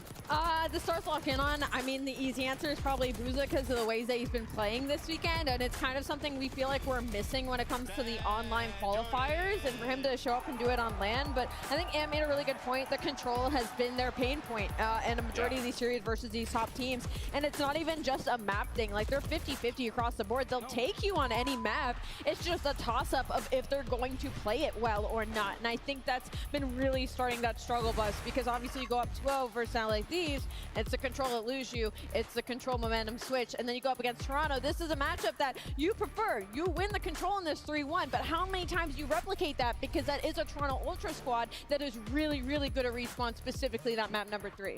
So this is going back, obviously, we were talking about the last time they had to do this. After the loss to FaZe and winners bracket final, they were obviously able to win there. It's a little bit different now with, obviously, the roster change for Ultra, but they showed they can do it. They bounced back already, They right? showed they can bounce back. And with regards to the control, it's an important point, too, because I remember looking through, it was like the last, 4 years, and it was like all the event winners. And it was like the lowest, bro, was like a 70% win rate in control at a tournament. Like, you need to win control usually to win events. And to that point, like, that's what has hurt Surge in like grand finals of the minors, majors, is like the control and the S&D. Those two game modes. They put in a ton of work in the search, and we've been seeing it pan out in a lot of these series, but the control still remains. They need to answer that question. We could learn right here. As important as control is, I think it comes down to the hard points, right? Let's take a look at our maps and modes, because Toronto is spouting one of the best records despite whoever plays in that 4 spot. Photo, Sky. Definitely the hard points, a little more important. But when we get to that best of 7, that grand final, then it's the Depends on the matchup, though, too. Like, that's the strength of this Ultra team currently, especially with Mercules. By the way, Vault Hardpoint is wild. I mean, we just talked because Toronto Ultra, I just said it, 7-0 on that map. They have been pummeling teams on Vault Hardpoint. If I'm Surge, I'm just looking at it like, let's get it out of there. And the reason why that's kind of so dangerous, especially if it being map 1, is Toronto Ultra is the #1 map 1 team right now. So you're looking at a Vancouver Surge. They're struggling in control. Heaven forbid they go down in this map #1. Sure, they might take that too, but you're looking at maybe going down 2-1 in the series very early on. That's if you win the map 2. I haven't even exactly looked at it yet, but Surge always pick Team B. So the map 1's are going to struggle is always going to be the opposition's pick. That's why usually their extended series. That's why their map 4 record is so I good. just would have probably banned Vault. Yeah. No, I mean, you make an argument for that. But Surge also could be nasty at it. They are good at. They're what good does Rambo fundamental Ray team. know that we don't, Nameless? this. He saw something. I mean, it was a very close vault that we just watched in the Toronto Ultra game, right? Where Kleenex had to make a miracle happen to win it. So it's not like they can't lose it. It's just they're comfortable on it. Ali, do we have the S&D win rate for Toronto? Because I have a goldfish memory, but I can't remember a whole lot of dubs so far with during this this stage right now. The They're land, 8-3. though. So on land, I don't know exactly on land, but they're still a top search and destroy team on land for sure. Okay, that's my question. If we got Easy Mac back there, I don't They've think won 4 of their last 5. You talking about They just Vancouver? lost 1 to LA Thieves. No, I'm saying Toronto Ultra. Oh, yeah, Toronto Ultra search has not 2 been and great. 3. 5 and 8 this split. 2 and 3 at the on land. major in particular, I mean, what's the hardest thing with fill-in? It's extremely tough. But we saw when Game 5 they needed to ice up and win a search and destroy, they were absolutely able to do it. So, I mean, search when we get to like elimination finals, when we get to the grand final, it's just becomes so tense. It can slow down a little bit, and then that's when you're asking your vets to be the guys to step up, make the adjustments, make the big plays. We just talked to Envoy, and he was talking about how Hydra had the adjustments that they needed to make. That needs to be Kleenex and Insight in this series. Yeah. We can't do scuff pick'ems yet because the players aren't ready. Okay. When they are, we will. Until then, shall we look at the future? Because we have had different winners across our previous Florida events, and we will have a fresh one. Will it be LA Thieves? Is it Toronto? Is it Vancouver? 3 left here at Major 3. Over the years, we have seen a number of rosters, but to see Formal there side by side, that's quite impressive. It's really actually not that different. It's what 2 have been Formal Scum, 2 have been Sipabisi, bro. Like, so it's like you're talking like your 2 greatest duos of all time have won the ball. Just the 2 dynasties. You have 2 dynasties. Well, then, who's the new duo? I mean, then when you look at complexity the in there, too, duos, but look at that Insight and Kleenex or... I didn't know What it. year did we do Full Sail? Full Sail? What was- Oh, that was 2013. Man, y'all got some memories on you, dude. Yeah, Y'all got some 2013. absolute foreheads. Ali's like, I was in a cradle. That was the same. Full Sail was the same year and event that the van blew us up. Oh, 2017. Oh, Great it moment. was. Shout out Revan. It wasn't. Don't be depressed, We Dan. went from one van to a map with a Florida. lot of them. A lot of I thought experience. it was in Columbus, Ohio, some shit, but I forgot. Summer was getting cooked that map. Can Crazy. we see the maps and modes one more time before we lock in our 2018 was the Ohio I one. want to give you time to run the numbers. There's no dealership here. There's no rewind. So it's like we're playing a series from match 1, 2, 3, 4 of the year. So you brought up the S&D from the side of Toronto Ultra, and you look at that map 2 Protocol Search and Destroy, and that's, again, why I was like, I'm worried for Surge, but I also do like them on Volt, because Protocol is the best S&D that Toronto Ultra has right now. S&D is hard with a fill-in. Control is going to be hard with a fill-in. So Toronto Ultra is going to want to do this through the respawns, but your best opportunity is going to be on that Protocol. You get it map number 2. And not only that, every S&D they've played has been minimum like a round 10, round 11 situation, Chris. So they're getting there. It's just about getting right across that finish line, and there's no reason Toronto Ultra shouldn't be able to take There's one. a lot of similar strengths in these maps. Like, this is a square up. I mean, I think they each win their hardpoint map pick, and I think the control is a massive decider in this series. And if you're Toronto, you have liked Protocol control all year long. And if you're on the side of Vancouver, it's a map you've tried to add to your map pool. Got a couple dubs here this split on it, but you're not Toronto Ultra on Protocol control, so I think it's going to be tough for them. All right, we have our fan poll going on live, and we also asked you guys ahead of the tournament with our pick'ems. Here's where the pick'em results came in. Everyone thought LA Thieves was going to be the winner with 52.3% selecting the top squad. Atlanta out. Optic is out. Toronto with a 5.9 is almost double the Surge's 3% fate. Wait, there wasn't a ton coming into the weekend. This is before what? This is before the weekend kicked off. Ah, that's just insane to me. Yeah. Yes. I have ultra real higher. Yeah. The optic picks are hammered. Yeah, the optic picks are insane. I agree with these in Delusional. phase. Like phase would be higher typically, but they had a back qualifier, so I'm not shocked by that. But like ultra should be definitely bumped.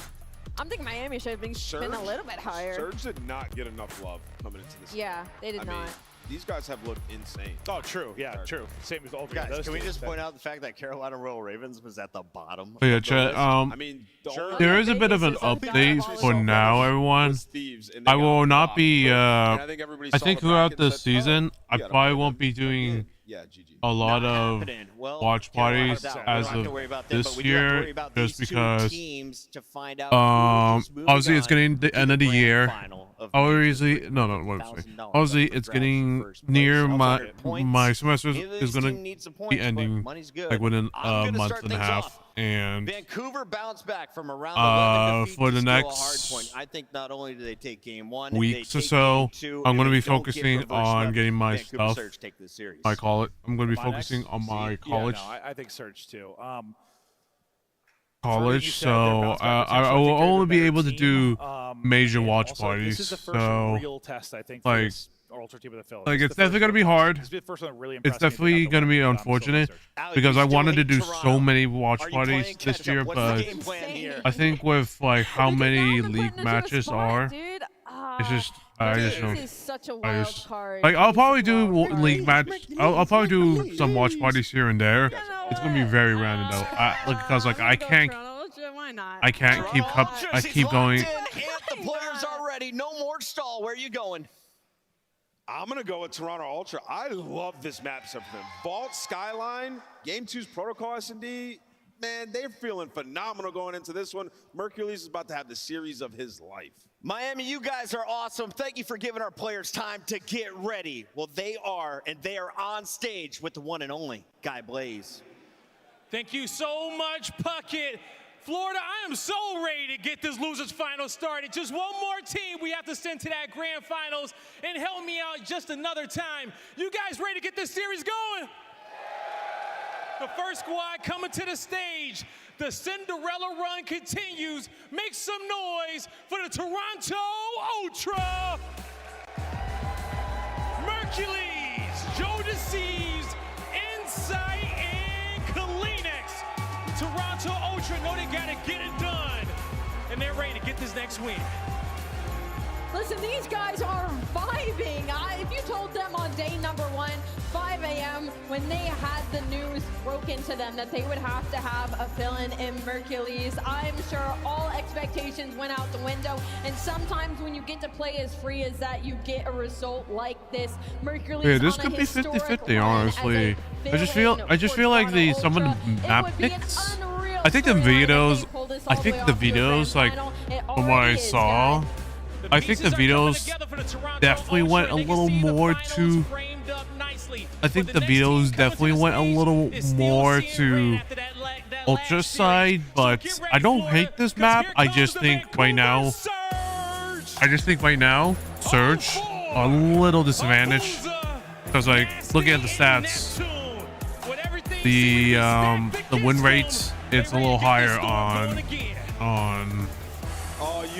Ultra, so on the LA Thieves, but they have to go up against the Toronto Ultra first. Toronto Ultra have been absolutely insane this tournament, particularly in the hard point, and that's the Surge specialty. This could be a nightmare matchup. Let's see if they can get it done, Guy. Definitely can be a nightmare matchup, but they're gonna have to figure out a way to make them dreams come true and get their way back to the finals. So without further ado, shift study, let's get it. Canadian clash this time in the warmer client in Boca Raton, Florida. Last time these two teams played, they found themselves in the same situation. Elim finals at Major 2, Vancouver. It was an emotional series, but we're able to take it in 4. I know, but this is a totally different feeling because last time you went all the way to a round 11 and lost. You were going map for map. This time you get reverse swept. So hopefully with the time that you had during that break, you're able to reset. You got a great coach in Ramare that's able to keep their head on straight. But you know you were looking for that rematch versus LAT. It's just the only thing on the opposite side, Toronto. They just got that Cinderella story with them with young Merc. And I think the thing about that is, again, like starting your day off with an emotional win versus a very strong Miami team that goes all the way to the distance. Again, so this is the map pick. So this is like both have great stats. Both have great stats right here. Right, but it's a little more leaning more towards to Ultra because they have won a little bit more. But if with the fill-in, it's definitely hard because you don't have beans. But I feel like if Ultra can capitalize on not letting the fill-in do their thing, I think Surge might be able to do it, especially with if Neptune picks it up or whatever the case is, they might be able to win. Oh. And with Surge coming off of a very devastating loss, you need to answer. It shouldn't be Surge. Yeah, the depth But I is feel like appropriately. it might. These two teams share a lot of Might the be map pool different. with one another. Doesn't seem to make a And difference who's on the roster. yeah, look at that yeah, way all have a map year win long. streak But here we for go. Ultra. We got the elimination So this is gonna be finals. The Canadian Vancouver Surge. This is gonna be hard for Vancouver, but I have them breaking that streak and because right now because both actually are really good at this map, this first map. 11-6, 11-6, so 65% win rate. Whoever becomes hard first, they're gonna win. And not a great start for Vancouver. I still have, even though I wanted Vancouver to get knocked down, I still want them to be. I still want them to come back. Just to see the head-to-head once again. 2v2 over the top of the time, and it's the new kid at Mercules off to a 3-0 start as Toronto holds. Yeah, and if you're Vancouver, you're thinking, okay, this is our break attempt. We can soak up time here. We already started off with the initial gunfights, but the young gun in Mercules already off to a perfect start. 5-0, you're getting at least 25 seconds off of P1, and you're already contesting for the spawns at P2. Burke's like, come here, let me get some more of that. Where do you think you're going? Nowhere. 6-0 start. Shutdown eventually comes through. Kleenex does not get the trade.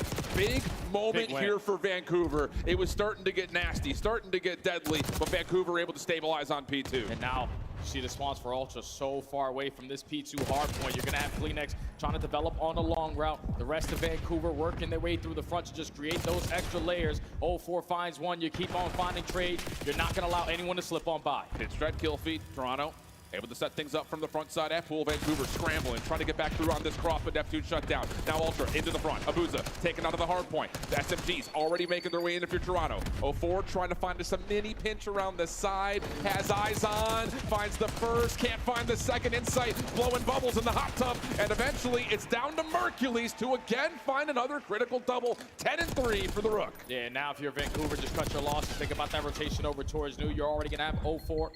Pushing over towards Palm. Neptune going to contest that O just to be a nuisance. You can find this second kill is going to make your teammates' job a whole lot easier over towards the new HP, but now it's this battle for this early arc control. Kleenex the only one here for Ultra. You got to hold it down. And if you're Ultra, again, just the story of Major 3, yes, they had been one of the best hardpoint teams throughout qualifiers, but still not the most successful rotation team. They were 10th or 11th coming into this major. Now they're up to ranking 4th in rotation with the new kid in the block, and things are looking good as they hold on to the left side of the map. Yeah, it's good to hold on to the left side of the map, but a couple of spawns are already coming in because the aggression from Surge is right in front of you. Neptune finds the trade. Art is in their control, and they're still soaking up time. But if you're Ultra, we can take this 20, but we have to put someone in a position to fight for that new spawn. Yeah, Merc gonna get the call at the Nasties down low, so he wants this 1v1. Big two. And here we go. Insight through the overextension. Kleenex, if the work things over towards that long street, it leaves Abuza by himself.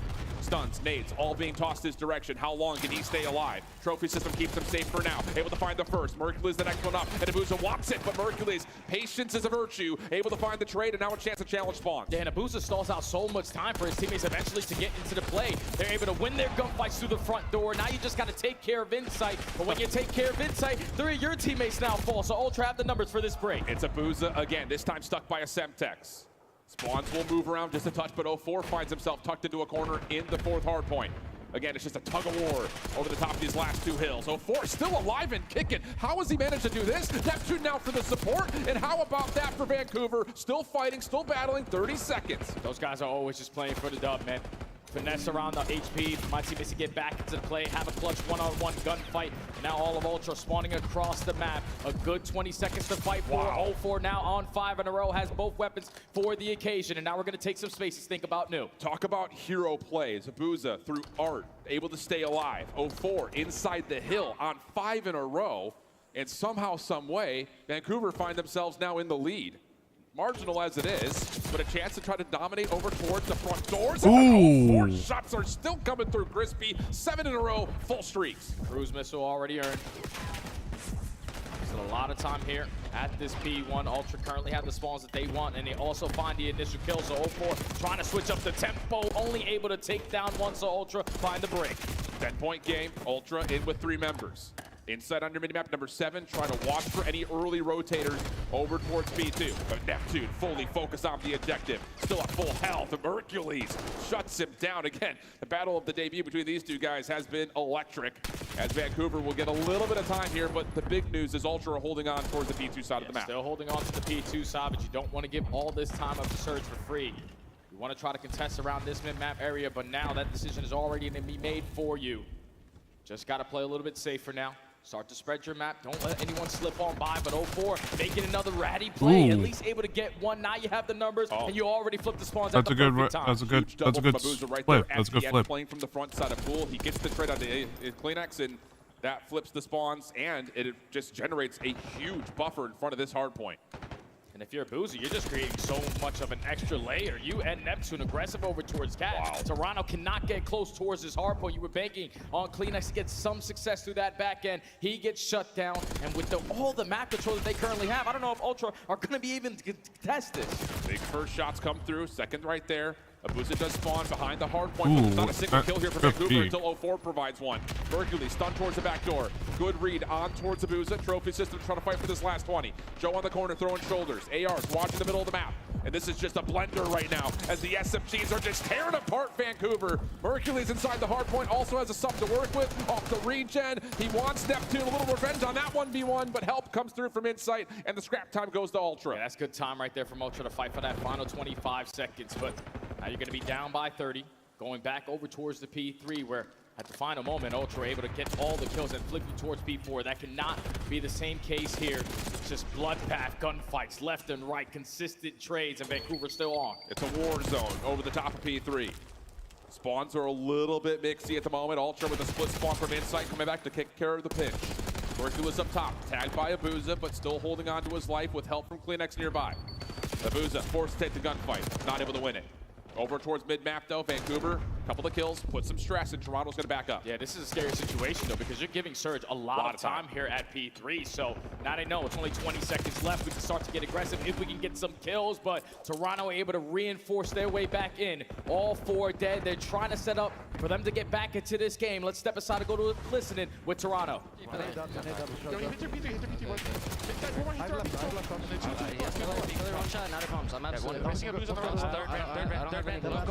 Absolute. He's not low gold yet. So yo, back there's two low. There's dirt on me.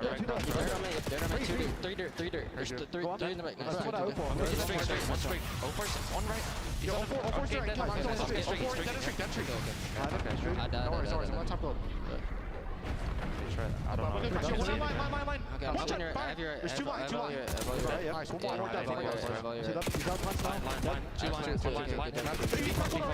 Okay, back up. I have the guy front. I have no bullets. Neb's left. I have your front. It could be scat. Yo, front door. Nice. Back door. I want that scat. Back scat. You're good. Really weak back scat. I only have a pistol, bro. Go back door. One more. It's fine. There's one out. You're good. Both sides. That's fine. 2-0. I'm getting dubs. I'm on left. Dubs for new. Can we plants? I plants. Before we can do. I don't see. Nasty weak. Going out well. There's 3 to left. Triple to left. Yeah, play kills. Weak. Close. They're close. I'm trying to close. I don't know where you open it. Another close. Open it. I'm going cat. I have your cat now. What's on for? Okay. If you got my cat, I'm good. Info 1. I gave up cat for a second. One shot. This should go open. One open. One shot. Open up. Open time. Open dead. 3. Dead. I'm challenging. I'll get your cat. I have ult, okay? On the B-van. Right, John. One's credit. They're gonna bang dubs. Dubs, no wait. Open. There's listen, mid-side time and 1 are close. Get it through lobby. Dead tie game for a moment. Mercury still shredding, but Vancouver trying to work on rotation to P2 as you listen in with the surge. Toby's only bit. Mid run. Yeah. I'm Yes. I don't see I'm gonna go low chop. Go. One now. You should go left. Okay. One guy, Nice, you can back from there. Let's go. I'm one on time. I don't see him. Ready, 3, 2, 1. Nice. Time. I don't see him. Probably license one. Chill. One HP. I'm going cast this. Yeah, I need that. Back on me. Sit down. Nice. He's blowing like 2 feet. Nice. I'm taking it back. I'm taking it back. At least 2 spawns. Two on the back. Two on the back. One light. We're signing light. Just don't touch. Watch on the back. Two. One more. I'm watching back. Time is low. I'm needing time. Break your bar. Nice. Time. Peter, find the thing. Wall bang it. The left pillar. Peter, check. I'm on time. Are you piece of shirt? Watch out, time. Watch one mid. I need time. I'm pretty sure. One shot. Behind the pillar. Behind the pillar. Let's go time. No, he's not. He's backside. Looking for Mark and Jamie. I'm blaming you. On the old one. Nice. It's inside. He's got Sam's top cat and then one's going light. We're some missing Jimmy and one's light. On the pillar. Okay, we're good. That's all. I'm looking right. 2 mid. One time, 2 mid. I'm turning on time. Span out. He's here, vote to me. Good tap. Okay. I don't see him. Their time. Wait, they're pillar. On the pillar. Nice shot. Go tree. Watch him go line. Go tree. One's gonna go mid.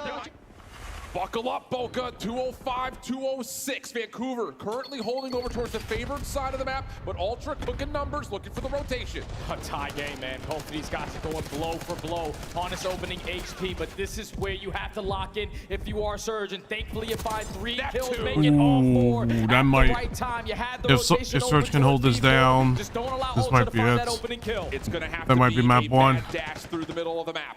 Hard point at 4. All they need to do is just get the kills. That's all they need to do. But Neptune, considering shut him down. Just shut him down, and that's. Rotation. Backs up. Here come the kills from Ultra, though. They're going to get a route over towards Art. And last Neptune has something to say about it. That's 3 dead. Abuza, one of the last ones standing with Nasty playing in the back. And they're already contesting the spawns. You're going to die if you are Nasty. Now all of Toronto are surrounding the Money Hill at P4. Who's the guy up top? Abuza. He is going to fall. And this is not what you were looking for. If you were a Surge, you were fully set up. But Ultra just worked their way through the B Street. And now they can still close it out. You couldn't tell me that this is a new kid on the block for Toronto. That is a flawless break.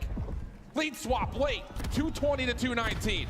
Vancouver taking some time here, trying to get some isolation, but Mercury's slippery. Now you got the play around the back simultaneously. Here comes the play from the front, but Kleenex gets the first, nothing more. Now you got to get into the hill. You got the numbers, you go 3 for 1. Last man standing is inside, and he's able to find a double. You're still gonna have the close spawns if you're Surge, but this is ideal for Ultra. Keep them as far away as you possibly can from this P1. Every lane is currently being watched by Ultra. It just comes down to, can they win the gunfights?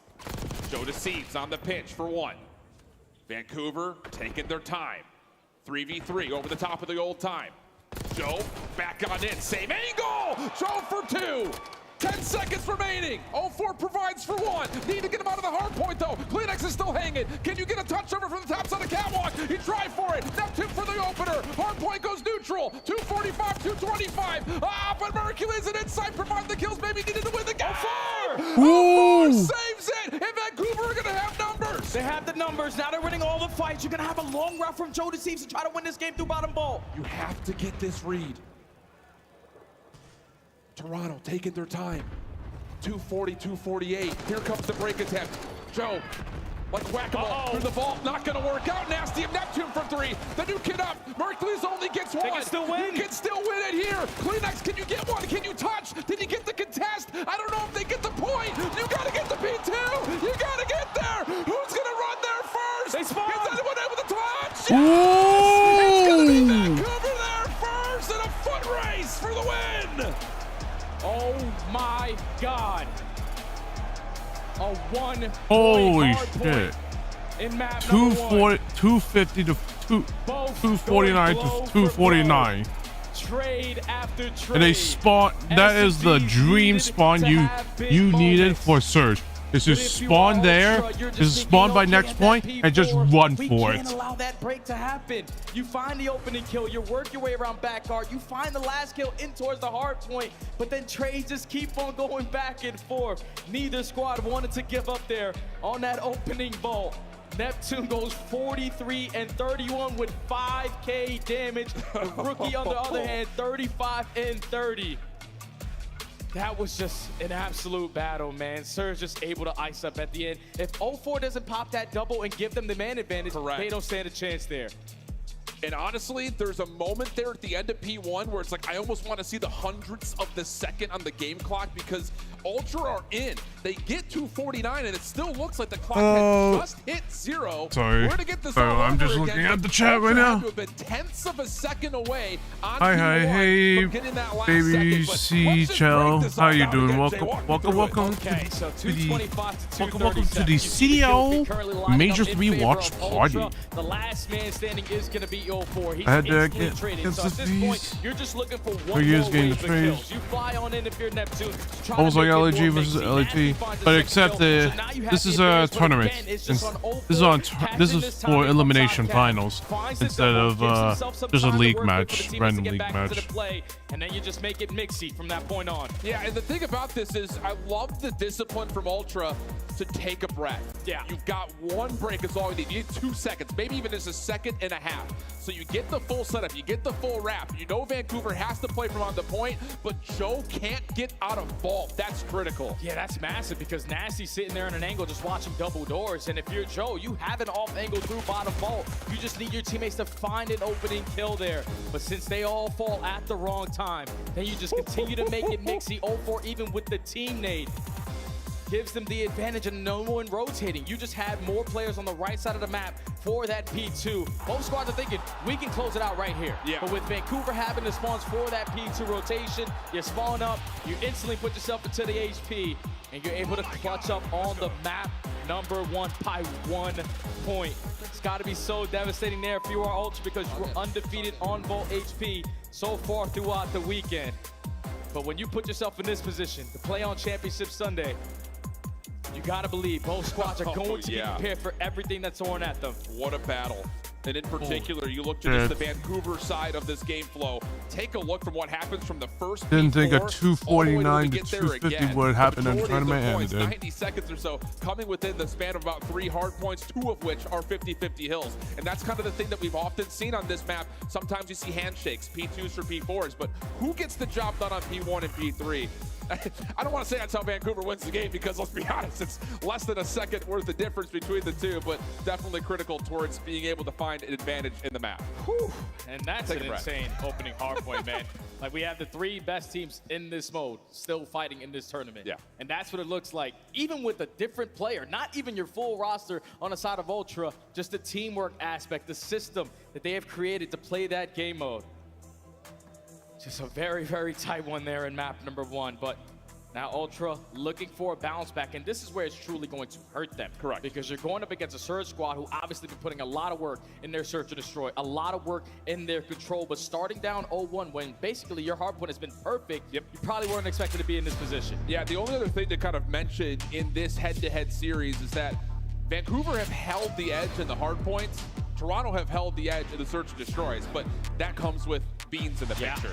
Now this is a totally different story, and some of the statistics may not even matter because it's a battle for Canada right now, and both teams could not be more primed up and ready to go for this matchup. But it is a protocol search and destroy. Haven't seen a lot of it from Vancouver in this major. We did see Toronto play it once, though.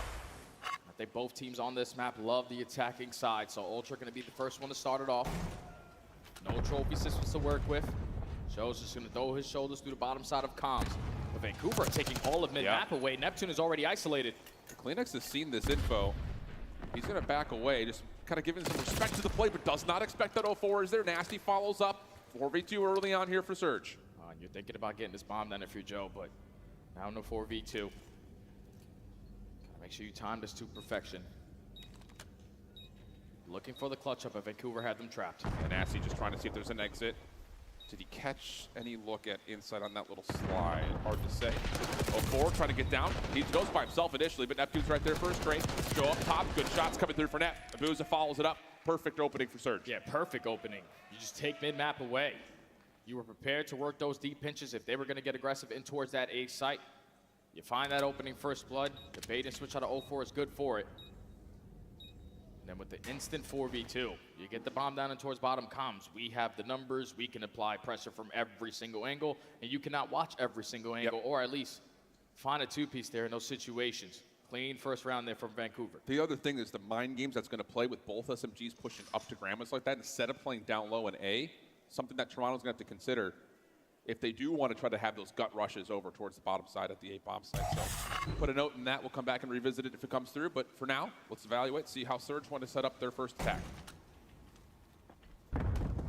Same exact thing. Throw your shoulders, gain some info. How many players are playing towards the bottom side of that A site? And O4 is doing exactly what he always does. Sneaks his way through the spawn, finds the first kill, and Neptune already finds the second. Yeah, this is the one thing, if you followed Vancouver Search and Destroy, you know that O4 likes to make a route that looks like that. Neptune now trying to isolate. No. Good help. The SMGs just winning this round on their own right now. Yeah, now it's Joe left in a 1v4. Palm is instantly going to get planted over towards B. This is going to be quickly 2-0. Up in favor of Vancouver. Joe's going to hit the zip. You're going to hear it. O4 not able to win the gunfight. 35 seconds. Still got a little time to work with. Reset will come through. Chance for isolation. Slips away from Nep for a moment, but again, the clock is maybe the biggest enemy here for Joe to work against, and now it's just down to does he get timing here? No, not the case. Yeah, this is another one where the SMG is just running you down at mid. It's been good. You got to think about it. Like with Neptune getting that early info, there's 2 players bottom comms. 0-4, you're going to have an opening if you can get past the AR sitting top trips window. And then by just throwing that shoulder, getting out with the zip, you're thinking, okay, most likely the play is coming over towards B. So by the time you wrap back, you're not expecting anyone to be in your spawn, but 0-4 is not afraid to make plays. Finds another first blood there. Neptune immediately strikes for the second. Just a more polished team right now in the S&D. Yeah. Just from playing with tempo. That's the biggest part about it. Playing with tempo, playing with speed, it's working out nicely. So again, talking about this hit for Ultra, you have to pay respect to what happens at mid, and this time they're going to play with their own aggression. Ooh, that's a good. What an aggressive push there. Mercules on the other side, but this is a lot of space towards B, looking for an early plant. Yeah, CleanX is taking a lot of space away, so get this bomb down for free. He's able to give you some information. Nasty's right above you, and he's also able to find a kill. So now you have the man advantage. You got to ice up. Yeah, all you have is your subs left if you're Ultra, and it's not going to work. Vancouver do not look at all demoralized from the reverse hit that just happened to the winners finals. No nonsense here, 3-0 up early. Yeah, it's so tough because if CleanX has an AR in that position, he's probably able to put down shots, have him weak for Insight, but when Insight falls, that forces CleanX to be a little bit more aggressive because he only has an SMG. Yeah. And your teammate falls at the site, you're left in a 1v3, you're forced to reposition, and Nasty plays it perfectly off of the timing. Sometimes when you're playing against some of these established teams that we have in the CDL, the Miracle Run, especially in Search and Destroy, where the strategies aren't fully developed on the side of Ultra. You need to try to slow this game down because Vancouver are dictating it with the SMGs. Yeah, the other thing about this Vancouver team in terms of their Search and Destroy improvements, conversion percentage on the opening duel win rate has gone up this major. 5-0 start for Neptune. Once again, SMG's looking to get aggressive. No nonsense down low. Stun does come through over towards lockers. 0-4 working with this. Keep in mind, Nasty's your bomb carrier here. So this is all about creating space if you're a sub player for Surge. Oh, Insight's at least able to spot one. Neptune is going to drop for the first blood, but you can potentially work this bomb plant over towards B, but a stun connects. Insight is able to gain the info. Just got to play your man up advantage. That stun's going to allow Joe to really play aggressively on this long flank. He's got to get here quickly. Insight in trouble. Help from CleanX, the longtime Toronto duo, working together, and Mercules will be right there to help them out as well. So now the numbers advantage looking pretty potent for Ultra.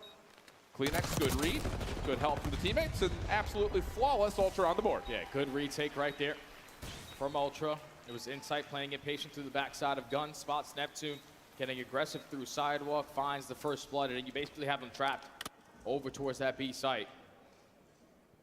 You allow everybody else to get back into the play. Isolate onto the first, trap the guy over towards Heli. Because they were trying to push out Insight towards the back end. It's just when they have the man up advantage, there's so many crosses that go unaccounted for. But yeah, chat, like I said, I probably won't be doing a lot of watch parties moving on forward just because, like, it's probably going to be once every 3 weeks or so, just because, well, it's probably going to be mainly majors, since, like, I just don't think the only guy watching over this map. You bring the stuff over and then I'll bring shut down their aggressive push in towards A. But 0-4 doing 0-4 things. Already finds himself in a great position over towards tower. They might run right into him. Yeah, very well may. Here's the check. Oh, the timing looks away at the exact wrong moment. So first blood goes the way of Toronto. 50 seconds. trade from Nasty up top gets us to an early 3v3. 45 seconds to go. Abuza camping over towards Heli. Just backing him down from that position, but it's all on Neptune. Here's the check. Not clean. Not clean from Neptune. Doesn't get his 1-for-1 that he needed to have. So now Nasty has to jump off the railing, get back over. Nade does not land. Joe with the plant. Now over the top of the Heady. Tough fight for Nasty, and he recognizes that. Abuza on the other side, trying to set up timing for a bit of a pinch. Can they get any look at some toes? Nade gets cooked. Stun. Lands onto Abuza. Follow-up nades coming through, pushes him off. You got to find a way to start making the move. Abuza finds the first, but Nasty, tough angle with the AR, not able to do anything with it. Slowing down the game right now for Ultra has been the key to success. You're able to initially get some information that they're aggressive through the bottom side of comms, back out, put yourself in towards Grandma's, and isolate onto 04. Some really bad COD timing there, watching tower. You find the first blood. Instantly responded by Nasty through the middle of the map, but then just commit on the 3v1. Okay, Nasty's top window. The guy just shot from Heli steps. They can only be one guy maximum in towards comms. You find that kill with no one dropping, have everything covered. 2 rounds in a row now for Toronto. And for Ultra, it does feel more of let's tally where everyone is first, get our information, confirm it, and then make a play. Well, Abuza first blood. He's been so good at these long-range AR battles, whether it's on dealership, whether it's here on protocol, doesn't seem to make a difference. It's a free first blood and an early 4v3 for Surge. Yeah, as soon as nothing connects with that stun, yeah, we're gonna work our way in towards this A side. Let's instantly get it down. Nasty finds another kill through the top mid area. And now Joe deceives and Kleenex looking to try to clutch on up. Joe's able to find a freebie, 40 seconds. Post plant is set up though here for Surge. Joe's able to find an AR. That'll allow him to work for some angle, peeking over here towards Big Door. Now back to the sub. Sees the cross, stun lands, 2v2. Neptune finds one, but it's out to Joe to see it for the full ace. Oh! Little drop shot, rips Abuza off the map, and a huge round comes through for Ultra in a 2v4. That is unbelievable right there out of Joe. That's a round you should have not lost, Surge. He's not going to shy away from the moment. You know when you're going to break your way that is not a round you don't want to crazy. lose. And just forcing the repositioning there out of 04 allows Joe to walk away with the ace on the round. He's been in MVP mode. What were you looking at for? You for this Ultra lineup, but that is unbelievable. 6 in a row there for Joe Deceives, 3 in a row for Ultra. They tie the game. What a momentum shift in this Search and Destroy. Felt like we were just trading pawns for a while there. Joe Deceives says, I'm taking the queen out. And now, there's a little bit of heat check maybe? No, just stun. RC is on the field. And that's going to be Ultra showing force through elevator and now re-wrapping. And 04's doing the same thing. Abuza taking space over towards tower and going to have Abuza putting himself in a proper angle to contest this bomb as soon as it goes down. Joe is not going to have an exit here. Nope. And with Neptune's first blood into Kleenex and a look at Insight, all of this comes down to is can you find Mercules? Good for the first, over the top of the bomb site. Oh, Neptune just too slippery. Hops off the defuse and gets the kill needed to put Vancouver back up by 1. Yeah, good recovery right there from Vancouver to stop the bleeding. Once Neptune finds that first kill, and then Abuza with the repositioning over towards Heli, that's basically a GG on the round because you're not expecting him to be in that position. No. You tried to clear that out if you were Ultra. You don't see anyone, so let's just instantly try to get that objective down. But first kills goes down. Abuza's able to pop on up, instantly put it into a 4v2. Also had info onto Insight. So it's just an easy retake there for Vancouver to take the advantage. Back to the attack. Vancouver's probably looking at this like we should be up 5-2 right now. Get this thing done. Toronto battling back. Mercules reading some information over mid. So to see is trying to wrap out. 04 not able to find the kill, but whoa, Kleenex tried to find timing, but instead runs into both SMGs once again for Vancouver. They're just going to completely disregard. Joe Deceives on the pinch. You're going to know that you have the numbers on the opposite side as well. So let's try to find another isolation gunfight. Insight just going to back out with his life. You're going to forfeit this B bomb plant, but they have mid-map control to make their approach easier. And you got to boost it back over towards helicopter again. Maybe Mercules has slipped a timing here. Trying to check every single angle while he's waiting for his teammates to come through. This would be a huge first win, but no! Abuza stiff arms him out. 04 mid-map does get dealt with by Insight, but still the issue is how do you get back to this bomb? And the answer may just be that you don't. Insight trying for it, finds the fur, shots over the top of the helicopter wheel, not gonna land. And Vancouver will put themselves on map point. I remember when this map started getting played in the CDL. As soon as the season starts, Vancouver were like one of the early teams to always show face through that top mid area and not just bombard their way in towards bottom comms. And they have been able to escalate that play so many times. Now that we're working through sidewalk, okay, one time I'll crack the door through bottom trips, windows, but that time you have both SMGs right next to each other. So Kleenex, you're thinking, okay, it's usually 04 by himself in a position like this. You go to play for the kill, Neptune already saves his life. And at the same time, you gain info on Joe, getting aggressive over towards tower. So now Surge at game point. Toronto need a couple of rounds to make this some match. Trophy does get down for Joe. That's all he's intended to do, though, is throw the trophy, show that we may be pushing over towards A, keep the defense interested. And now they're going to reset and actually put together whatever this play is meant to be. And everything is currently covered for Surge. We have all of bottom comms, and Nate is able to connect. Are they going to decide to pounce on it? No, they're just going to continue to wait. They don't know how many people are actually down there. Yeah, it's like Kleenex is looking for some information over from tower side, but he's got a sub, and that's just not the weapon that you want, obviously, to take a longer range fight, so you really can't check too much. And this, yep, good look at what the defense looks like over the A side. It's just 04. Does he have help nearby? He's going to have to fight for his life for a little while longer. Finds the first. Kleenex gets one onto Neptune. Help is here for all of a sudden for Toronto, but 04's got the regen. The reset on the fight, but no. Semtex finds the kill. Ultra with the numbers. Not done yet, though. Oh, big win right there out of Mercs. 25 seconds. Now we have the numbers advantage. We can get the bomb down. If you're inside, just play your life. Nasty trying to chase down the isolated 1v1. Good play. Insight's out of there. So now it's going to have to be the hard way here for Nasty in the 1v2. Has one frag to play with. Insight and Merc playing crossfire setup. Here comes the Cook. Pretty well bounced, I'm not going to lie, but just down to can he find the win? No. Insight comes through big, and Toronto stay alive. The element of surprise so far has been working out for Ultra. Whenever they are slowing down these rounds, just catching them off guard in the mid-round with their aggression. Even though 04 found that opening kill. Just way too many players there from Ultra. Ready to play the trades. Kleenex finesses his life beautifully. The nade on the wall, knowing that 04 is weak. He opens up with a massive double there. Give me a sec.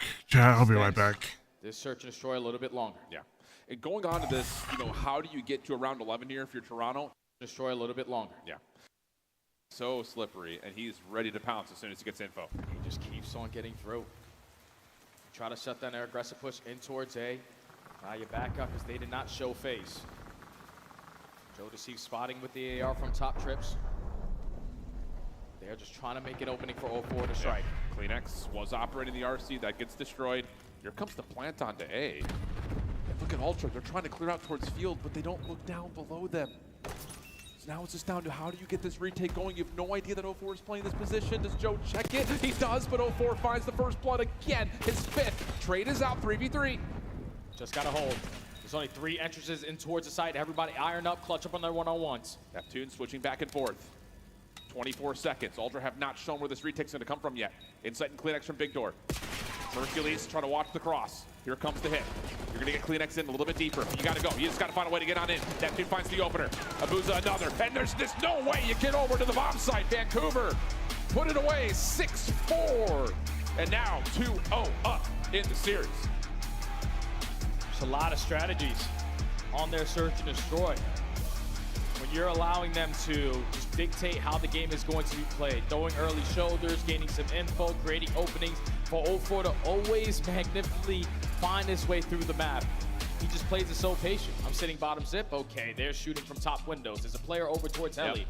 That means we have the numbers on the bottom side of computers. So they just flood their way in towards the site. They don't get into a gunfight. They have the free bomb plant, and then once 04 is able to find that first kill, it's so much better off. Because when you make it a 3v3 with the double stack in towards the site, that was the biggest difference, because Toronto, they could get the bomb down in towards comms, but they were leaving one player in there. The other 2 were playing over towards Zip. If you just get overwhelmed, they only have right in front of them. You don't want to slide on in, get some bad timing. You're only playing for that cross. But Vancouver perfect on their post plant setup with the numbers. Take the search and destroy on protocol. Now they're up 2-0 in the series. And we stay there and we go to the control. And that's the biggest news here for Toronto. It's been nothing but ball. So this is going to be a real tough one in terms of how do they start to muster up a reverse sweep of Vancouver in their own right as we head back to the desk to consider. If you two have a white blazer, please tweet us at COD League. I'd love to see it. Shout out to my guy. High hold shift looking good up there with Study. And so do Vancouver. We said you go up 2-0. You can't get reverse swept twice, right? Oh, I don't know if that's a rule. But it's very, it's very similar in the sense like you came in, you stole the opposition's hardpoint pick. Yep. You then won your search and destroy. They could have won that a little bit cleaner. They are like the first blood demons on protocol. It's just how efficient they are with it. That if they didn't get 2 before, that could have been like a 6-2, 6-3 type game, honestly. Right. 0-4 had 5 first bloods. Yeah. They're very good at that. I would say that is elite. Yes, they're very, very good at that.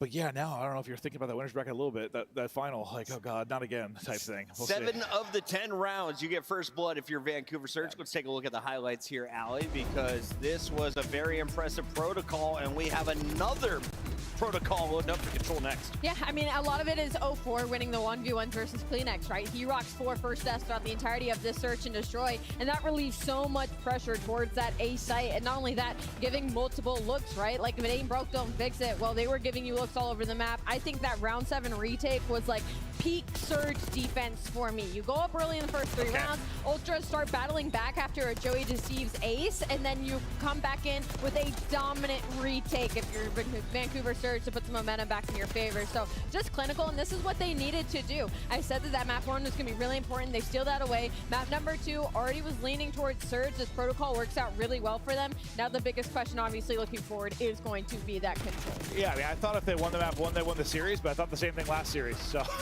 yeah, that's a good point. I guess we'll see. Like, I thought it was that big, but I mean, it all comes down to the control, right? Like, that's been the pain point for them. But yeah, in the search and destroy, I just think Surge's B push is excellent. You heard Study talking about it a little bit. They've just put so much work into that. And we've seen, like, the map sort of evolve that way. Like, who can execute the early B pushes, sort of split the defense, has the edge later on.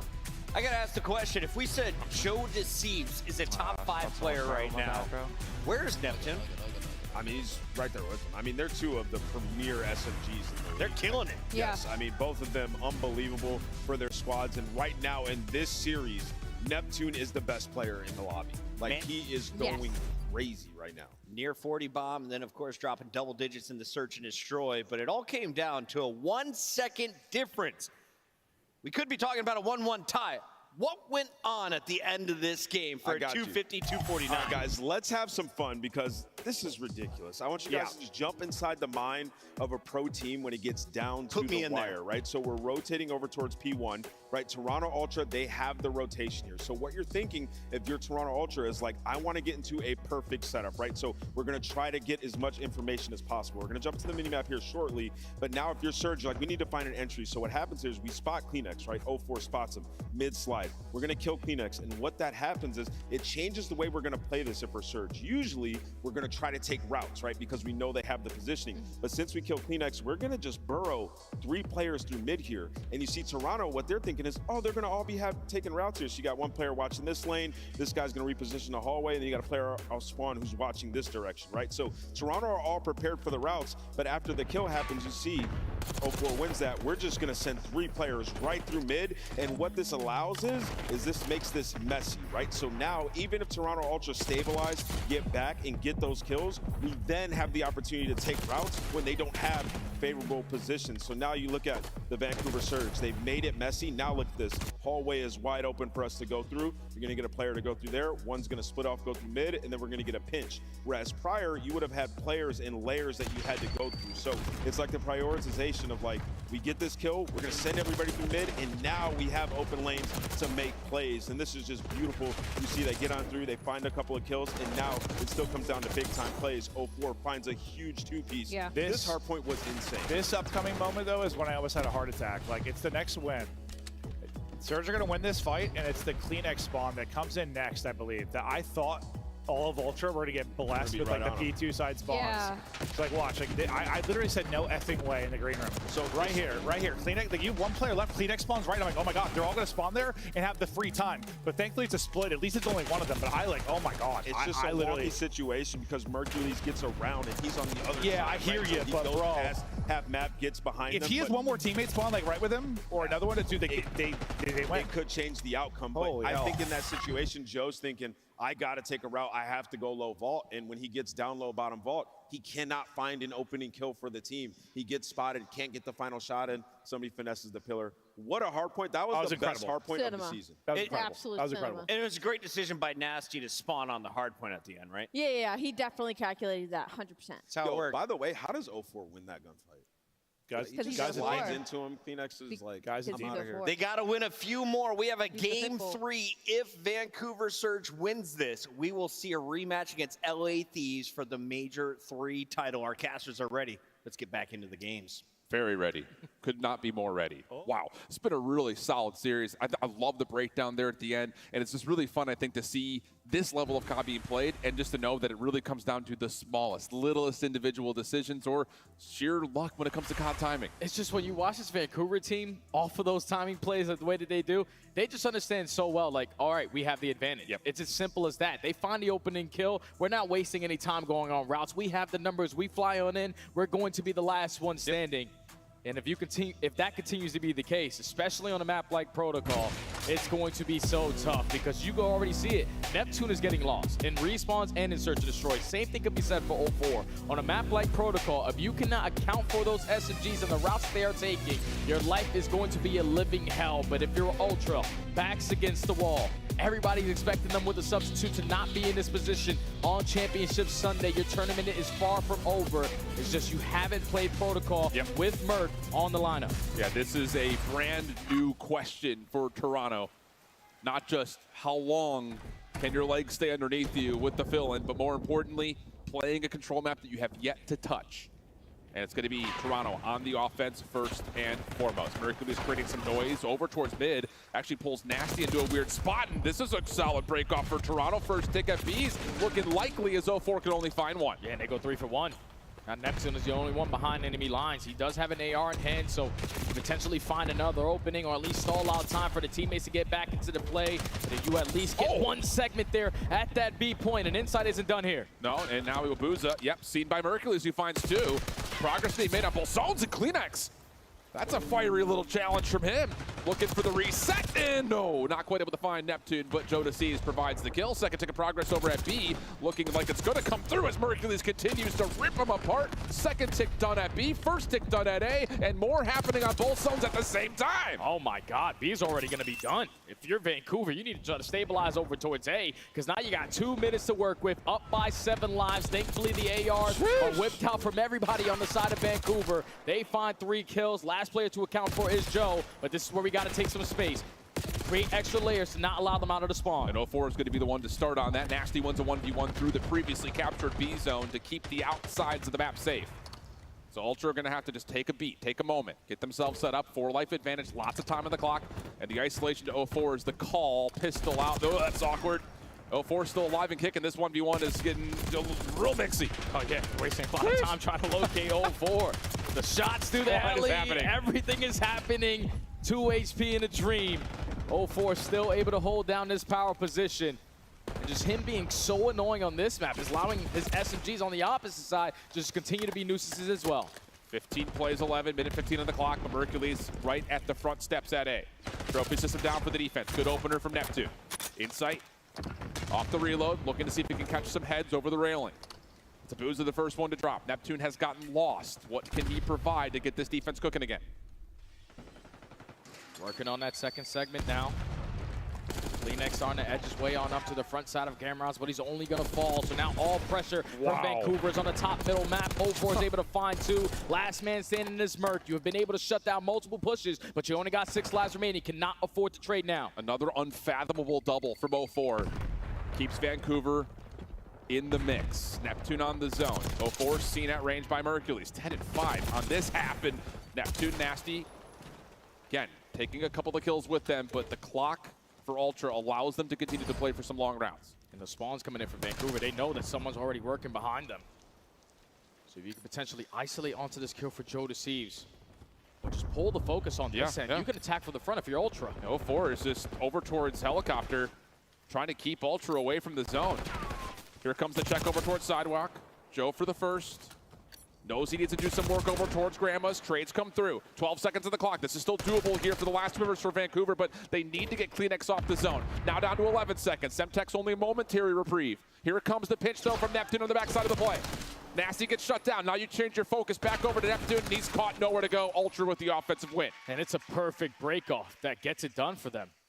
You find a majority of your kills, you go 3 for 1, you're guaranteeing segments at B, and then at that point off the respawn, Vancouver are just scattered because they're trying to work through the middle of the map. The ARs are mowing them down. You're right back towards Tower. Mercules is watching that cut. And just a perfect break-off there with no trophy systems out of Ultra. Gives them a lot of time to work with, the live advantage to work with. And they secure first 4 segments there in round 1. Their opening breakoff, though, it's like you watch that happen, you go, why have we not been playing this map this weekend? Maybe a little ace up the sleeves here for Toronto. Vancouver, their attempt offensively in control, they have been really solid. It just comes by way of, well, not playing this map. It's been a lot of ult for them, too. Yeah, realistically, this is the mode that you obviously need to improve on a little bit. You let LAT back into the series. Could have been able to close it out and stay comfy in that grand finals, but still here. Still going back and forth in the trade fights. 0-4 trying to take space over towards Tower, but he's the only guy on this side. Yeah, he knows he's got Mercules somewhere nearby. It just comes down to finding him. And now, all of a sudden, he's got some real estate to work with over towards Gramus. Joe Deceives makes his position known. Trade comes through, and yeah, just an easy little kind of bait and switch, if you want to call it that, with Abuza. And 0-4 right back into working on these spawners. Oh, that's a big double right there from Kleenex. Like, you had Neptune thinking, all right, I'm going to flank the zip. I can most likely find this kill, but now Kleenex is just roaming in your spawn. 50 seconds to go. Not a single segment earned. You're going to waste a lot of time even clearing out your base because the SMGs are causing mayhem. Yep. Another massive map from Joe Deceives in this major. Under 40 to play. Mercules is a sentry turret as Joe tries to clean up the main archway. But not able to secure the kill. Mercules now on his opportunity to play from the pinch. Clock pauses at 29 seconds. Stall out over at A. Nice shots from Merc at Insight. Good team shots coming through. 6 life advantage for the defense. And yep, you're spawning in hell right now if you're Vancouver. You only got 20 seconds to get out of hell. I don't know you're going to have enough time to even earn yourself a segment on the round. Thankfully, already one player is out. So Neptune going to pause the game clock. The rest of the teammates rallying over towards both sides. You got the submachine gun in Nasty's hands. He's able to find a double through top mid. First segment guaranteed. Yeah, Neptune gets to read that Insight's playing down low. He'll leave him there. Shots from deep on Mercules. And yeah, Vancouver's just getting picked apart. This can't get their feet set. Everything is just coming so quickly from every single direction. It's just, you look one way, then you got to spin around, pull it one way, and you look the other. First tick at A, first tick at B come through.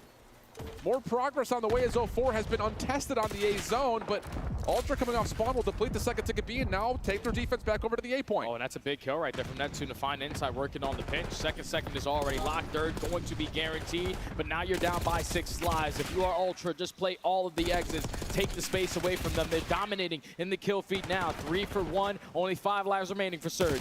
Looking good. Nasty stops any late spawn traps. Vancouver just one by one trying to come through the middle of the map, but again, there's just so much space dominated by Ultra until Nasty's double maybe provides an opportunity to get together with his last 3 lives. This has got to be the perfect push. Unfortunately, it doesn't start off on the right foot. Nasty's going to fall 2v9, make it a 1v9. Last man standing is Abuza. He is also going to fall. Toronto Ultra starting to show some life here in the control. Vancouver are able to secure 4 segments, but that might not even come into play. Yeah, I mean, 2-0 up.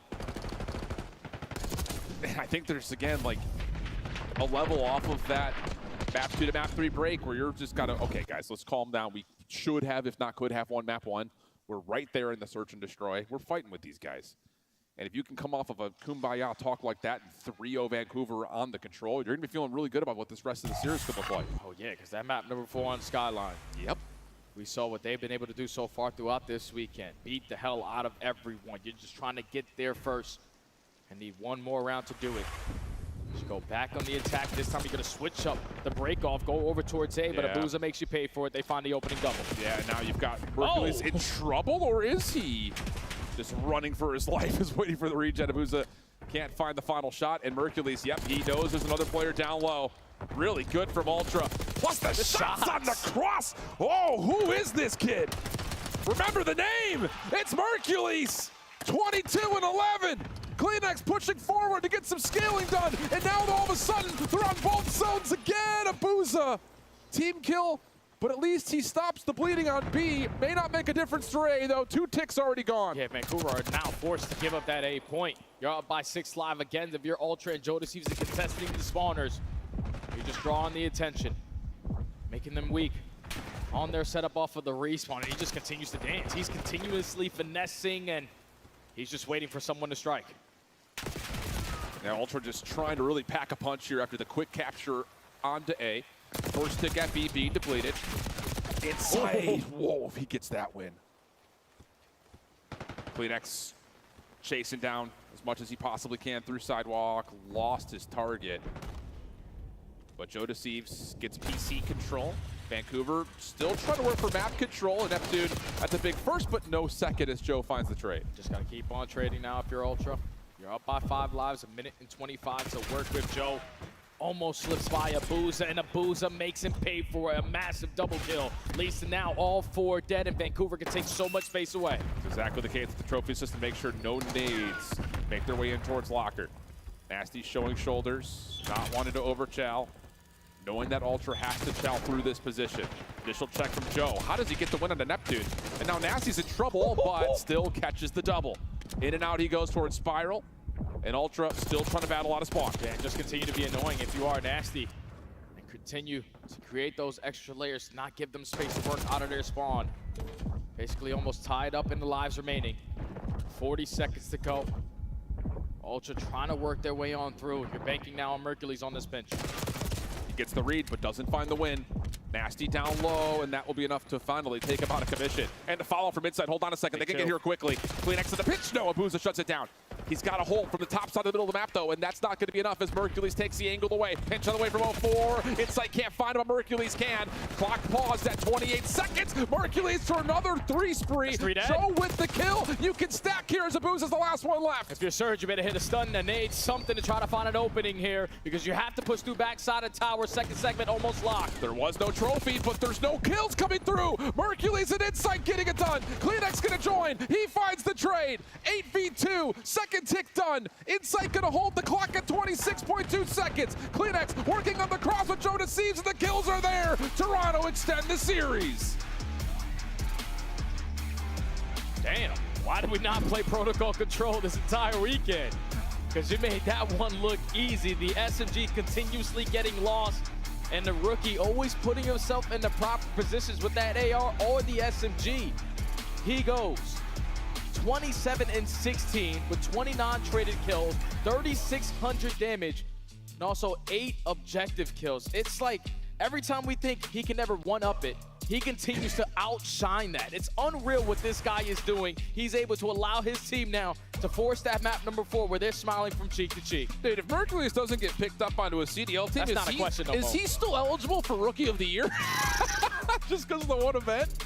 Oh my goodness. This is next level, man. Next level for Mert. And like you mentioned, you framed it up kind of as we're going into this protocol control. Skyline Hardpoint has been there almost every single series for you. 2-0 on it on the weekend, but the biggest thing is they've been blowing everyone off his map. So you gotta be feeling good about Toronto's how you chances. doing? Welcome. Sorry, Oh yeah, because sorry about the late Vancouver, message. really I like just saw that right now. Into the mix here at stage 3. Definitely. Played it a couple times, driving over a record of 4-4. At least so far on the weekend, though, you are 1-0. You were able to beat the hell out of Boston with them making so many mistakes. But just the way that Ultra play their hard points, their setups are unreal. Like SMG's continuously getting lost. Mercules is always slaying, an Insight with that SMG in hand sometimes is always playing with that pace. So realistically, I think that this series is far from over, especially with a clean 3-0 on a control like that. And Jay, talk to me a little bit because, you know, I'm kind of waffling at it, but You're down 0-2 if you're Toronto. You go to that halftime break. You're sitting there like, we just didn't win the foot race to new. We lose map 1. We're right in here with the search and destroy. A couple of first bloods don't go our way, but a 6-4 tally. You're sitting here like, guys, we got to take a breath. We're in this series. You come out and 3-0 a team after that break, that's got to be boosting confidence through the roof. Without question, man, because like you said, you feel like you should potentially be the team up in this series. And for a squad in Ultra who realistically walked into the weekend as one of the top dogs, but then that Insight is using doesn't is make probably it, like all expectations really either go his out the box window. or someone So else's they are just box. exceeding whatever they thought that they possibly had Control a the chance box of doing in order here to pop them with a on guy the on less than 8 hours of practice with. Yeah. And sometimes the most scary thing is a team that has nothing to lose. Like, you literally have nothing to lose showing up with this roster with the rookie, and you're still contesting for that grand final. You know, just to kind of, again, just take ourselves out of the immediate picture and just reflect maybe a bit early here on how the history books will read. It's not just a battle of debuts. It's not just a battle of quote-unquote rookies. Neptune, not obviously a rookie, but it's been a while since we've seen him in the league. I think the biggest thing about this is, like, how quickly Ultra come back after the loss to Miami, put together a clean lower bracket run. Now you're going up against Vancouver, a team that has been, again, sharing map pools with you organizationally throughout the entirety of the year, and a head-to-head battle that has been really, really tight. And to sit here and think that not only do we have a chance at getting redemption in this major elimination finals, but a chance with a new guy to get to a Grands? Unheard of. Definitely unheard of. These things do not happen. You are playing against the best players in the world. Next hard point, I believe, yeah, Skyline hard point. So had this kind of opportunity to be on yeah, the main Skyline hard stage point. So this one's alongside gonna be some of the definitely. This might go towards Insight have been a part of this Ultra organization since the beginning. They have had so much experience. So this Toronto might actually take it, or Surge might take it. Down 0-2 Let me check the stats for that. But now, the most important map for them. Oh yeah, Toronto has won this war. So you were so great off the rotation. So Surge, depending on the SMGs, might be able to do it. But this was a map. This is a map pick, so I'm a little. This is Toronto's map pick. At major 3. So let's see what happens. Looking for that rematch versus these, but Ultra, I don't think I still think that Toronto might still be able to team is going to be on board make with one man and one man only. It's probably going to be Joe to see. With this map pick, I think Toronto might make a reverse sweep. If red card goes in their hands. If it doesn't, and Surge take that red card, then it's over from the for Toronto. Or making their way over to B1. Best case scenario, they take this. Vancouver steals this map, and they win. They move to the grand finals in losers. All 4 kills immediately go in favor of the Surge. The Swans do not flip. They're playing for an extra layer. Sure are. 0-4. Nades out. Holding it back at bay. Opening time looking good here for Vancouver. Follow-up kills though for Ultra. Perfect. 3-0 down. Abu's the last one left. Trying to keep his life over towards kitchen side, but he's being chased. Maybe a little bit too much so. CleanX will drop, and help now is on the way as Nasty and Neptune get to work clearing at the hard point again. But still the spawns in favor of Ultra. Just need to stay alive on the P2 side. Vancouver so far 20 seconds here at P1, but don't really have a lot of space to work with. 0-4 getting aggressive through the bottom side of Piano. Can he find an opening kill because spawns are going to get a little mixy? Yeah, this is where Joe Deceives has been so good. Playing his own life and flexing between where the ARs are set up. Vancouver, 34 points on P1. Now with force over towards the backside of P2. That's going to work out for maybe a flip. Mercules by himself trying to slip away. Not going to happen. 3 for 1. Just needed to find Joe, and there's the trade. Full 4-man down, and Vancouver in the hill. Now all of Ultra got to work their way through kitchen safely. Inside is already through. His positioning is known. Nasty on 5 in a row. AR in hand, watching the cross. But yeah, however, if you're here, not here, welcome to the watch party. Mr. McLeod pops 3 and allows Search to still hold. Now 0-4 restricting the reinforcements through Catwalk. Where is he? Nice shots from Mercules. Joe working a different angle has found himself a double, leaving Neptune by himself. And he's just going to tuck himself into a corner and see if he can maybe finesse an exit. Maybe some scrap time at the end of this hill. There we go. No, or Neptune's going to do that, but at least he gets 1 kill. It's still not going to be enough since his teammates are getting slaughtered. The rotation might also be there because Subside is making an appearance, only able to take down 1, but sets up his teammate for the second. So now you have the rotation over towards New. It just comes down to one more one-on-one. Nasty's able to find a double. Now Surge are back in. You're simply going to get outnumbered. The rotation is won by Surge. Now keep your eye on the middle of the map, though, because Toronto love to use this little middle pinch to open up their break attempts at P3. Neptune keeping his eyes all over the map, and he's going to find almost everything. Kleenex gets one. Joe trying to get some support, and Kleenex will keep his life. But Vancouver find themselves in the hill with Nasty watching over towards the right. Abuza watching over to the left. Yeah, and if you're Ultra, you got to find a way on in. There's gonna be a stream after the watch party. Because the majority of the fights are already being Maybe, done by Surge. maybe Now not. Depends. Because I gotta do shopping. I gotta do shopping tonight. Since last night, I gotta do shopping tonight. Since last night I wasn't able to. We weren't able to because obviously early birthday dinner. That Vancouver are playing at, especially in the last 15 seconds of the hill rotation, is just too much for Ultra to actually get their feet underneath them. Didn't work out. We watch Ultra on this map so far this weekend. They have dominated because they were set up, but now you are scattered on your attempts. All the kills going in favor of Neptune. You breached that 100-point mark. Surge looking to finish the series out. Let's step aside and go to elicit it with Vancouver. I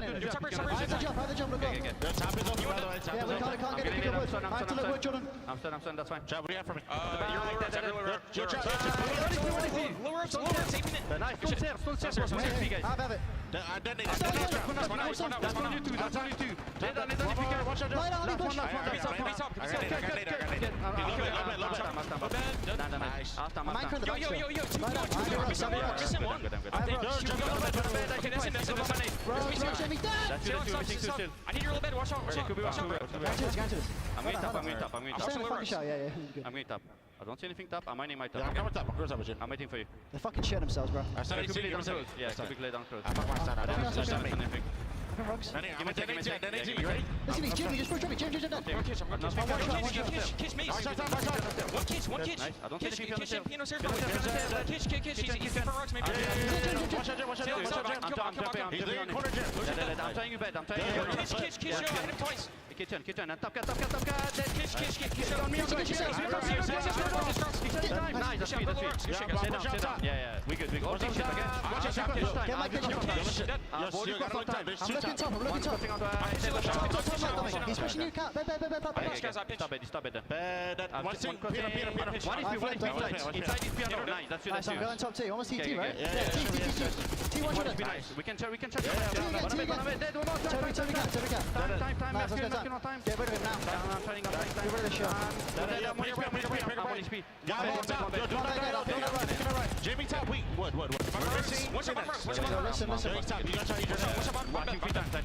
Listen. Nasty's got some select words about how this map is going. I think initially you look at it and say, why does Vancouver allow Toronto to get their best map in the weekend in? This is why. Oh, man, they're dominating. They're winning every single one of their rotations. You can hear it in the communication. They're setting up the proper plays. Even if you're thinking that you're looking for one, no, you are not. Everyone is already accounted for. They just have such a great teamwork aspect in this mode. And for a map that they usually don't find a lot of success on, they are doing everything that they need to correctly. It was about a 140-point game at one time. Toronto working on a near full 60 here, though, at P2. I think the biggest thing is, Toronto have not been so far out of this game. It's just a couple of the critical 1v1s on rotation that have not gone their way. They're not able to get their AR set up, but once they are, you're going to see players like Insight start to pop off. He's on 6 in a row. It's a good time here at P2 to give yourself a chance here. Potentially fight your way back on in. Insight starting to heat on up. On 6 in a row, has both weapons for the occasion, but he knows he's going to be outnumbered. The finesse is all you are looking for. Stall out time for your teammates to get into the play, and Joe strikes at the right time for a double. 7 in a row for Insight. Objective kills could get him a Hellstorm here. He's going to have to find his first. Not going to happen. There's the break attempt for Vancouver with all 4 members ready to go. Stun towards Mercules will land. He's just hanging out, waiting for help though first. Oh, or is he? Nasty able to rip him off a heady.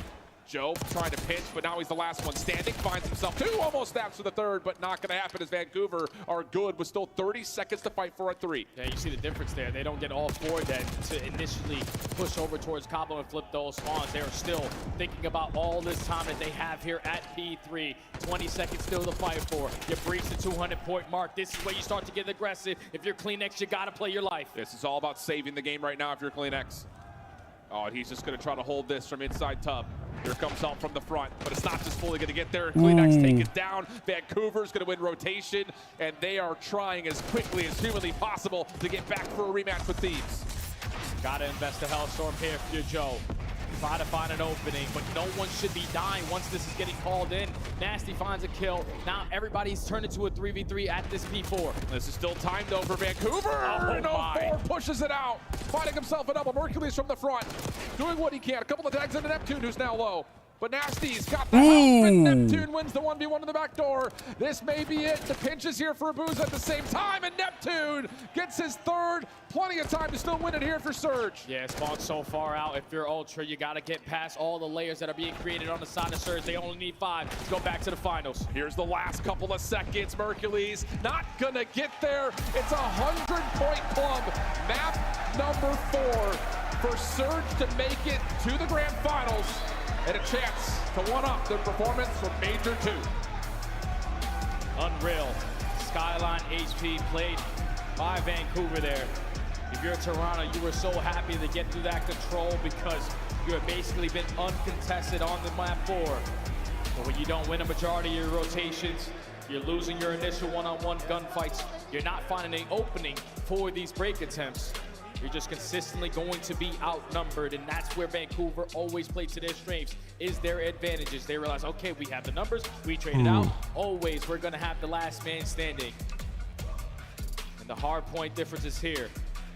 Is the deciding factor, but to go back to that map number 1, if you're Ultra, you're gonna be thinking about that because you had a 20 to 30 point lead going back over towards the P1.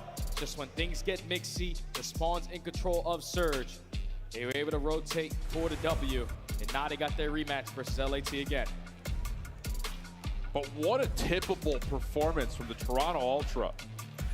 And just a respectable round of applause for Hercules. One of the most stunning rookie debuts on a major stage. Again, called in to save the day to emergency situations on Thursday morning. You put together one of the best overall individual performances on the weekend, playing with guys that you didn't even really play with at all challengers. It's unbelievable. That's a heck of a debut from Hercules, and that's not the last time we'll hear from him.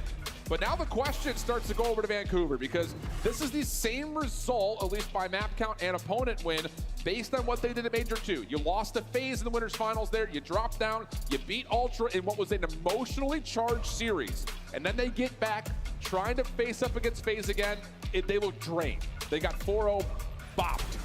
So now, how do you get your experience from Major 2, take a breath, and actually be competitive in this grand finals round, this time versus Thieves? Because they've been there already. They understand what it's like to get smacked up on the main stage in the grand finals. You go through those lumps and bruises to prepare yourself for the next time that you get there. Obviously, you go again to a game number 5 versus LAT. You fall short, but if I'm Vancouver, my most important thing that I'm focusing on is control. They're the best control team in the game. You take one, you stand a pretty good chance at walking away victorious. Still a tall ask as Thieves find themselves and the advantage when it comes to what they want to pick for controls when we get to the grand finals. But for now, we go to the desk to give ourselves the setup for the grands. The rematch is on, everybody. We in the beach. I almost hit Ant with that one. Sorry, Ali. Ant, can we talk a little bit about why Vancouver Surge was able to roll this time around against Toronto? Yeah, I mean, it's their hard point is absolutely insane. I mean, we talked about it like in the first map in the drawing conclusions, like they're just so poised. They know exactly what they want to do in every moment.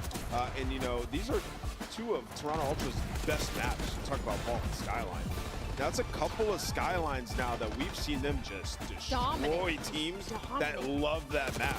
I mean, they just get loose, and, you know, they got players who can take over. Like, Nasty just has a generational map in this map 4, and map 1, it was Neptune with 40. Like, this team just plays such good COD. I think it's why Joe was surprised we didn't see this map before the last series. Honestly, I think Skyline was open. I was really surprised that wasn't their pick, but yeah, I mean, Surge, not surprised. They already proved they could do this last time. They do it again. Their system is incredible. It's amazing to watch. And I thought this was Ultra sort of like their wall they were going to run into. They made a crazy run with having a fill-in, but now you're playing the big boys. I saw a comment. Is it accurate? Did Dashy push Optic to get rid of Rambo Ray?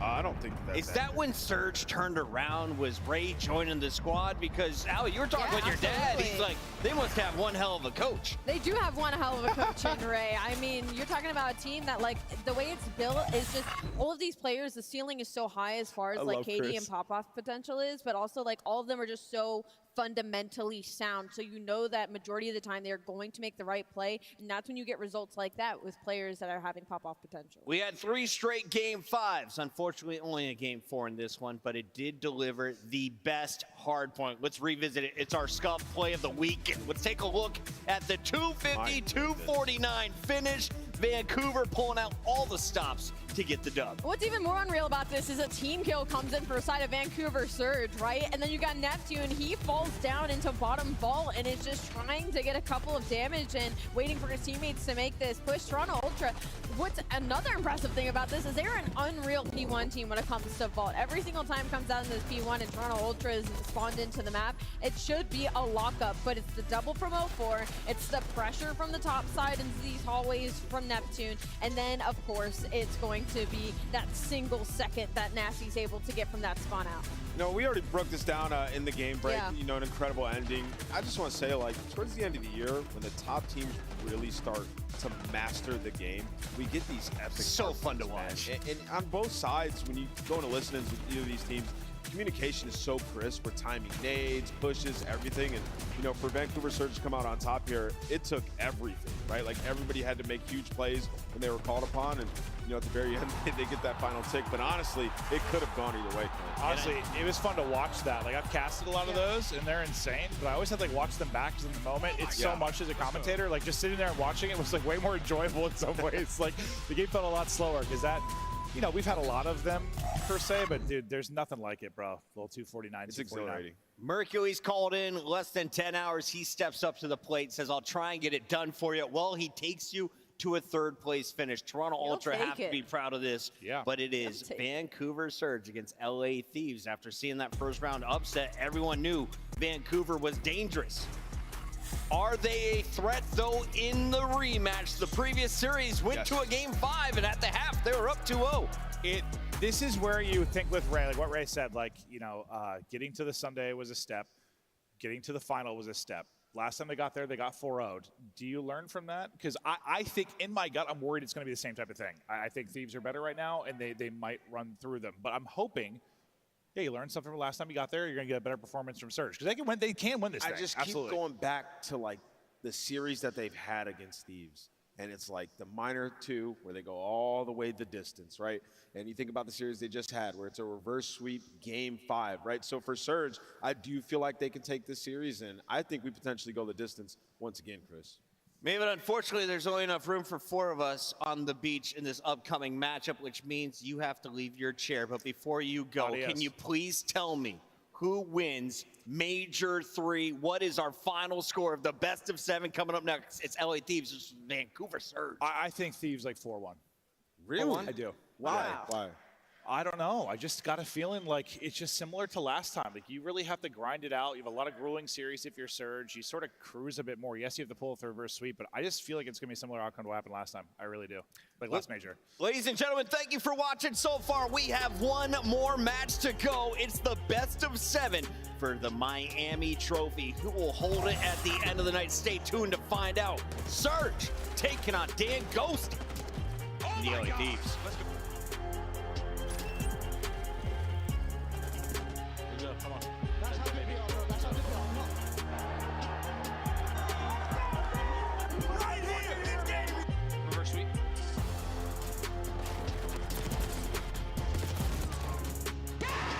Breakers, you're a fucking breaker.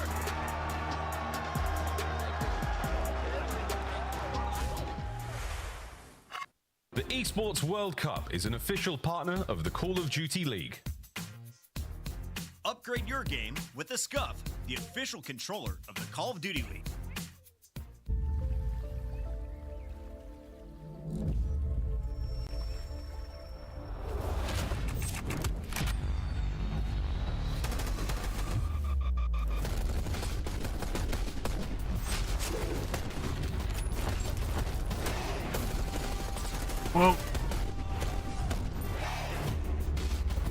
Well, we got a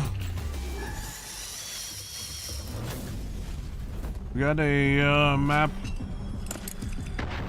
Got a grand finals in our hands, y'all. I definitely figured that it was gonna be Vancouver again. Let's hope that Thieves can be able to, you know, make sure that the Thieves don't, that Search don't get a chance of trying to gain momentum.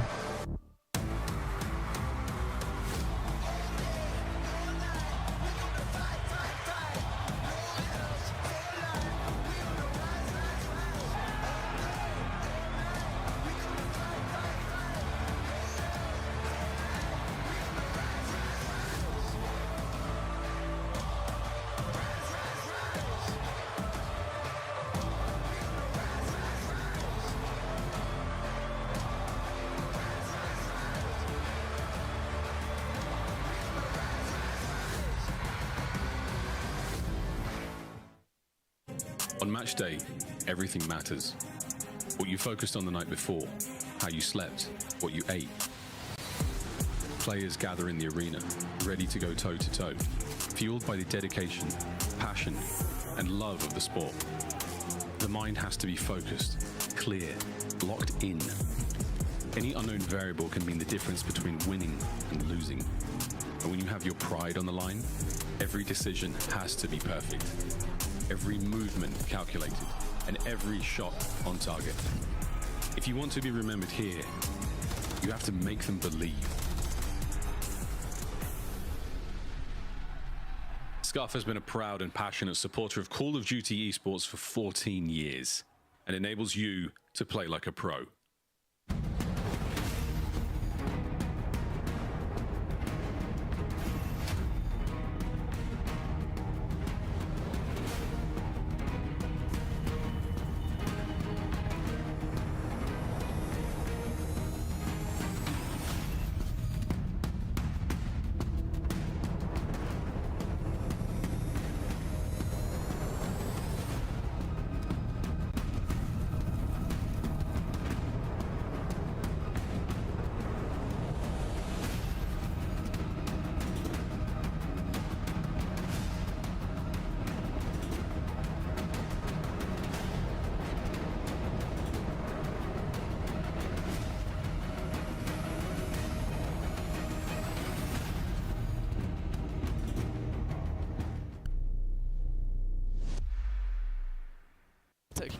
He's in the close, close.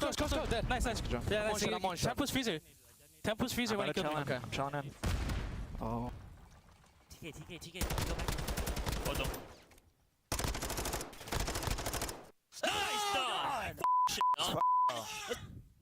I was side door and it killed me.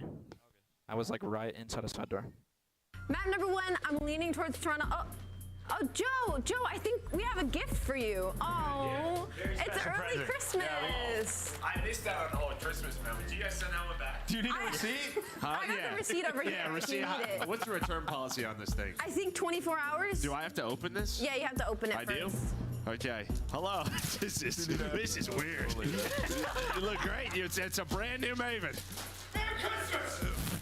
Yeah. They really got that on tight, huh? Yeah, he stole out time for you to get to work this pace because you know what Hydra is capable of. Finds that kill onto Insight. Skies across the map, finds the second. Now Sid left in the 1v2 on this side of the map. He finds the first 1v3. Off the reload! Oh my goodness! One was fine. Two was a goddamn miracle. I have no play.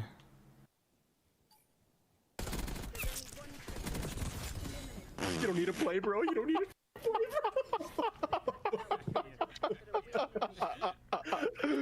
That is insane. Oh my god, bro. The other guy just had to put his controller down, and that would have won. Oh my god. Oh my god. Oh my god.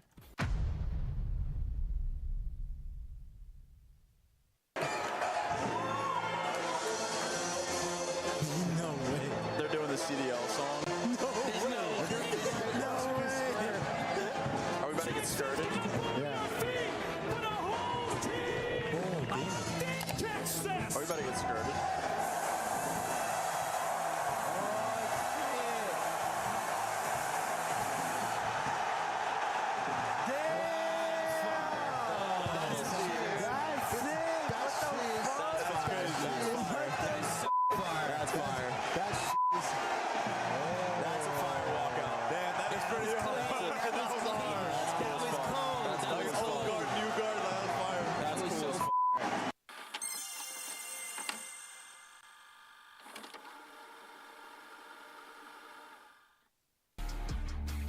In the City of Angels, these Devils have just torn Toronto.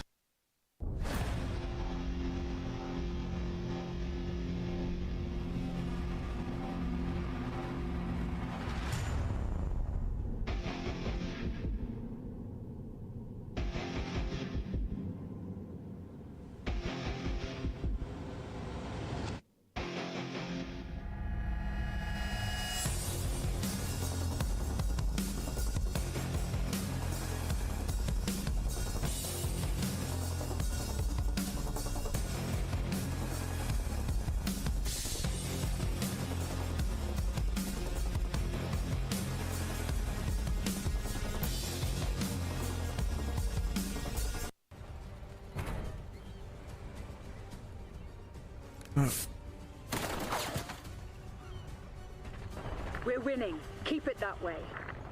I'm trying to try my cut. Rips up, cut in, shot up. Oh, you can't travel this? Well, that's tragic. At least slow the middle. Oh yeah, I forgot. I think that side. Nade hit one a couple times and stunned mid cut. What am I doing, bro? One guy's at 17. Real as well. All down to the smoke play from up high. He's going for a joke. Johnny down. 1v1. And Real singing across the stage. Oh boy, this one's. I'm sorry, Chad. I'm just not saying I'm just a little nervous, but No. let's see what. Back circle weak. Back circle weak. Back circle. Back circle. A little. I'm ready to move. So weak. No. Oh my god. Let's go, man. Let's go. Oh my god. My bad, bro. Oh my god. Been magnificent. Miami take the lead. They're trying to close it out. Cell first kill's good though, but Miami battle back. They've got themselves the trade. Oh, it's just down to Cell with the ball. He's gonna get all four. Atlanta are gonna reinforce the hard point first. Miami, no trophy systems are locked in place by stuns. Oh, it's an absolute breakdown by the end as Cell finishes on 5 to steal away the map.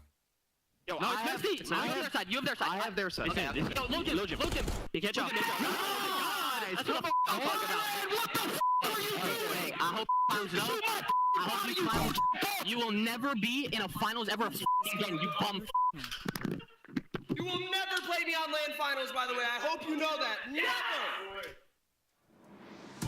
Welcome back, ladies and gentlemen, to Boca Raton, Florida, host of the Major 3 for the Call of Duty League 2025 season. We've been chilling here at Eleanor Baldwin's Arena. It's been a blast. People of Florida are excellent. The animals, fantastic. But the Call of Duty has been the best we've seen all year. We had a big bang to open things up at Major 1. Major 2 is kind of quiet. It's time to get rowdy once again down here. I saw this trophy. It's actually really nice. Shift alongside Rosalie and Nameless, and I want to start with you, Shift. You just cast this Vancouver team, powering their way back into a grand final. Who caught your eye in that series? Who didn't catch my eye in that series, man? Every single one of those players came through when it mattered most. 0-4, though, in particular, so many game-saving moments. Neptune consistent from start to finish. This team's looking really polished. Now it's time for the talk to take to the stage. I think that's going to fuel this Vancouver team to not burn out like they did last time. Rosalie, it's been a party weekend. We are on day 4 of it, and there has been a lot of good. There's been a lot of bad. What have been some of your favorite moments so far? Some of my favorite moments has to be the Toronto Ultra run. And Mercules and them kind of going through the elimination gauntlet. I feel like we have a new Thanos of our elimination bracket. You see Slasher and his squad. I feel like Toronto Ultra might be taking that after these past 2 majors. We have a brand new session of burger and fries, and we have been cooking things up here in Florida. Let's show them the first clip. We've had a lot of fry clips, but we've had some burger clips as well. Let's start off with a fry, though. My guy, Who's this guy? And their run, just absolutely insane. Mercules, what a beast, bro. I mean, I'm telling you, the phone is on fire right now. They're trying to pick him up left and right. Some of these teams are trying to qualify for champs. Who you answering first? Carolina? Ooh, that's not a bad shout. If I'm Mercules, I mean, low-key Optic. I don't know if one change is going to fix that team They're still top 8 right now. We've got a lot to talk about. Remember, the qualifier kicks up again on Friday. That's 4 days from now-ish. Let's take a look here at Draza, though. The vehicle, the trophy. You thought you were safe until you weren't. Trophies only keep you safe from certain explosions. One of them not being a full-on G-Wagon. That's not going to keep you safe. Hood to the mouth, coming in with some fries. A bit of a surprise to open things up. Vancouver Surge match it up against the 3-time land champions. Looking for the 4th beat. Vancouver says no. Abuza and friends. Brian. This guy's been unreal. It's so funny. We have like the opposite issue as we talk about like Carolina and Gwen. Like he gets better on land. He's just disgusting. Like we need to see this from the online qualifiers. Maybe put them in a better spot. He's so confident too. You saw him stand up and get absolutely hyped. And what we got going on? Did you know here? Semtex is sticky in? Yes. Yeah, put it on your shoes. That ain't the good blinky kind. I mean, goodness gracious. What When your own teammate is diabolical. Yo, he's had some bad He's had a couple of them. I actually thought when we controlled my production. Whose fault is that, though? That was your ankle in my line of sight. I mean, bottom spiral. I wish we had the angle. I was saying that was the one that I thought we were going to play. Yo, can we look at Miami frying Atlanta FaZe right now? Hometown upset. More specifically, Real flying on that game. Unbelievable. Atlanta FaZe sent home by this team. Miami Heretics getting the job. They hit our final fry, but we have one more burger loaded up. It is the athlete himself, nameless, known for his football skills when it comes to shooting with the beach ball. 0 for what? That's such a good throw. Was it the thumb that just got a little aggressive at the end? What sent you off target? It's just a bad angle. Here we go. Wait, we got one more. Oh, no. Load him up. I know it like fades a little bit. That beach ball is Vancouver Surge. All right, so they haven't said that. They haven't. Dogs are gonna take a bit for the map picks and such. Hopefully they set that in. I'm so sorry. So depending, the thing is, so Wait, I hit it earlier. I feel like that should have been. depending on how. I'll give you one of those. It's a beach ball. It has too much air in it. I You got a lot of hot air in you. I That camera is hit done. it 2 days ago for double And points. you have saved me so many times. I'm going to move us along. Do you know we have an event coming up in just a month? It's called DreamHack. It's the 4th week of May, and we could all see your face there. All you got to do, buy a ticket. Where do you get it? DreamHack.com/Dallas/ I know that I am doubt. I know that I'll give you 10% Intel Extreme Masters from Counter Strike is going to be there. So Atlanta this last fall. Uzi showed up. Lit. Dude, DreamHack is a time you got to come. I bet Overwatch is going to be there as well. Did that, and he also sang that song twice back to back. Sometimes you just got to hit the repeat. It's one banger. Vancouver Surge looking for the rematch against LA Thieves as they are looking for the repeat victory. Ali, we look at the numbers. Both teams are safe for champs right now. You're playing for seeding, though. You are playing for seeding, but I think if any more than anything, Surge is playing for redemption. You know, they're playing for the big win. They got kind of embarrassed in that one grand final, and then LA Thieves sitting here like, you're never making it to a final again. Who's going to tell them? Because they're sitting across the stage. I'm told our players are out of the restroom. They are gearing up on the stage, which means we need to move on to our bracket. Here is how we got to this grand final. It started back on Thursday, our winners bracket. That's our best of 5s, right? Well, no game 5s. It was clean sweeps with the 3-0 over the Carolina Royal Ravens once again for LA. After that, they met up against Miami. When you watch these guys on stage in the winners bracket, though, what has made the Thieves so dangerous? I mean, they just did not have a slow start like they did at the last major. I mean, that was the biggest difference, right? They steamrolled Carolina and then into the Miami series. We were wondering, like, was that even the same Miami that we saw in the online portion in the qualifiers? Everybody showed up. I mean, we saw some huge performances from Hydra early on to sort of get the ball rolling. And, you know, for Thieves, it's just been world class everywhere, like in all 3 game modes. And again, I think you just look at what happened earlier today, that winners final. You start down 0-2, you come back after the break, and you just absolutely take control. Not just because of the mode, but just from there on out, it was just pretty much all Thieves through and through until we get to that map 5, very back and forth, and that resiliency, that test, that veterancy comes through nicely for Thieves. And that's the blessing of being able to lock up a game mode in basically every series in control, right? Like, it gives you a massive edge. It's the smallest things that matter when you get down to the final matches on a Sunday. And, you know, for LA Thieves, it's just like, will they rise to the occasion and actually close out? 3-0 against Royal Ravens in the opening round, a 3-0 against the Heretics, but it was Surge who took the first 2 maps against them in that winners final. What was most impressive for me is that reverse sweep, and you look across their performance here at Major 3, they're #1 in map count, only 2 maps to that Vancouver squad, and most impressively, the respawn, they have been dominant. 6-1, hardpoint is their game.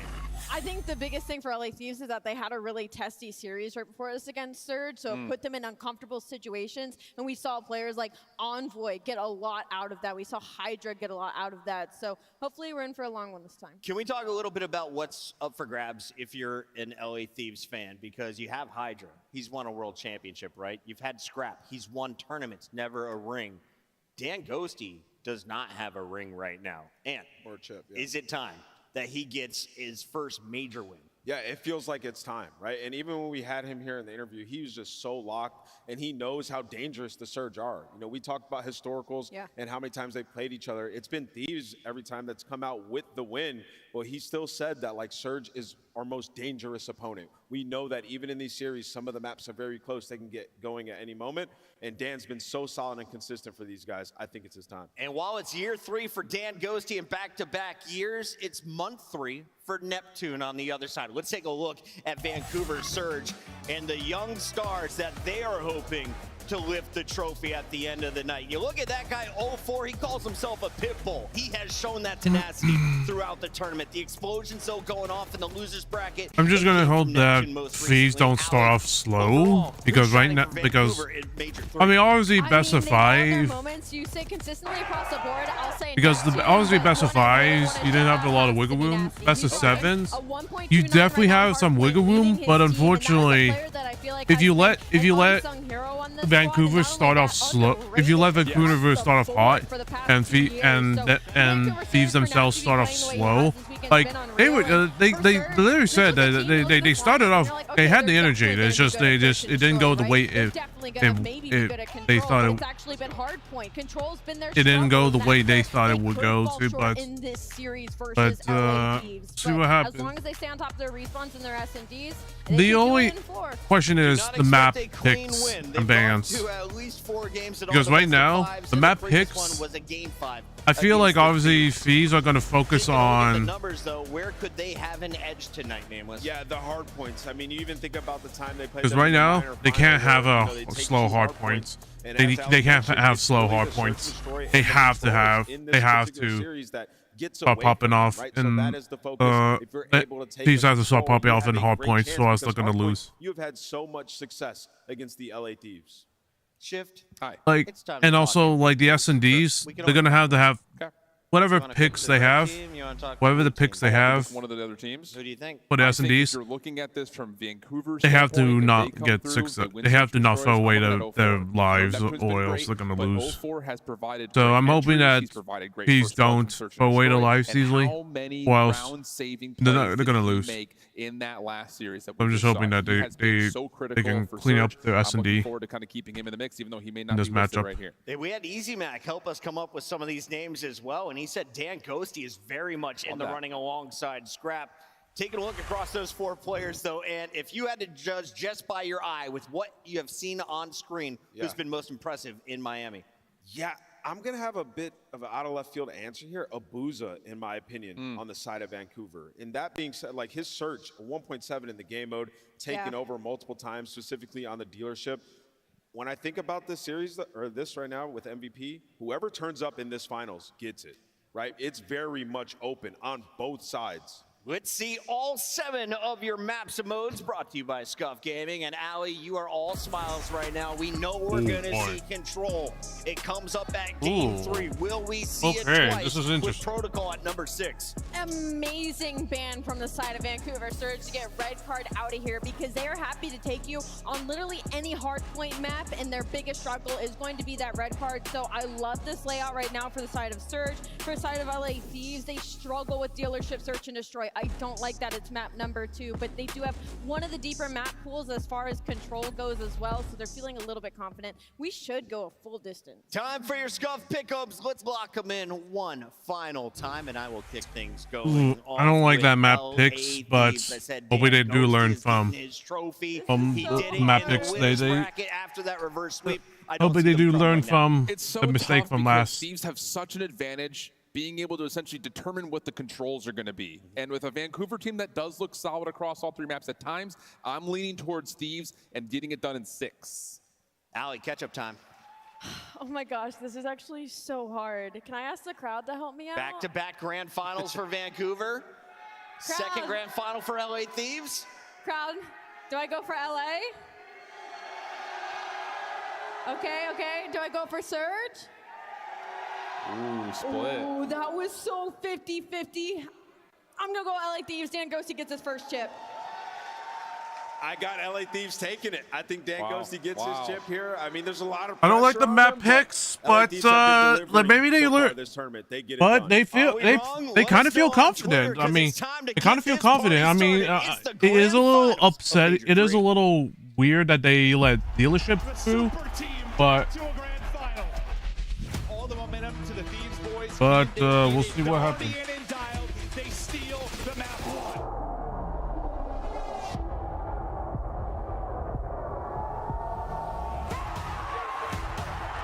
My man is unlocked. We were just talking about in between that. They hit the slide, the headshots. Another break for Surge. Is they're starting to slam. We're here for Major 3 in the end of the year, so we're trying to win this. And here comes the Hellstorm. Connect. That's the go button, boys. Send it. Lead changes looming. Down, pin, and roar, and this streak is continuing. Still here, still battling. Him and Ghosty there. Oh! Ghosty's got the heady. Ghosty's got the ice. Come on now. Feeling good. Like, what? Here we go.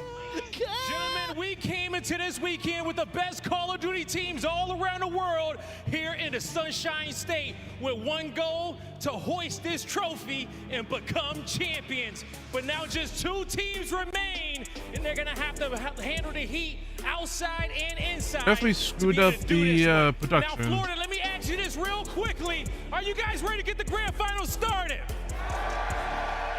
Get ready for the first team coming to the stage, looking to drown out the competition one more time. Here comes Vancouver.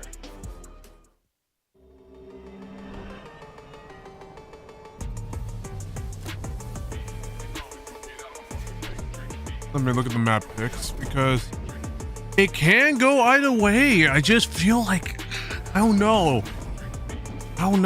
Some of these map picks, some of the picks and bans, I don't know. They just didn't. It seemed like it didn't go. It didn't lean towards to. For the Vancouver Surge. It's not leaning towards to Thieves, but I still believe in them. If they could redeem from what happened in the last series, if Thieves can be able to redeem what happened in the last series, they might have a chance. It's just, I don't know. It's just like Vancouver can change up anything. They can adapt to different things. It's just a matter of can they be able to do it? Can they be able to readapt and, like, you know, just not throw away their lives in S&Ds, or just play tighter in the hard points? That's going to be the question for the first 2 maps. So let's bring out the fan favorite. Get ready for the Thieves.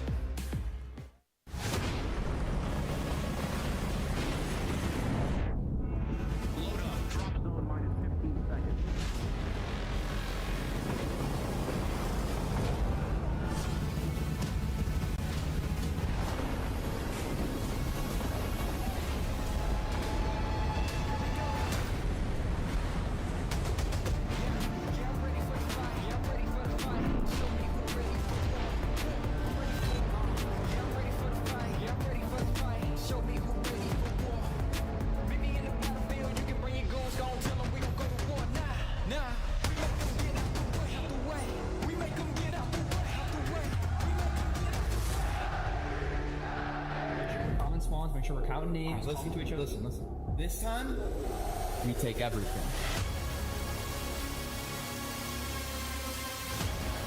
Run it up! It's the LA Thieves! Scrap, Hydra, Envoy, and Ghosty. It's all or nothing. The Thieves are here to take everything. Man, if you're an LA Thieves fan, it feels like everything has been leading up to this.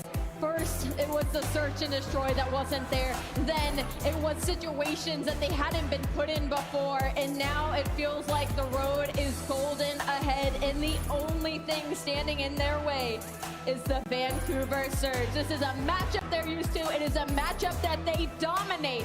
And they cannot get overconfident here. It's looking like it's going to be a Thief win, guy. But they got to do it now. Now is not the time to be overconfident. You gotta hit that flow state if you want to hoist this trophy. But Florida, one more time, help me set the stage ablaze. You guys ready to get the grand finals going? Miles, Chance, let's get it. Thank you, Blaze. Thank you very much, Boca Raton.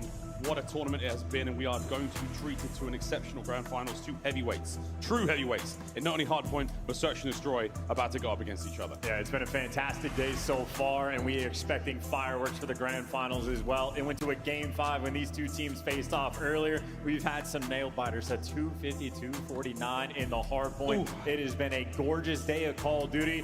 Neither of those teams wants that. These teams want the 4-0. They are out for blood, and you want to strike first. Yeah, we're not done yet, folks. One more grand finals. Our best of 7, and two teams who have gone up against each other in more than just the game. Choice words across the board. Again, a little bit of love when it comes to online, but a second chance here for Surge to take down the Thieves. We've said it before, we'll say it again. Not easy to beat the same team in a tournament. But for the Thieves, again, it does feel like their chip. It feels like their tournament to lose right now. They've got a very, very fierce competitor ahead of them. Yeah, that is absolutely the talk of the town, but trash talk has come back to haunt many players this year. LA Thieves, they weren't quiet about it. They said, Vancouver, you will never see us in a finals on land. Well, for Vancouver, back-to-back grand finals on land. This team has brought it together. And they've played Atlanta FaZe multiple times. Vancouver has, very close, very tight. When they got to the grand finals, they faltered. What did they do when they played Atlanta just a few days ago? They learned from their mistakes. They took them down. LA Thieves had their number today, a learning experience. Can they crack the code, break into the safe, and get that trophy? Well, Hardpoint is where we start, and these two teams incredibly comparable. Two best Hardpoint teams in the game. By far, absolutely stellar at the mode. Hacienda to get things rolling, dealership after this, but more on that a little bit later.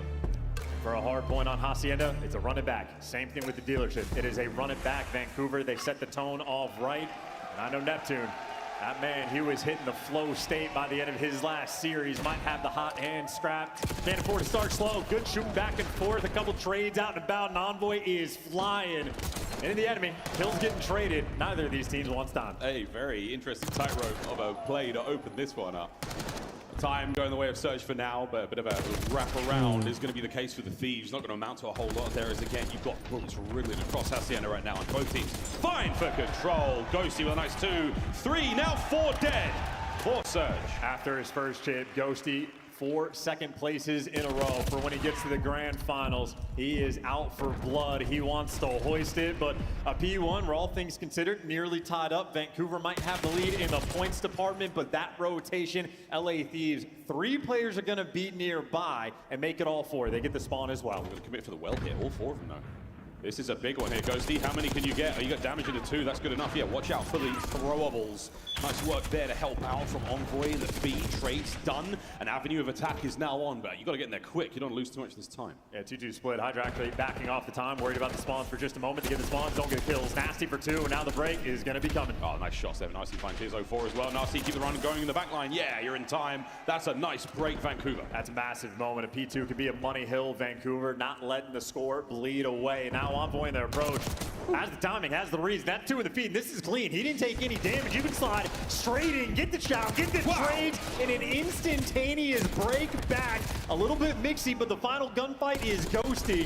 Unfortunate for him, 2 players to deal with, and well, Abuja shreds him. The break is clean. A P2. The LA Thieves do not get nearly as much as they want. However, they are set up for new. A sound 15 there in the old scrap time department. Again, keeps you afloat, keeps you a little bit healthy there on the approach towards you. 2 offenses we go. Envoy in position. Above him, a Plat, Ghosty, a nice kill in the Look at that for Hydra, though. He spawns all the way out. He did not time his death properly. It could turn into a natural pinch, but now for the men on time, it's going to be a little bit scattered. Envoy head on a swivel, gets a kill, but overwhelmed, needs to get out. Nice work again, Dylan Hammond finding his kills. Over 2 time again. Nasty with a sub. Gets in, gets himself 2 trades.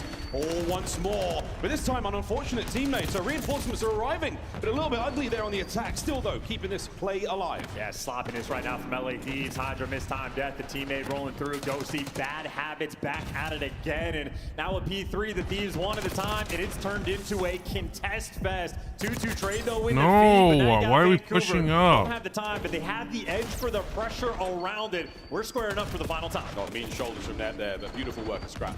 2 there in the feed, 3 dead, last man 04. Gone. Good play, good play, come on.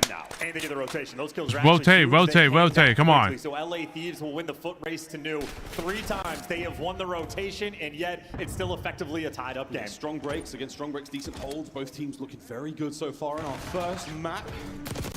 So on Hydra, keeping that hard point all his. The dance around Rock's going to come to a close and a Mo, but that's lovely damage on a Scrap. Can't get any more out of his life. Big pinch now. Good play, come on. Back in towards time. Let's go for it. That's good.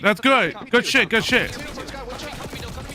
P2. Look where mid. He's challenge by himself. The other three are mid. Open this on the heady. Could have pitched. I think it's front. Open mid gone. I'm sliding for the slide. Somebody peek their side. I'll pick it in a second. Just contesting. Yeah, two their side. We're good. One is mid. Middle.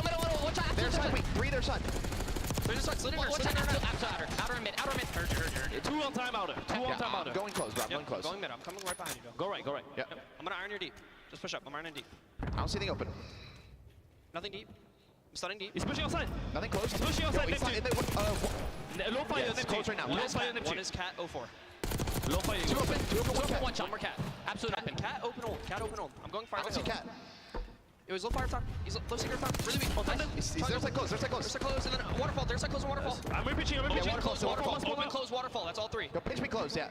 Waterfall still. And pitching up close. One more that's open. Neptune. I spawn P2. Yeah, we Neptune can top throw. He gonna tell you. Top throw, weak jelly. Low secret time. And then Missy 1. You got secret stairs. Top close. Absolute clap close. I don't see secret. 20 boats. Close. On that. I'm flying down. Our side close. Help me. He's there. Nice. Good job. I have their open. Grab top. Close. One bullet cat. I have all their top ends. He's backing up. Our top open. Nice. Our top open. We flip, boys. I'm playing for the outside. You said that. I killed time. You said that. We didn't flip. Top close. Top close. It was a weak. Yo, hard play here. Come on, back up. Come on, boys, back up. We have the time. We have the advantage. We have the advantage spawns. Come on. Let me know when you have lobby, guys.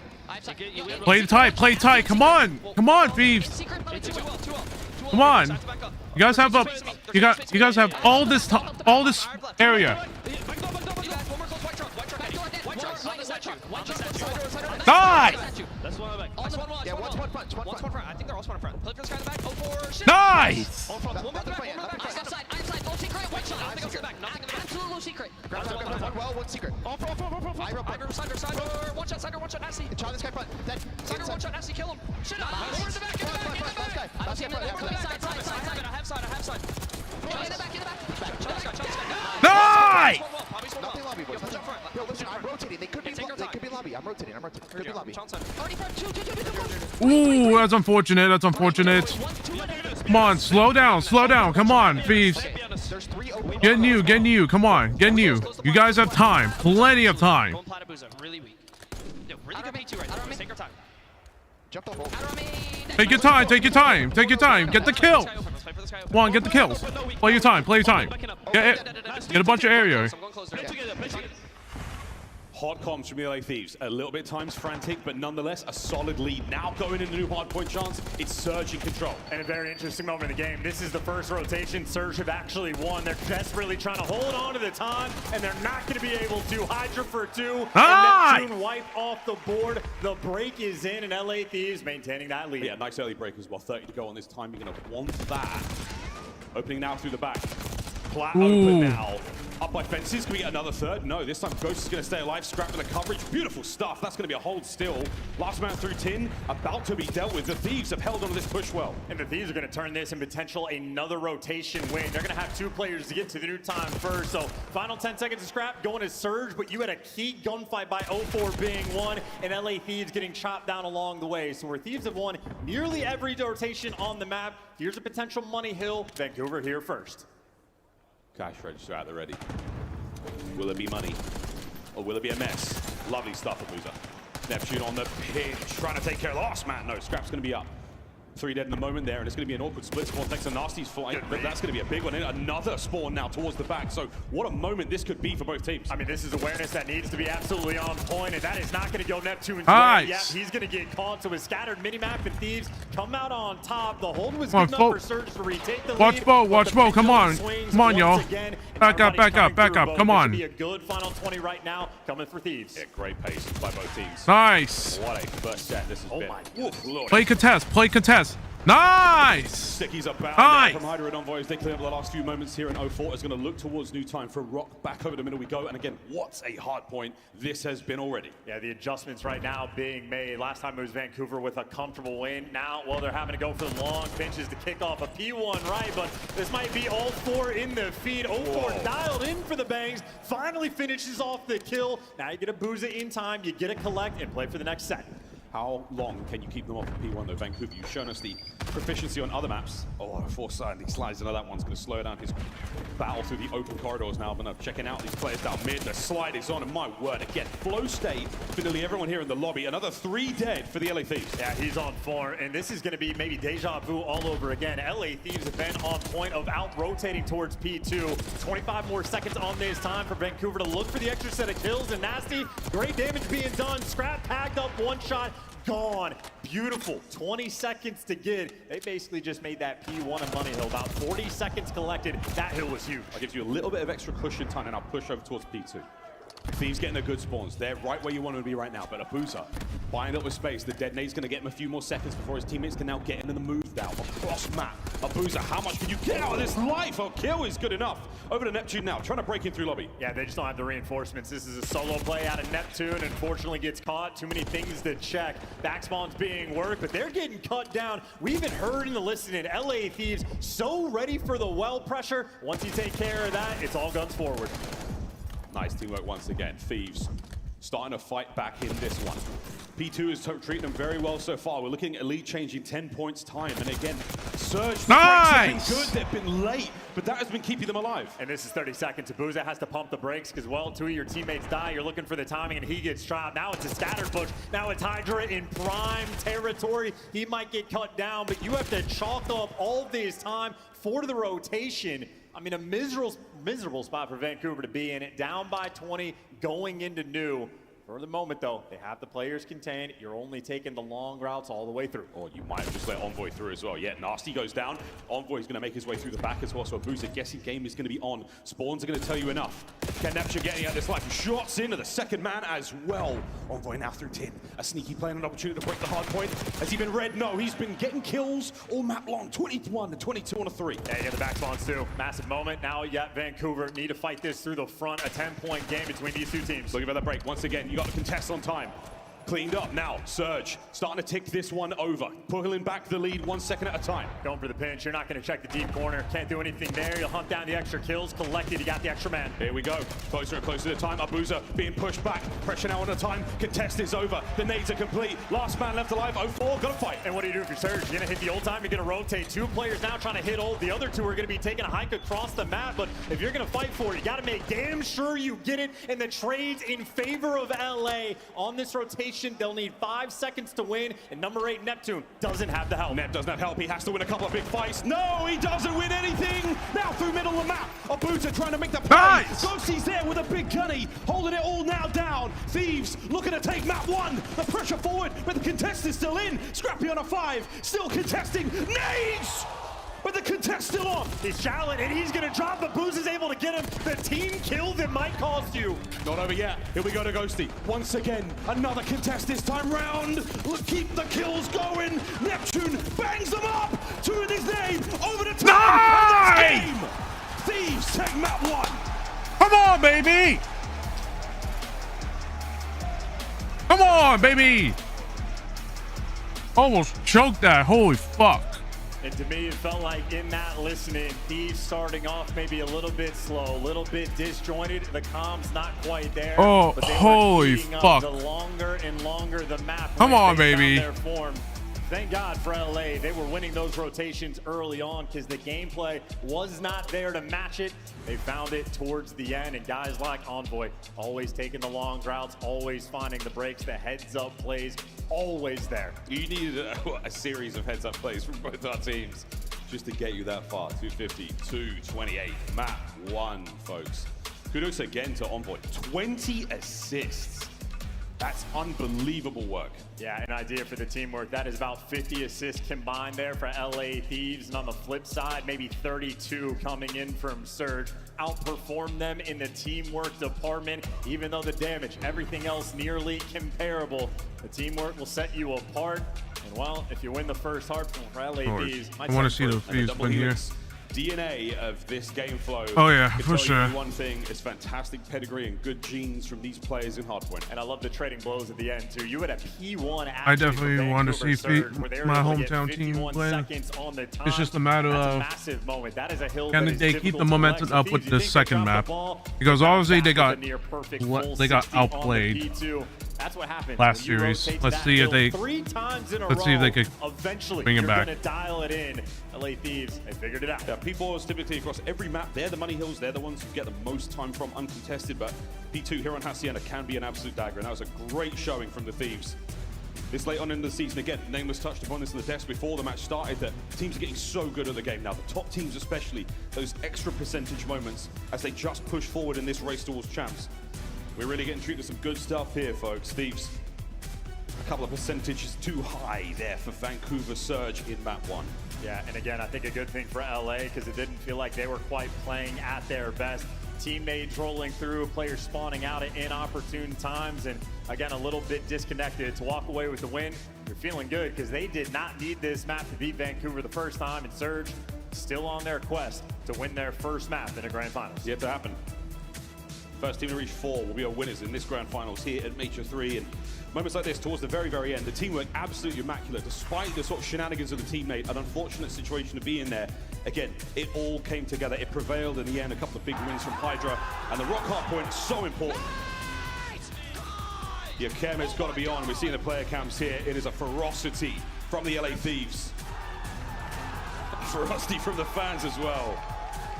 Thieves starting things off right here in the grand finals. That was my boy. Now we're going to move on over to Dealership S&D, where that is my boy. That is the team I'm looking. That is the teamwork I'm looking at. Over towards that A site, he played a map where it felt like he didn't miss a single bullet. In the game, LA Thieves could not crack the code, could not figure it out. Well, now they've had to break. Opportunity for the coaches to actually be able to talk to their team, explain to them what they saw, and figure out what type of new approach you want to be taking. So that's the good news for LA.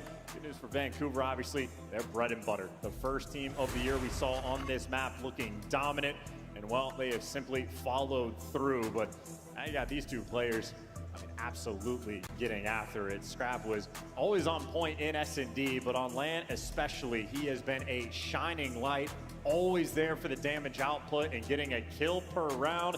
It's nice when you have it guaranteed. Yeah, the pair of them, unbelievable players in the mode. We'll get to see them go head-to-head now on Dealership for the second time in this tournament. And again, looking across the campaign for this major, you know, how are you going to close this one out if you're Seattle Surge, or Vancouver Surge, excuse me? You're really what you need is at least all of the respawns, because when it comes to the controls, the record that the Thieves have had has been so impressive. It almost looks like a 2-0 lead in this series. And once again, looking at the stats, two very comparable teams. Similar story in the hard point, came down to the wire, as this one may very well be a similar situation. But for Vancouver, the pressure's on, because Control LA Thieves have a massive advantage. You cannot afford to go down 2-0. You need this win right now. First to 6 and search and destroy. We're going to take turns attacking and defending, but this round might be over real fast. Thieves are on a fast wrap, super speedy, but on the flank though, Abuz is watching it. Oh, it mattered for nothing. The attack is still on, and the round is over. Thieves strike first. 19 seconds was that round when they played earlier. 0-4 naded Scrap with a cheeky new spot to get the first blood. 0-4 in this round naded his teammates.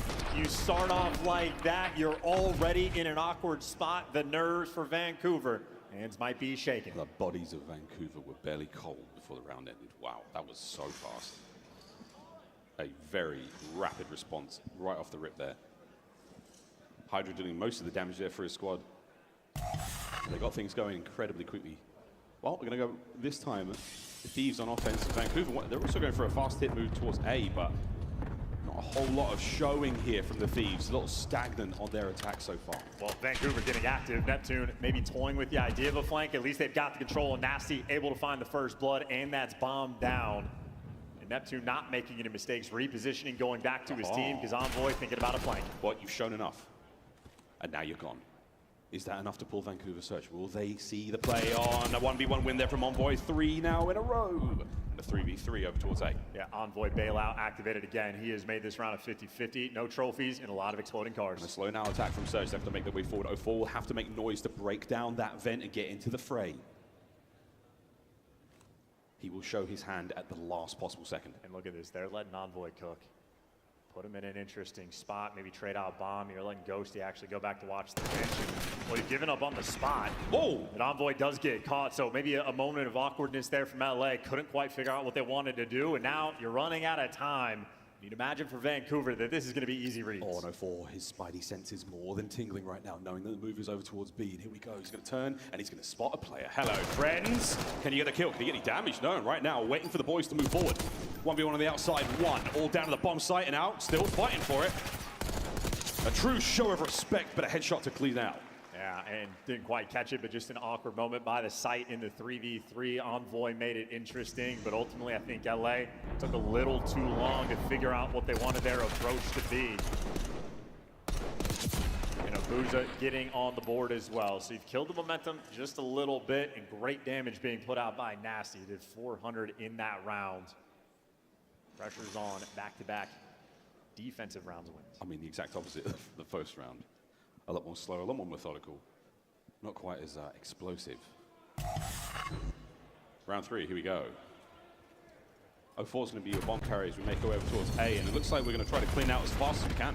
Look at that setup for Thieves on the minimap, by the way. Having just cheeky little corners over towards B. They'll probably break that one out later, but for this round, counter strat did not work. A site wide open, no first bloods, and no bomb plant either. You're not comfortable trying to get this down, but you open up the door, force the players back, but Brad Lake, everybody's here. Tiny little window where they're able to penetrate there, but Hydra managed to take her Nasty there. So 1 man down. Oh no, 2. Wait a minute, it's getting a little bit hairy, getting a little bit dangerous. Damage there on the bomb recovery. You're still going to try to commit to this one as the Thieves now envelop the Surge. Oh, look at this play call too. They're just getting active and after it. A 4 versus 2. Vancouver Surge are about to get overwhelmed. Here we go. 3 players now through the back. Bomb plant, gonna get out there fast, Neptune. You have been identified.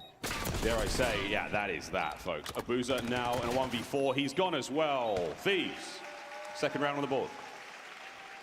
And every single team that has been coached by Sender seemingly has the best wall bang spots in the game. We saw them break it out on Rewind earlier, just lighting players up through walls. They might have just hard committed on defense to B initially, but coming back, they don't need to overcommit for the Chows. They're lighting up the bomb through walls and making you so uncomfortable. And it's a small map. These swings are quick. LA Thieves happy to play fast.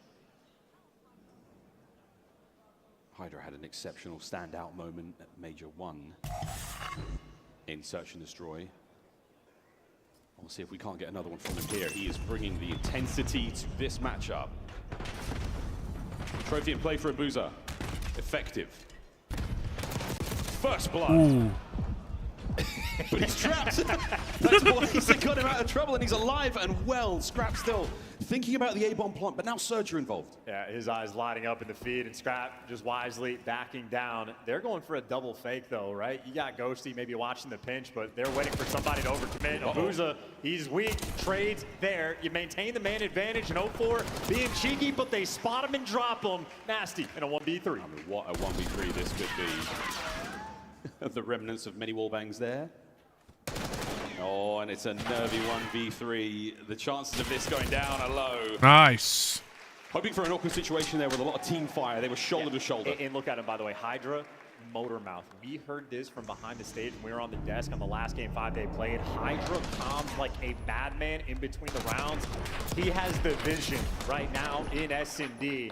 Stage 1, one of the worst S&D players in the game. He has found in form, and he is now the best S&D player in the world. His respawn ain't too shabby, but First Blood's out and about. He's on a 5 spree with 8 kills. He's getting a multi-kill nearly every round. Don't forget, RCXD cars on this map are lethal. Little car go boom, big car go boom too, folks. That's the rules. I would always be this time around though for Vancouver, and again, a little bit of a show here. We'll wait and see if the play develops. They're trying to chow this through the middle of the map. Is LA Thieves on defense. Trophies there, but Neptune on bomb doesn't have a ton of support. Able to get it down. Neptune's pushed out the front. It's a tight setup, but Abuja also out of the picture. Oh, he's going to get on the board here. Lovely damage in from Envoy. Push back, nasty. Lovely coverage. Man advantage. Hydra cleans out the close corners and manages to get away with his life. Abuja still a little bit late to the play. He's going to be flanking towards the middle of the map, and he made his impact. Vancouver Surge finally good to get on the board. Nasty just playing it safe. 0-4, sending for the kill. Can't get both of them though. Hydra turns tail and runs for it. Can he get away? For now, yes. Net can't get on the board. Hydra 1v2. But that is going to be that. A consolation kill would have been great. 3-2. Well, I mean, it's worth mentioning in terms of mind games. Hydra on the 7 spree, he just went down, got the kill on Neptune, still sitting on a donut. We mention all the time when you're on a donut, the pros talk about it. When you get the first one, it takes all the pressure off. But this late into a game, when you don't have a kill, you can feel it. It also feels like that dealership is so quick. Got to be mindful of how fast these rounds are going by. Stealing a kill can be harder than it sounds. And Hydra, 10-3. He has been good for 2 every single round. We're going away. 2-2 split here from Surge. Trophy system round. A little cleaner. Nice shot, Envoy. Nice! Oh my! And Dylan Hannon takes care of 2 with a car. I mean, you just don't have a choice in the matter. LA Thieves are running you over and running it down. 0-4 Nasty trying to bail you out, and well, good damage. You got to get the trade, and he does. So now we get a 2v2. Unbelievable, 2v2, and it was poles apart a moment ago, but now they are pulling it together. Okay, bomb plant on A. Nasty in 0-4. Group up. Here we go. The run. Can he keep that bomb safe? What the fuck? And here comes 0-4. Eyes Ooh, on. that's timing. Nobody home just yet. The double regroup. Actually might They're gonna bang the door work. together, but they're not going to spot this position out. Oh my gentle Jesus! 1v1, 20 seconds. Nice! A masterful round from Envoy. One of the most cerebral players you may ever Holy see. shit. Take down the Mona Lisa. Good play. Put up that play. Good play out, Envoy. That was a 2v4 collapse. Vancouver could have gotten the momentum, and Envoy suffocates you. Take a look at that spot as well. Call of Duty timing and luck at its absolute finest, and perfectly played. Clears out the site, kills the right guy at the right time. Every micro decision Envoy just made, the man can see the future. 4-2. A round like that, though, it feels a little bit different. A nice 4 spree there from Envoy. Just unbelievable stuff. Surge not to be deterred, though, from a good attack towards B this time round. Envoy, he's going to be the man to make contact first. They're flying through once again. Thieves being aggressive. Nasty, though, gets another first blood. He's had a few in this map. Still got to clutch up. Yeah, nice round previously, but this time, Surge now with a nice advantage. A patient Hydra. Ooh, A Neptune unfortunate. gives you a massive advantage. Yeah, Nasty that's again. unfortunate. Lovely kill. Just got the kills. Okay, he's not no 1v4 Get him off Envoy. streak. Let's not, don't get too crazy. Strikes fear in your heart, but Nasty trying to do onto Hydra what Hydra has done onto them. He's got 9 kills as well on this map. Nasty doing everything he can. He has 3 first bloods as well to boot. So make no mistake, we expect a 1v2 like that from Envoy to be the difference maker, but Vancouver Surge bringing the dog to the fight.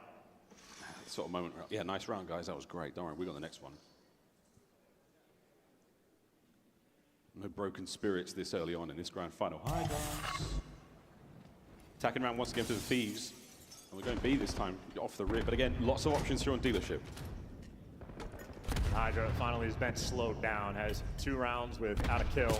Nice Uncharacteristic, kill. but how about Ooh, that stay get back on on, boy. Come Nasty? on. The double chow rolling through. Oh. An advantage LA, but Hydra's been quelled. You got a 3v3. Yeah, out of the picture for now. That's great. Over towards A we go for a second. Again, Abuza's going to be the guardian here for Surge. The trophy in position to save him from that car. But then pressed up. Lovely work. Thieves are there for it. They're running straight past. Good trigger discipline. And 0-4, big responsibility. Gets one, gets out. Neptune now to reinforce on the pinch. And a perfect discipline from the young Neptune. There we go. A 2-piece, no. A 1v1. And it's on. And it's done. 0-4 finds the equalizer. So fresh and so clean. How about that, Twin? Oh Get back in it. Back-to-back rounds. 0-4 getting on the board. And The same scenario. For quite some time. Well, Hydra's is not winning as one. Just unfortunate. I mean, Scrap couldn't do much right there. I mean, we watched Abuza on this map pick them apart over towards the site. We saw LA doing a much better job of having multiple shooters in the mix to drop them. But ultimately, the subs win the round. The first blood battle. Vancouver on the attack, leaning towards the B site. Envoy, the lone defender. And they're going for the overnight express delivery here. The bomb towards B. Plenty of noise made, couple of shots, a little bit of a red dot to think about there. You can have a Boozer watching the flank. He's going to be there for a long time. I know. I just feel like Fields are just Get the trophy out. going way too aggressive. Towards the site, not comfortable enough yet to get the bomb down. And RC car not nearly as deadly over here, but you're certainly uncomfortable. It's a show of force and it's pushed them back. They've had to recognize it. You've had to move, and Hydra's now moved straight in. And once again, Abuza is just so far away out of the picture. You have a man down, but if you win the first gunfight, you're good for the trades. A good nade though, no trophies to be found. Oh, a little bit of a thigh shown as Ghosty gets the kill. A 3v3 now. Scrap turns it into a 3v2. Massive advantage, LA. Should escape leg day, but we got a 2v2 running for the hills, and well, Neptune has collected the bomb. Oh my. Abuza back down, but the plant is gonna get off. He has to stay alive. He's got to cover the bomb planter as well. A little bit of friendly fire, a little bit of craziness now. 40 to go. And you get it down and you reset. You know you're squaring up through the front. Deep breath as Scrap now tries to take forward position through arches. Snap is on. Trade. 1v1. No! Neptune wins it. From a donut to go nuts, map point Surge. We've mentioned Ghosty multiple times, looking for his first chip. Well, so is the entire team of Vancouver Surge, and Neptune is hungry. A slow start, but happened to be the lone Jackal player on the map at the end in that 2v2. Right gun for the right job, and that is 3 rounds in a row. Clutch up. And he's cool about it as well. Come on. He's just going to sit there and, all right, boys, next round. Come on, play tight. And while Neptune had the slow start, well, Hydra has also been slowed down. Yet to see him get on the board in quite some time. Ghosty, bomb in hand, towards the A site. It is open, except for death. Here it comes. They got it through the bomb site there. I think a nade dealt the final blow. No trophies there for Nasty. He doesn't eat that frag, so we're still moving. Bomb plant at A, here we go. Perfect coverage, perfect setup. Scrap can be watching the flank. Someone needs to be worried about the car, but you got the first blood, and the man driving the car is out of the picture. You're going to be running out of time. Yeah, now you don't have any way to get in through vent. Hydra is now going to plug that with his body. No one's getting through there. 0-4 trying to find some intel. Abuza. That's bad news. The trade, but it's a costly one. 3v2. Envoy's back in his spot. Redemption. Here we go. 3v1. 0-4 down. We wouldn't have it any other way. Round 11. It's so tough. You don't get any eyes on that vent. You can't tell if the player's in there from the outside. Perfect moves from Hydra there. Plays it patient, gets the round. All that matters is the COD played on the day, but if we're looking at advantages in the series, LA Thieves in control have been undeniable. So much more important in my mind for Vancouver to win this round. You need this so bad. You had to give yourself a fighting chance. Final round. Thieves on defense. Surge, attack. One last look here on Dealership at Major 3. The double frag doesn't amount to anything. Envoy alone on this side of the map. And it's the exact same round on the attacking front we have seen before. And on the defensive end, it is the exact same thing. The trophy's taken care of. That could be huge. Here comes a gift, boys. Nasty takes cover. RC.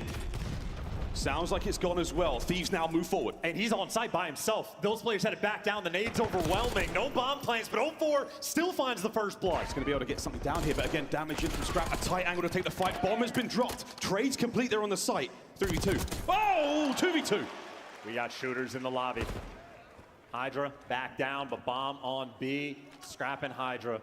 The duo that laughs together wins rounds together. Starting to get a little bit dicey now. 30 seconds to go. Bomb recovered. Who will crack first?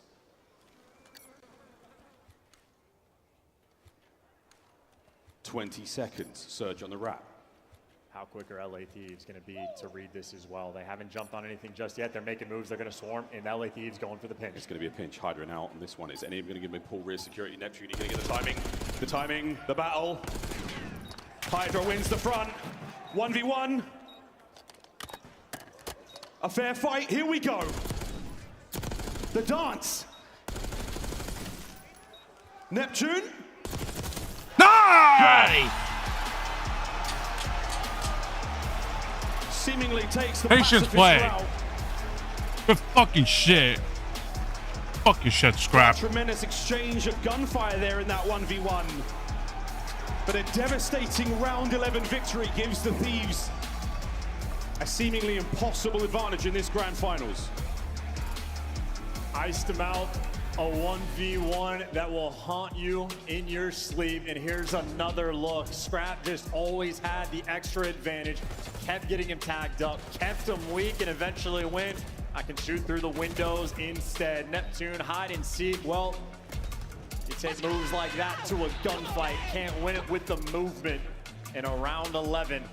That might just seal the fate. More maps that need to be won, but LA Thieves in firm control now of the series. And again, the way we're addressing this one up, folks, Vault is such an overwhelming advantage in control for the LA Thieves. This almost feels like 3-0 at this moment in time. Surge, a moment now to reflect on the past two maps and also to look forward to that Skyline hardpoint. Both teams, again, very, very adept at hardpoint. Great grand final so far, but at this moment in time, feeling good for the LA boys. And I know the reflection is the fact that they played those two maps earlier. That's where Vancouver was dominant against LA Thieves. Clearly, what they talked about behind the scenes is paying off. They get those two wins that they did not need. Now they got them. Huge advantage. Yeah, big time advantage now going into this one. Very, very exciting stuff. We're going to take a quick break here and go back over to the desk. Thank you very much, gentlemen, and a well-deserved break for our casters and players. Another round 11. I feel like if you're a Surge fan, this is your blessed event. We're getting a lot. Yeah, that's fair. A lot of it. And I think the thing is, like, there are so many unlucky things that happen in this Search and Destroy for Vancouver. Like, a couple of the car bombs that go off nasty early in a round gets taken down by a car bomb. Otherwise, he's in a good position to watch that little re-wrap over for the defense. Doesn't work out for you. Same situation happens a couple rounds later. And then you have the RCXD that gets earned for LA Thieves, and Vancouver essentially have to play off the B-tack. You find success 2 rounds in a row. All of a sudden, you find 3 straight, and you're like, okay, well, let's keep going B until the round 11. Vent stuffing is the name of the game. Let's take a look at some of the big plays here from game number 2. Allie, what did you see? I saw just a battle of attacking teams back and forth throughout the entirety of this dealership.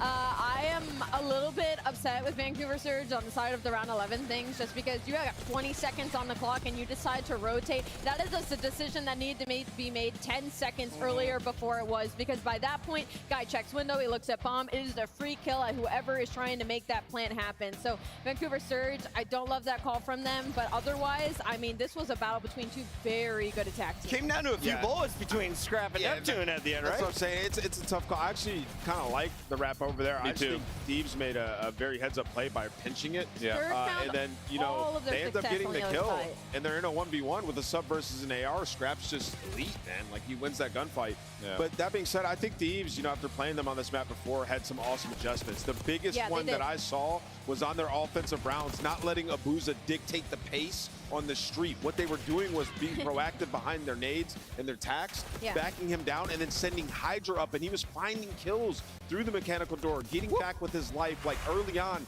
he was the difference, and it was the approach and how we want to deal with the Booza on street. Confidence to shoot through the windshield. Scrap secures game 2, and LA Thieves all smiles afterwards. Neptune knows just how close Vancouver was. So There's no room for mistakes in a matchup this tight. To me in this series, I think Surge should have won both the first 2 maps in this series because it is the weakest ones LA Thieves had throughout the entirety of this layout. It's only going to get harder from here if you're a Vancouver Surge player. And not only that, LA Thieves made such good adjustments. Even that round 11 at the start, they were nading Nasty out so that they could try and back him down because he was the first blood demon throughout all of this. It clearly frazzled the Vancouver Surge. Shout out to the security here in Florida. Just let the beach balls fly. That's my fault. My bad, guys. I'm emptying the pool. Enjoy them while we are here for the Scuff play of the game. Hook it up.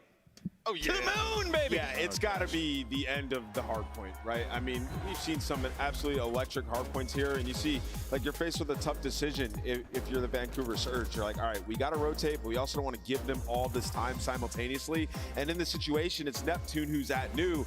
He needs to find a kill here. Unfortunately, he doesn't, and Thieves just are able to get in with a huge pinch. You see Hydra went all the way up through Spiral. He finds a kill that completely slows down the Vancouver Surge, and from this moment, the LA Thieves, they just have the advantage time and time again in the trade process. Despite how good Surge were at pushing and buying time here, it's just Thieves, man. They had the advantage from the jump.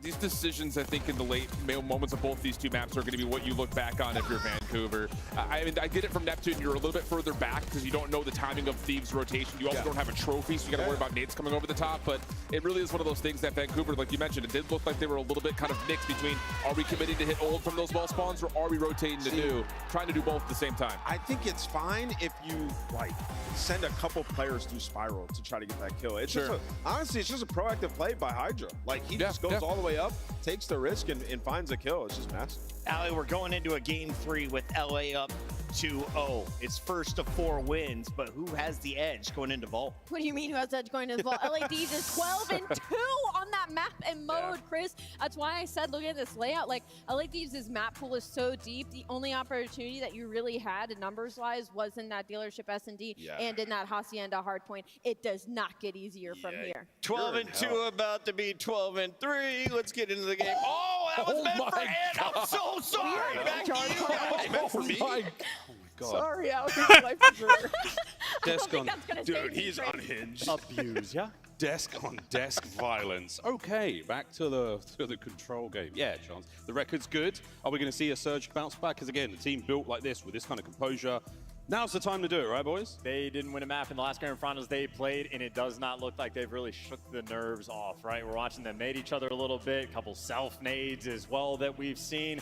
A 1v1 in a round 11 where we did not shoot our guns. I am very concerned. DEFCON 1, hit the panic button and see what you can do, and if you're LA Thieves, you're going for the kill. Crowd's got some balls out and about. One just hit a fella in the head. Sorry about that, you in the green beanie.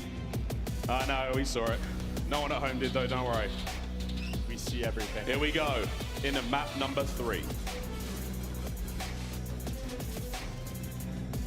And you got Vancouver on the attack as well to kick things off. Could be an opportunity to strike first. Go for the B zone. We saw them earlier. They were running it down over towards B, and they were endless on their approach. They turned it into war. Well, maybe not the case here. Default spread across the map. Normal rounds being taken, and Booza for the first blood, and they're winning the gunfights. Get in the zone and make it all 4. Why not? Scrap, last man up, last man gone. 8 pressures there. You got a triple stack rolling through. There we go. Capture this one. Damn, son.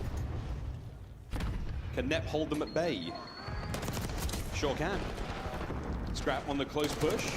Nep's trying to get real active, and active he is, but now Scrap repositions for the fight, and okay, this time Neptune's gun's working just fine. Yeah, it works better when you shoot at him for sure, and well, on the A zone, even with the white, they actually did not make too much progress, so we're red dot chasing. Got to make sure you actually solidify the zone, and Hydra down low, making his impact, and maybe, just maybe, should have stacked that point. Now you're back to square one, 2 ticks of progress. Need a little bit more. Smooth moves out of Nep once again. He's coming to play now on Vault. Shots in a Ghosty, but Envoy's in your spawn as well. Bad news, boys. You got to battle out of Rugs now. It's going to be a booster getting shots.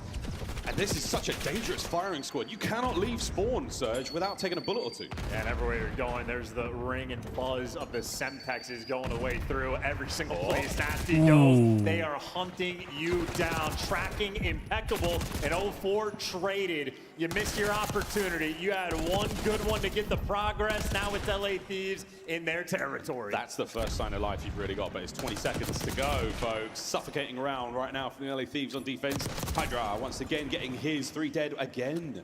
And the spawns are ugly for Surge. Yeah, I think it was what you always look for, the chow over towards line on offense when you get the first man wipe to slow him down, but I think they jumped the gun just a little bit too early. This is sheer and utter dominance. Hydra, though, last man standing, last ditch effort and opportunity. You've at least made it there with 3 on the clock. How about that for a desperation effort, but still not a lot of time to work with to go get beat. And that's the way Control goes. Hydra up close. Abuza better get in position quick to try to help out. Spawners now making their way forward. Lovely work there. The nade's going to slow things down a little bit. Team kill helps, but doesn't necessarily get you go. Oh, no, another team kill. Back-to-back bad nades. I mean, this is just not ideal. A lot of mixing moments like that coming through. And Neptune started off 3-0. Well, now 4-6. He's been iced out. Abuza trying to take the round. He made it through. So if his teammates get any kills, the opportunity will be here. Problem for Abuza. Nobody on his team has made any bit of progress. Well, that kill on Ghosty now gives his boys free reign to move forward. Again, 1 or 2 kills from Scrap and Envoy now don't really help the case because now you're out of lives. The clock goes red. Your teammates go dead. Capturing the B zone alone. God, in that Semtex sound, every single place these Vancouver players stand, they're just being met with utility. 3 lives remaining. Abuza, perfect moves. Is it? But awkward moment. Wow, Call of Duty timing. Wait, Nasty's going to find a couple. One segment there done on B. Oh, Ghosty goes for a dive. Now getting into the fight. Is he going to go down? 0-4 tagged up with a crossfire, brought to his knees. At the very least, walk away with 4 segments, Surge. And Scrap, 12 kills in that round. Shooting his gun, making it look good, clean, and easy. And here's a look at his best play. Gonna be nothing but laser beams. Ori only kills 2. Didn't have to pop off, just nice, consistent gameplay through and through.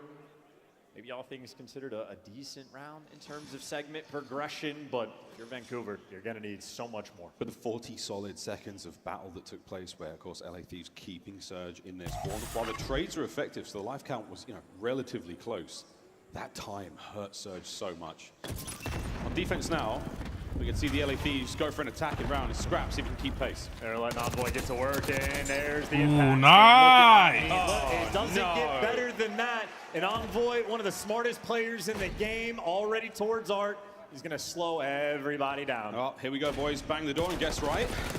Guess right, or nearly die anyway. Well, second segment on A closing out shortly. We'll be saying goodbye to the full zone and saying hello to B, unless Neptune finds a little bit of time there. Abuza cut down instantly, and Ghosty looking for a few more. Not going to have it. Envoy from spawn right back into his own Hall of Fame, and over to B we go. Well, at least Neptune wins the 2 guns. Oh, yeah, give the 3. We'll see that best play later, and that's just to keep things even. A team kill rolling through, and they're still trying to hunt down Hydra. And now it's a situation where 0-4 is spending so much time spinning in circles. At least you're picking up an errant Ghosty, but Hydra from the skies is good for 1. And Hydra behind you. Nice kill. It's a long-term nightmare situation, especially when Thieves have a 6 life lead. Yeah. Beautiful work, Neptune. 5 spree now. See the way Envoy plays, just doesn't want to take a gunfight, and it is exactly the way he wants to take it. They've been ignoring Hydra as well. He's been hanging outside of top P4. And Hydra maybe getting a kill or 2 on the cross, but you see 0-4 just wants to push past, keep the map space, keep the control over, trade out on. Nice! You get dished out 2. Hydra's still here, and now he's causing all sorts of problems. They've just got on the zone. 1 man at the moment. The second stack's going to be there. Scrap, lovely long-range shots with his aims. First segment to be gone, tied up in the segments department. Still a solo capture from Ghosty. And nice shots out of 0-4, but Envoy, I mean, look at this funnel system. Constantly shooting you in the back. He's behind you. Envoy 18 and 10. A 3 down, Nasty last man standing, traded, and Envoy in your spawn. A huge one to win, but it will not be enough. 2-man stack. This is going. We need to get some nades over there ASAP. Gentlemen, anyone there to contest this one? Anyone able to keep this one going? Nasty's got to find a big win, and he does, but it's not going to be enough to get the contest. And that is the round. Thieves 2-0. And we can make a montage on this map alone of Thieves players shooting Surge in the back. The SMGs, I mean, they've just posted up. Go to real estate in their spawn. On both ends, it's been an absolute nightmare. Vancouver trying to just ignore Hydra in P4, but they're getting tattered and tagged up along the way. In the meantime, Envoy at a 9-kill round. He's been consistent, 18 and 11 overall, 13 non-tradeds. Talking about the potential MVP for the LA Thieves squad. Shout out to Envoy, man. He has had some monstrous moments for this team. As far as Surge go, it's really nasty. Neptune keeping the battle fighting fit, but Buzo 04 struggling somewhat. See if they can't find themselves here.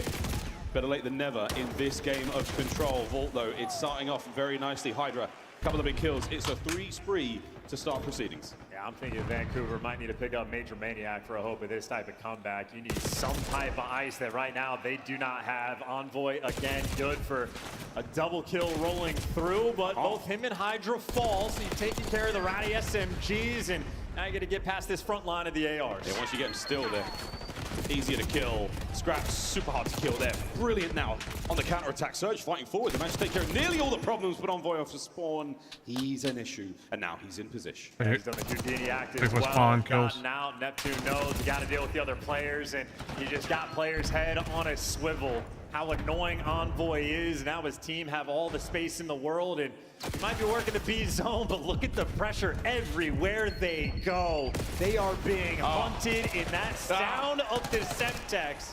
I'm gonna hear it in my sleep. I was about to say the same thing. Final 25 seconds of the map. Unless Vancouver can fight their way forward and get onto the zone, stopped at 19. They don't have the lives, though. They're down by 7. It is going to be a Herculean effort to try to get back in this one, but 2 more in the feed. It is Control. It is LA Thieves at their very best on a championship Sunday in the grand finals. It is hopeless for Vancouver. Oh, here we go. Final moments, folks. The victory lap complete. Control goes the way we expected as the Thieves continue to just prove statistical dominance in the mode and absolute devastation. It is 3-0.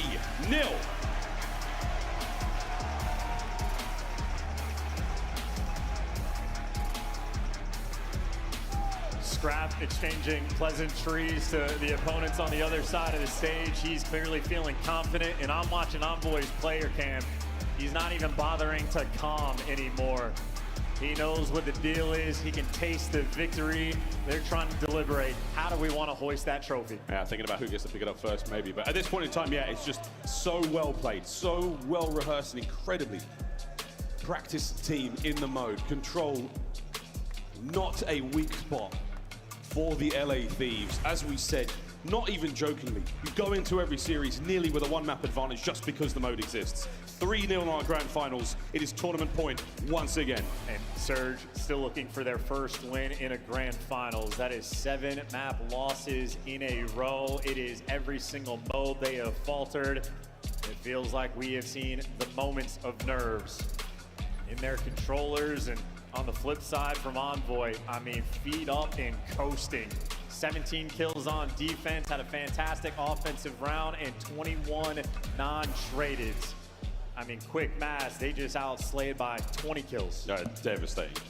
Just over 7 minutes it took to end them on Vault there, and end them they did. Wow, folks, good news. If you're a Surge fan, Skyline, a shining light right now. The Hacienda Search and Destroy, who knows as well. The bad news, at the very least, if you get through the next 2 maps, there's another Control in this grand finals and a protocol that could very well end there. Looking across the highlights, very much dominated by the LA Thieves. Aside from Neptune's crazy 3-piece, not a whole lot going on there. I mean, it felt like every single time we swapped over to Vancouver's point of view, Semtexes are always just landing, if not at their feet, next to them nearby. And even moments where Nasty running through the hallway, Semtex behind him, runs out her hookah, a Semtex landed in hookah, he jumps out and crosses, and Scrap's jumping out the back and hunting him down. It's as if LA Thieves right now can see through walls. These gentlemen are absolutely dialed in. They had a slow start in the hard point. They were not playing well. Thank God they were winning those rotations because otherwise they were being outplayed. What is going on with the audio? How the observers or whoever's doing the audio is messing up like for championships, which POVs? The different POVs, like the sounds are coming out right now. They are from doing the their very POVs. best to secure it. A single map away is all they need. You think Nate Shot's nervous? Yeah, he better be. He better be. Whoa. Whoa. And that face tells it all. That is a sign of not necessarily to be too defeated, but to be a realist about it. You are getting handled right now. The round 11 was absolutely yours to win in the Search and Destroy. A very tough scenario to find yourself in. Control was never going to be good. You had to pull the hard points out. We haven't seen it yet. And now the most unbelievable hole you find yourself in, Surge. I will say though, like they do not look defeated in the player cams. They just look like they are getting bullied and outplayed. Map 1, Hydra 1.27 scrap right there to match them in the kills. And obviously that damage out of control. Fall short of the 4K plus, but not too shabby. And obviously their guns have been hot ever since. But Vancouver, again, in the player cams and whatnot, they're quiet, they're calm, they understand they're getting bullied, but I don't know if necessarily that it is over. I just don't know if they have a choice. Well, what's the catalyst moment? We need somebody to find something exceptional, pop off. We did a nice big old dead in the comms. We need a big play. We're getting a nasty masterclass. Here it comes. Revenge against the org that dropped them. Man loves a map 4. And a skyline as well. We'll see them have it. The way of the world now on Surge. The best Call of Duty they've ever played is now ahead of them. They have to turn it around here. And I love that. Their last 4, I mean, they destroyed Toronto. 100-point club. The Boston, nearly the same fate. Whoever Y is, probably Kenny. They got a win there, too. They beat Carolina.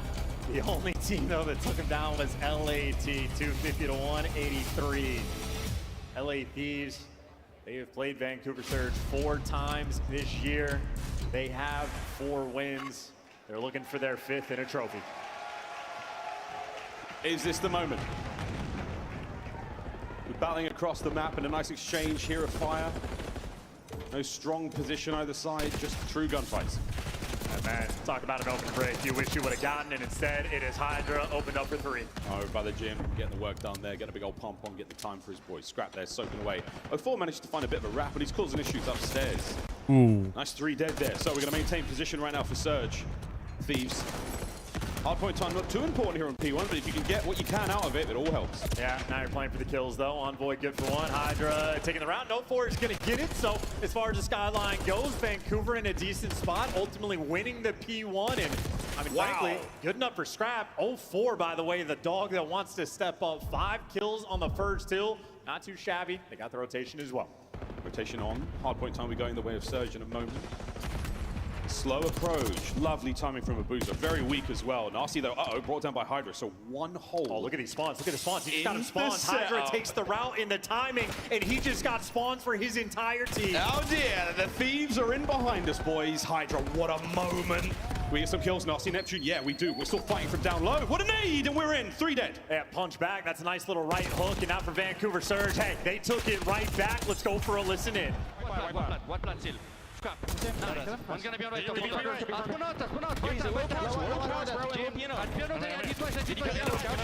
Nice! I'm mining my piano, guys. I don't see anything for now. One kitchen on you guys. And one back one after that. Nice, back. That's two. Piano, he's all using. He's coming up, Are we gonna flip, guys? Yeah. No, I'm watching mid. I'll be mid, I'll volley mid. He pinch. Nice! Nice! One more TV.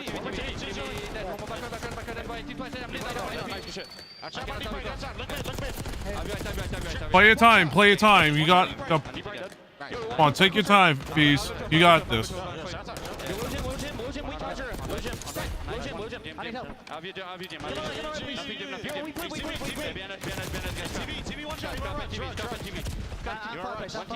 He's gonna pinch us. He's gonna jump for his block.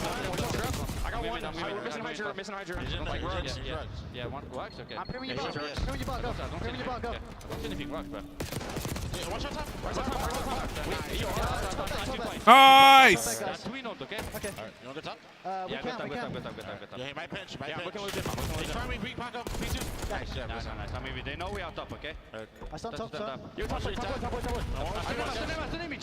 you tried to aim at attacks in BO6? I have. I tried someone else's. I don't own it though. Alright, we have to go top. Nothing top. Yeah, one no bet. He's gonna tell you Stop, you you up want again. You want weak? Have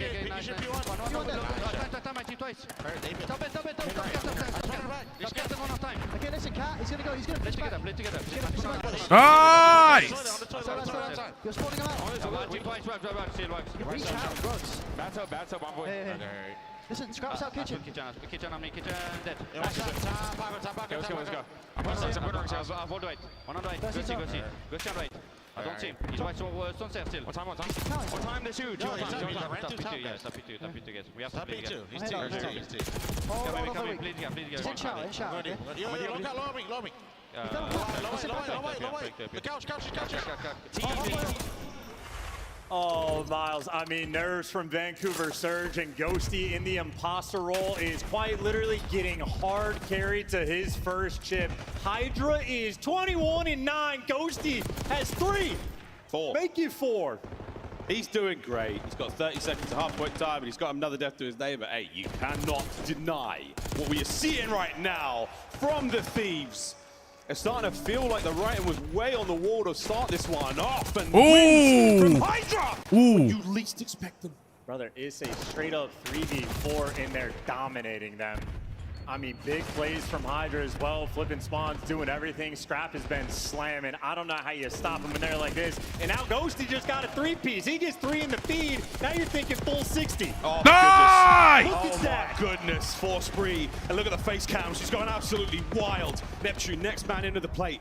And he's been decimated once again. The Thieves are running away with this so fast. Holy. These boys have achieved a level of dominance. We've got to play for time. They got plenty of time. That's the thing. All they got to do is just outslay them wave by wave, and then they have it. Nice! Yo, stack time.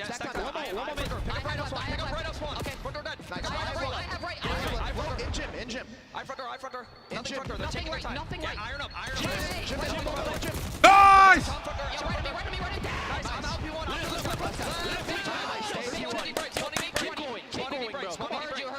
Come on, 50 club them! 50 point club them, come on! Two right, one front door.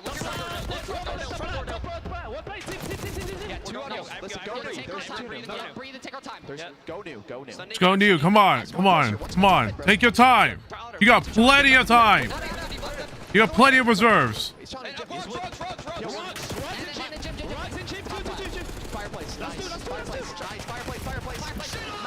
Nice! Come on, Ghosty, turn up!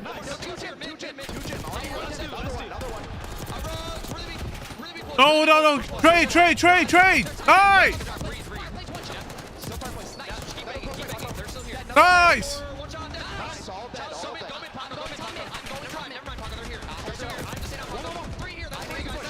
One more, come on! Nice!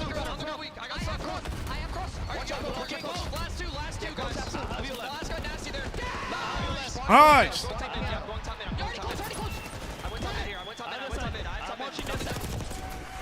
Spitting venom, and I'm sorry, Ghosty, the comeback he has made individually. Nice! Lights out from start. Play for new, come on, keep the spawns. This is their final 4. There's no way they lose. Nice! 30-18, 32-19, 23-20, and Ghosty just pulled himself out. What a moment! What a tournament from the LA Thieves. Hydra, simply unkillable. Come on, man, not like that. Here we go. I mean, look, Vancouver going to try to fight, but it is a moral victory they're looking for. Nasty with a shredder of a gunfight, and Abuza showing up in the feed. But Ghosty, there for the trades. They are hunting. They are on the prowl. They can taste it. They can taste it. And this is just another bit of seasoning on this already delicious meal that I doubt they're gonna pay for. Bang on your teammate. And for now, we are witnessing Vancouver string 2 hard points together. So as crazy as things have got, we are in the throes of a wonderful run from Surge. I mean, 140-plus point comeback Whoa. of Booza going his way, but look at the kill feed. LA Thieves finally swinging that momentum back in their favor. And maybe Hydra and Scrap on a kill race together. Hydra might very well break the 40-bomb margin and then some if this game gets stretched out. Yeah, absolutely should. Wow, this is a nice spree once again. Vancouver. Come on, why are we losing gunfights? Come on! Boozer's on a 7th spree, fully streaked out now. A sign of life when you need it at the most. I mean, you're going to have to find some type of meteoric performance. Do what you can. Trades rolling through. Neptune with the trades, and on the time, Ghosty wins it. Ghosty sealing it as well. 30 points to go. 30 points. Nice! Thieves now push forward, dominate the power positions, suffocate the life out of Surge on the approach. A quick attack towards time. Absolutely nice! 21 and 23. What a comeback he has had, and one the team might not have needed. 15 seconds, and Ghosty for the first time will be crowned a champion. Hold down time, hold down time. 4 on time. Perfect coverage, perfect timing. Nice! And this is it, the final seconds of the tournament. The LA Thieves, for the first time nice! in the season, they have taken everything. Finally, fucking A! A fucking major for feeds my hometown boys. A fucking goal!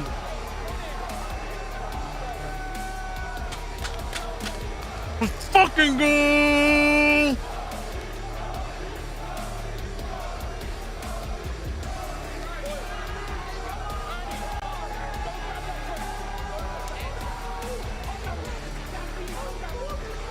Not a sign of life found from Surge in the finals. If it wasn't nailed down, the LA Thieves stole it. They ran away all through the tournament. Another perfect grand finals. Your Major 3 champions, the LA Thieves.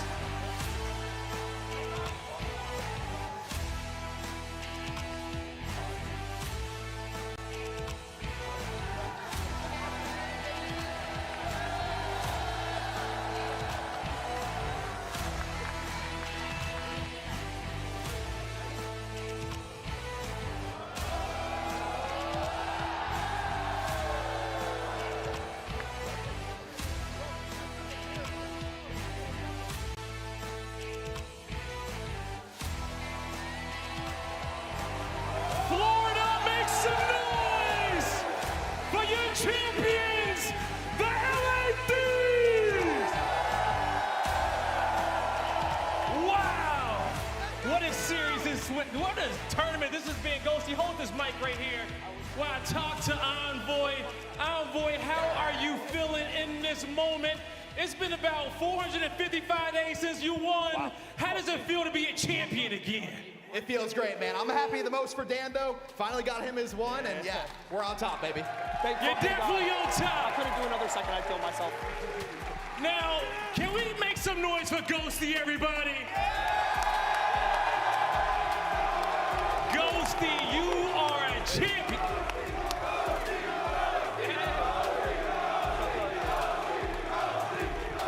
Ghosty, you are a champion on your birthday weekend with the best team in the world, with your family in the crowd. How does it feel, man?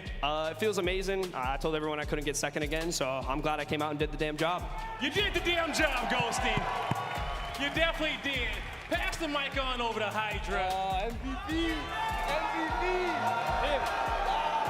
That's you. Let me move down the line here. Hydra, man, how does it feel to be a champion yet again, bro? I fucking love it, man. It's good. It feels good. Been onliner for fucking, what, 2 stages? 6 months? I hate being an onliner. But now guess what? You're a champion! Talk to me about what it's like playing with this team and being on the LA Thieves and being able to get this win for them. Oh man, it's so easy to play with them. They get every kill. I get some kills too, sometimes. It's so easy. I mean, we got the best comms in the league, we got the best unk in the league, and we got the best stayer in the league. Yes, so it's so easy. It's so easy to play with them. Make some noise for Hydra, everybody. Now, let me take this mic from you real quick. Scrap, hold this, okay? Now, Scrap, well, you know what? Let me just let you know, because the crowd wants to say it. You're our MVP in the tournament. Scrap, you...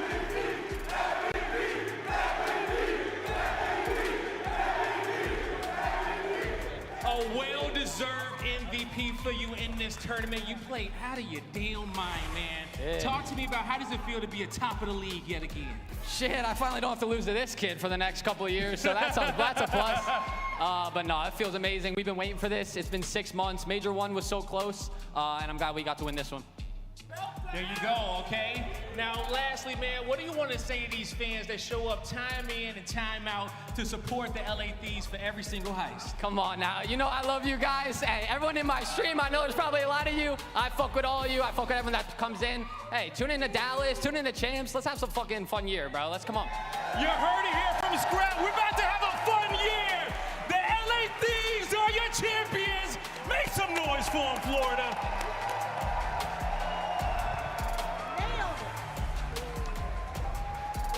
$150,000 more in the bank accounts for Scrap, Hydra, Envoy, and Dan Ghosty. But you know it's so much more than the money. It's the pride. It is this moment. Dan has been working towards it. Ali, when he first came into the league, I thought he was going to be in and out. You're like, no, he's got the skill. He will be around. He goes to LA Thieves. They build around him. Now with weapons, he is going to be a force to be reckoned with. Listen, Dan's one of my boys, dude. He has a very good mind for the game at a very, very young age. It's not used to seeing a young player like him as he got plugged in Optic Texas kind of be an IGL for veterans, right? He then gets to take that leadership into this. We even heard in comms in some of the respawns in this series, like Dan's directing the traffic. He's telling them, yo, we need to rotate. We need to do this. We need to do that. And clearly he's UNC status for this team, and it's pulled off in dividends. Envoy, another championship in front of the family. Scrap, though, the MVP. Hydra with the pop-off final game. They're all going home with smiles tonight. Nameless, though, what are you reflecting on from this grand finals? This was a dominant 4-0. I mean, listen, LA Thieves, they're here to stay. And they wanted to challenge, Atlanta FaZe after having back-to-back championships. They wanted to make a super team, and there was a lot of pressure on them. People calling them onliners. Well, they completely broke through that. They got a championship, a 4-0 in that grand final. And to our MVP talk, Scrap is that guy, Big man. time. Most damage in the lobby. Scrap had a sensational tournament. 11-1 online. 4 straight now on LAN after a small blemish at Major 2. Ali, thoughts? I mean, just heading into this for Scrap, I mean, he had a 1.88 in hardpoint. That is unbelievable. He had a 1.35 in Search and Destroy on the weekend. It hasn't just been in this finals that he showed up for this LA teams. It was through the entire dominance and this entire weekend. This is the LA Thieves that said that they were going to take everything. Now they're a little bit past that, but it's a good starting point. I think the thing about this for Scrap is the numbers are going to tell a lot of the story, but there are so many moments you could look at when LA were struggling in the hard points that they needed a spark, whether that be in their opening round or even in the opening winners finals today. And it was Scrap who kept coming through with a couple of key 1v2 moments, 1v1 wins that allowed LA Thieves to get back in. So many moments where this was like the Hydra and Scrap show, carrying LA Thieves through really tough 50-50 battles, and then when everyone wakes up, they roll them over. Yeah, I agree with that. Like, your superstars have to answer the call, especially in a grand final. And Holy shit, finally. It's like Ghosty and Envoy off to a little bit of a slower start. Well, Hydra and Scrap just go nuclear on that map. And as you mentioned, we get to a 1v1, sub versus an AR. On a map like that, if you win, you get a massive advantage in the series. Scrap just stays so calm, wins the 1v versus Neptune, and from there, you're just like, LA Thieves might dominate the series, in which they did. At the start of the weekend, I talked to both Sender and I talked to Rambo Ray on the other side for Vancouver Surge, both separately, and I asked them, what is this weekend going to come down to? They said the matchups. LA Thieves has Vancouver's number. Vancouver has Atlanta's number. It is going to be a fun ride to the end of this season as we take a look one more time at your MVP numbers. Ernie dropping the big ones, a 1-2-2, Ali. The 1-2-2 of 1.78 Search and First choice, just absolutely diabolical. I can't remember the last time we saw numbers like that, except for like in a single series when a player has a good map too. I mean, unbelievable across the board. So happy for all these guys. Shift, you're telling me this guy streams and I can watch him after tonight's show is over? Apparently. Let's do it. I don't know if you're right after, but well, maybe not right like maybe in a couple days. My clothing's falling apart. We got to get to the bracket. What? Whoa. I dropped a bracelet. Don't worry about it. Let's take a look here. Sensational tournament. 4-0 finish after a Game 5 reverse sweep. That is what is going to be burned in the back of Vancouver's mind, but a hell of a bounce back taking down Toronto to get to back-to-back grand finals. Oh. Yeah, and you know, LA Thieves, huge championship. You know, Surge, they got to hold their heads up high, right? Like these two rosters are in very different situations. A lot of young guys on the Vancouver Surge, right? And they just got to pay their dues, man. You make a couple of Sundays, you get that experience, and definitely a contender at our next two turns. You finished 9th through 12th. You are going home with 0 points. These are the teams with at least one match win. They are guaranteed money, and you can see the Lions share $150,000 going to the Thieves tonight. Yeah, really solid stuff. And I just want to piggyback on the Vancouver story. These have been grueling championship Sundays for them. It's been long days. Map 5 lost to Atlanta in Major 2. Tough 4-map series versus Toronto. Substitute Atlanta for LA in this series. It's just they're so gassed by the time they get to grand finals. That's a team, though, that's going to continue to be a top 3 at worst the rest of the year, in my mind. We got to give a shout out to everyone who came out to Miami. They said you were quiet. That's just because we didn't have the mics cranked up enough. Thank you guys for coming out. Thank you for making noise. And a big shout out to everyone who participated in Challengers. I know you've been following this one closely, Shift. Yeah. Who came out on top of the big one? Notorious, short, barely in the EU Challengers Elite Season 3. That is crazy. An EU team actually wins Challengers Open. That is crazy. Team War, who had to stave off an reverse sweep in the lower final that was almost coming through. So Team Notorious, they dealt with some significant resistance, a huge championship for those EU players. Somebody pick up Afro. Where squads like Mercules and friends, well, they're still in that bracket. You can find even more Challengers players probably rising before we get back to work, because that is beginning again on Friday, Allie. We have qualifiers for DreamHack just around the corner, but as we close out Major 3, final thoughts from down south. Final thoughts. I have 2 things. 1, I'm so happy Miami Heretics at least made it to Sunday for their home major. And 2, my favorite part of the weekend had to be when Dan goes. He was like 4-12, and Chance yeah, said, chat. Congrats to my hometown team. My hometown team. Right there. Karma. Absolutely. This is the Unk look. Can I just wear sunglasses every turn? Yes. Yeah. And just like this, though? I'm wearing them every broadcast. Absolutely. Thanks for tuning in. What a phenomenal weekend from the beach. It's a choice of wardrobe like it. You and I are on the same ball team. And final Meanwhile, just all white linen all the way through. This has been a banger, man. I'm really glad that we had not just the teams that we made this Sunday, but also just the drama that we had all throughout yesterday and today. We're set up for a very electric finish as we try to get the top 8 into finals. On behalf of everyone behind the scenes, thank you so much for tuning in. We'll see you in 4 days. Major 4 around the corner. Bye, see you guys. Well, definitely a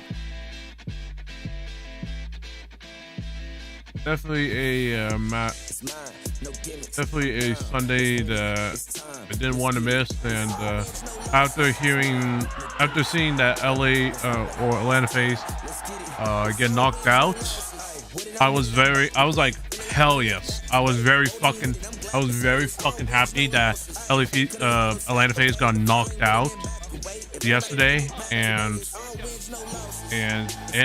it was just a straight shot. Wasn't clean. It was a straight shot for my hometown team to win. Wasn't clean, but they got the job done, and I'm really proud of it. As for Mercules, like last minute substitute for Ultra, he's got a future. Like getting top 3 in Ultra is so it's very hard for people. It's very hard for teams to be able to reach top 3. Like, yeah, it happened in Minnesota, the Minnesota Major in 2022. But it was really but Mercules, he's got to give it a future. I'd be surprised if he doesn't get picked up by some other team. As for Vancouver Surge, unfortunately, I had to I really wanted my hometown team to win, but if they keep this up, they're gonna win.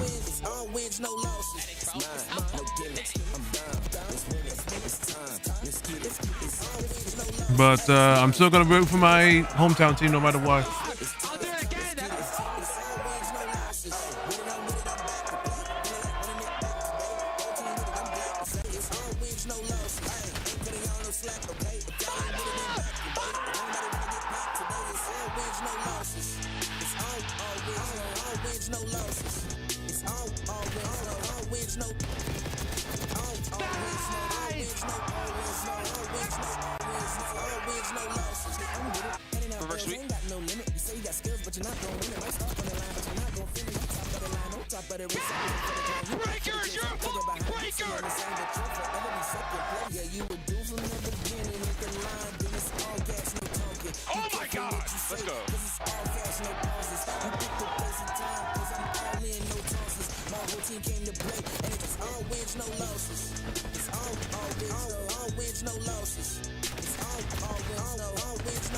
Like, it was like, the only chance if Vancouver had a chance to winning against my team is that if the first two maps went on in their side.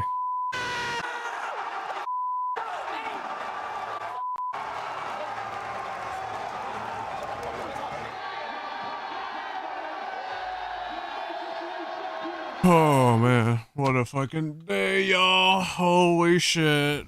Fucking day, y'all. Hell yeah.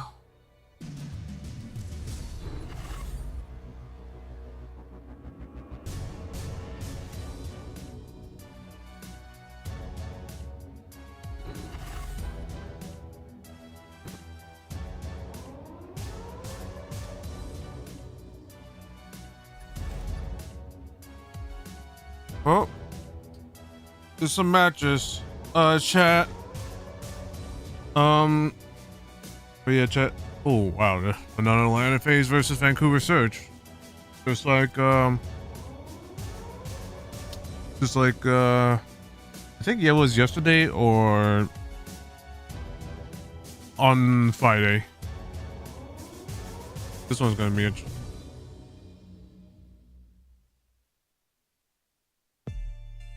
But yeah, this one's going to be interesting. And, oh, we got the LA FaZe versus Atlanta FaZe matchup. So, but yeah, chat. Like I said, I won't be doing a lot of watch parties this upcoming season just because I have so much going on. And you know, like I got a final, and I got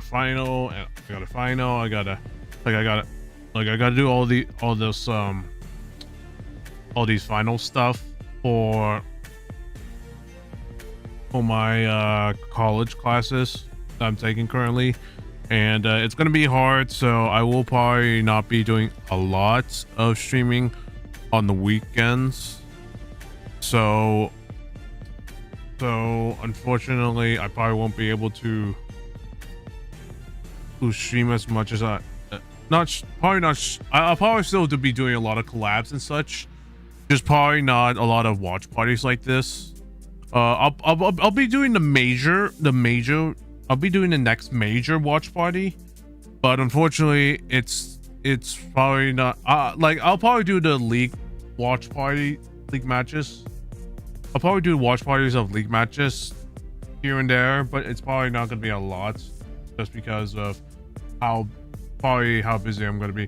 I mean, I'm only taking like 2 classes or something like that, but it's still in my mind it's still a lot since I gotta do a lot of like stuff and such. So I mean, yeah, we'll see what happens. But anyways, y'all, that's gonna be all for tonight. That's gonna be all for the watch party, everyone. Thank you guys so much for watching. This was, like I said, really fucking awesome. Really fucking really fucking great watch party.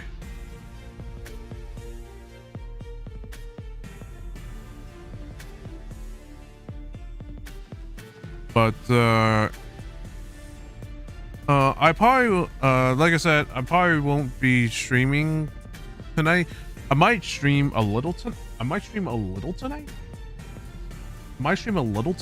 Not probably not long, not for long though, just because I still gotta, not for long. Like I'm gonna probably play some Call of Duty later tonight, depending on if I want to, you know, depending on the servers. I might play zombies and such, but we'll see what happens.